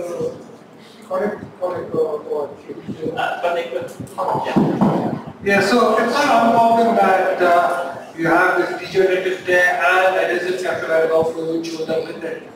And always the thing is, what do you treat first? I don't consider any right or wrong answer. A lot depends. If there's a small tear, then that's not causing the problem. You want to treat the adhesive capsulitis and all. But if it's a reasonable tear, then you could address both. You go repair the thing, release the capsule. The results of the results if they have preoperative stiffness are poorer than if they have good range of movements. So if it is something that can improve their range of movements, that would be my preference. I would get them to rehab, get movements back, and then see what their symptoms are. Many of them may become asymptomatic with that, and you don't have to do anything. So I think it's a tricky one. It is something that we need to do patient on patient basis. If it is a sizable big tear and they have stiffness, I think we can consider repairing it and releasing it and starting early mobilization with the understanding that they may not get the full movements in the long term. What about the difference between acute tear and chronic tear? Yeah, so acute tear I fix. Yeah, I think acute tear do well with fixing it with their step. I think fix, release. So it's a different thing compared to degenerative. Giờ thì tôi cũng có hỏi là trong trường hợp vấn đề mà đứt cấp tính hay là mãn tính, thì trong trường hợp đứt cấp tính thì học thuyết lúc nào luôn được, nhưng trong những trường hợp mãn tính thì cũng tùy theo cái mức độ viêm dính của khớp vai và tùy theo cái kích thước của cái nó sau khi mình giải phóng khớp vai ok rồi mình có thể release mình có thể khâu dễ dàng. Mình thấy là sau khi mình khâu xong nó nhỏ, sau khi mình khâu xong bệnh nhân có thể theo được một cái bộ chức năng bình thường hoặc là thăng tiến thì ông sẽ làm được luôn. Còn nếu không có thể không được thì ông chỉ làm giải phóng một cấp gai trước, rồi ông đợi cho cái tiết liệu cho nó ổn định, cho nó vé này hoạt động tốt rồi sau ông làm sao. Tức là nó nothing right, nothing wrong, tức là case by case, chứ không thể nói là ra một cái gì gọi là cái guideline hay gì lại thì phải đánh giá, tại vì không chỉ đánh giá trước mổ không mà đánh giá sau mổ. But first, when you meet the patient, first you send the patient to the physiotherapist first, or you decide it over or not? Definitely. Always try conservative.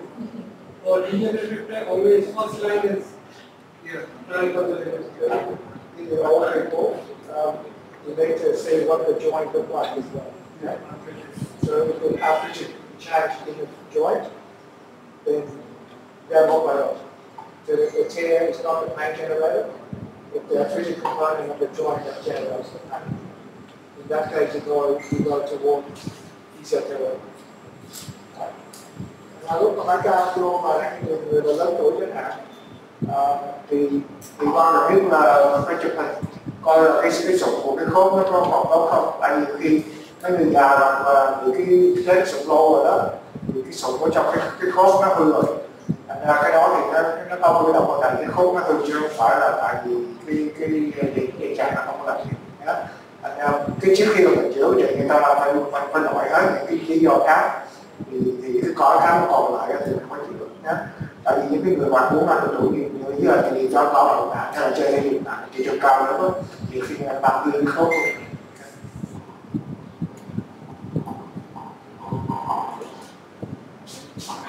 That question is, do you think the overall scope of may be more convenient for rehabilitation? Yes, not overall. Yeah. I think there's not much difference unless big tears, then maybe double row helps, but I think single row or double row, no change really. It depends on the size of the tear and how good your repair is. So if you're able to repair it without tension, I've done good release. So I think rehab depends more on that. The quality of the cup. Yeah, quality of the cup. Ông trả lời là cái chương trình mà hồi chức năng nó không phải phụ thuộc vào chuyện mình không mua 1 hàng hay 2 hàng, mà là phụ thuộc vào cái kích thước của cái đất, phụ thuộc vào cái chất lượng của cái đơn đất đó, chứ nó không phải phụ thuộc vào cái không 1 hàng hay 2 hàng. And continue. Yeah, I was a renaissance teacher, and so sometimes we will suture superior capsule and infraspinal tendon at the same time. So So with renaissance, it is a bit of a blind procedure because you can't really see outside the capsule. So once you pass the things, hopefully you're taking the capsule and a bit of the tendon in. So you have to take both, and the idea, as I said, is taking your bite as natural as you can. If you take the bite more towards the glenoid, then they become very stiff. You take a lot of tendon, everything inside it. You lose a lot of movement. But if you take it more natural towards the tuberosity side, then there's less chance of losing movements. But usually you take a bit of the capsule and the tendon. That's the idea. Putting only capsule may not be sufficient. So usually you have to fill it up with some tendon and capsule. But it is a blind procedure.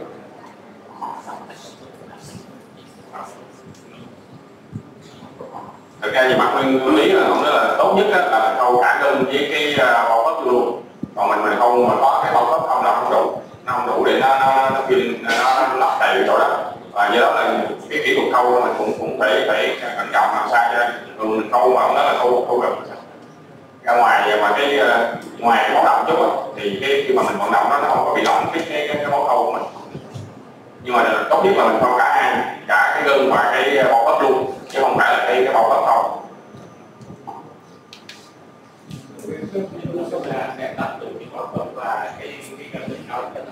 Chắc coi là ngoài luôn. Là những cái bao sao, những sau kỹ thuật nào có soi Tại vì có người đọc là đau phòng thẳng 50% trường hợp mà câu ra nước xa là chỉ câu hô hấp và chứ không có câu gân. Thì đó là em biết câu này qua em.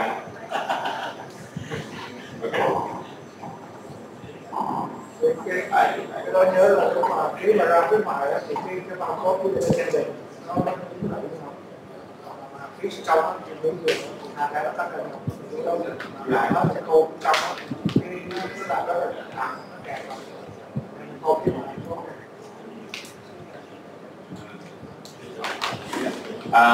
những cái câu còn lại các bạn thấy buổi chiều nay thì có cái ca chủ thể xung quanh rồi. Chắc là chúng ta sẽ nhìn thấy những câu hỏi của bạn cho các question như vậy. Rồi bây giờ chúng ta tới các bạn thì trước khi các bạn nghĩ ra chung cư tại vì chiều nay có một số thành viên của đoàn sẽ về tại ở Melbourne để công tác để ra hoạt lại và sau đó thì chúng ta lại tập 2 lớp, một lớp để phục vụ các sáng và các bạn là lại tiếp tục điều trị. Do đó thì ban tổ chức sẽ xin làm cái lễ nhỏ để trao giấy chứng nhận cho các báo cáo viên của vị trí bạn trong sự có mặt của các đầy đủ các bạn ở đây cho nó sang trọng.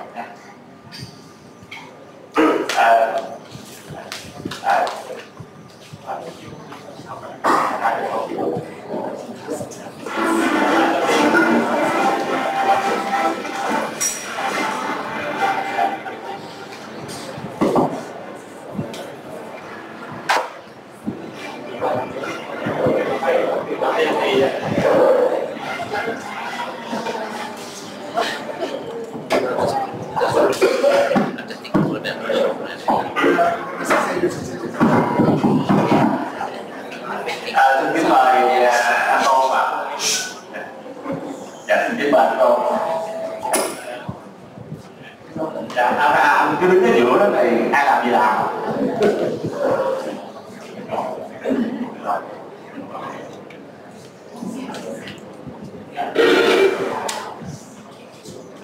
Cảm ơn anh đã cho các em đây có những cơ hội trao đổi.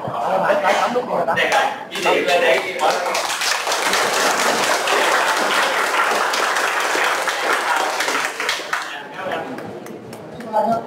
Dạ, sao rồi? Dạ.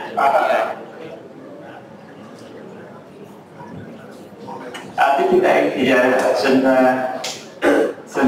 mời bác sĩ Pika, Dr. Pika Mohastavis, please go to the stage.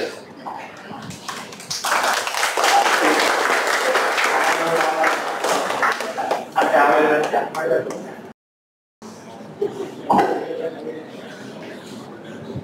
Thank you so much. Thank you so much.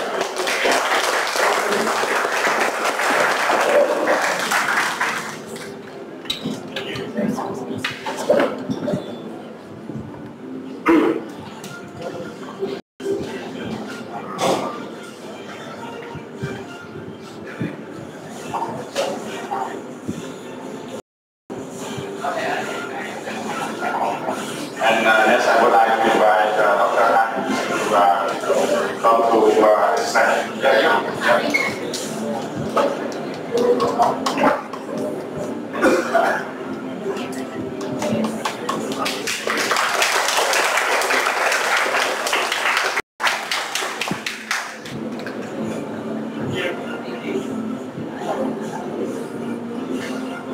And next I would like to invite Vinny, that rehabilitation team to come here.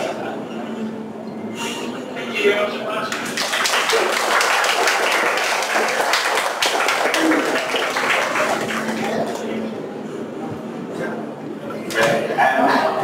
And next, I would like to invite Miss Melanie to come to stage.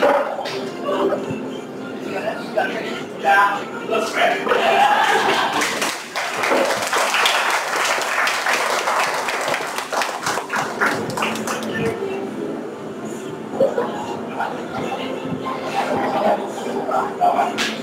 Cảm ơn các bạn. Đây thì xin mời các bạn dễ lao bạn đường thì có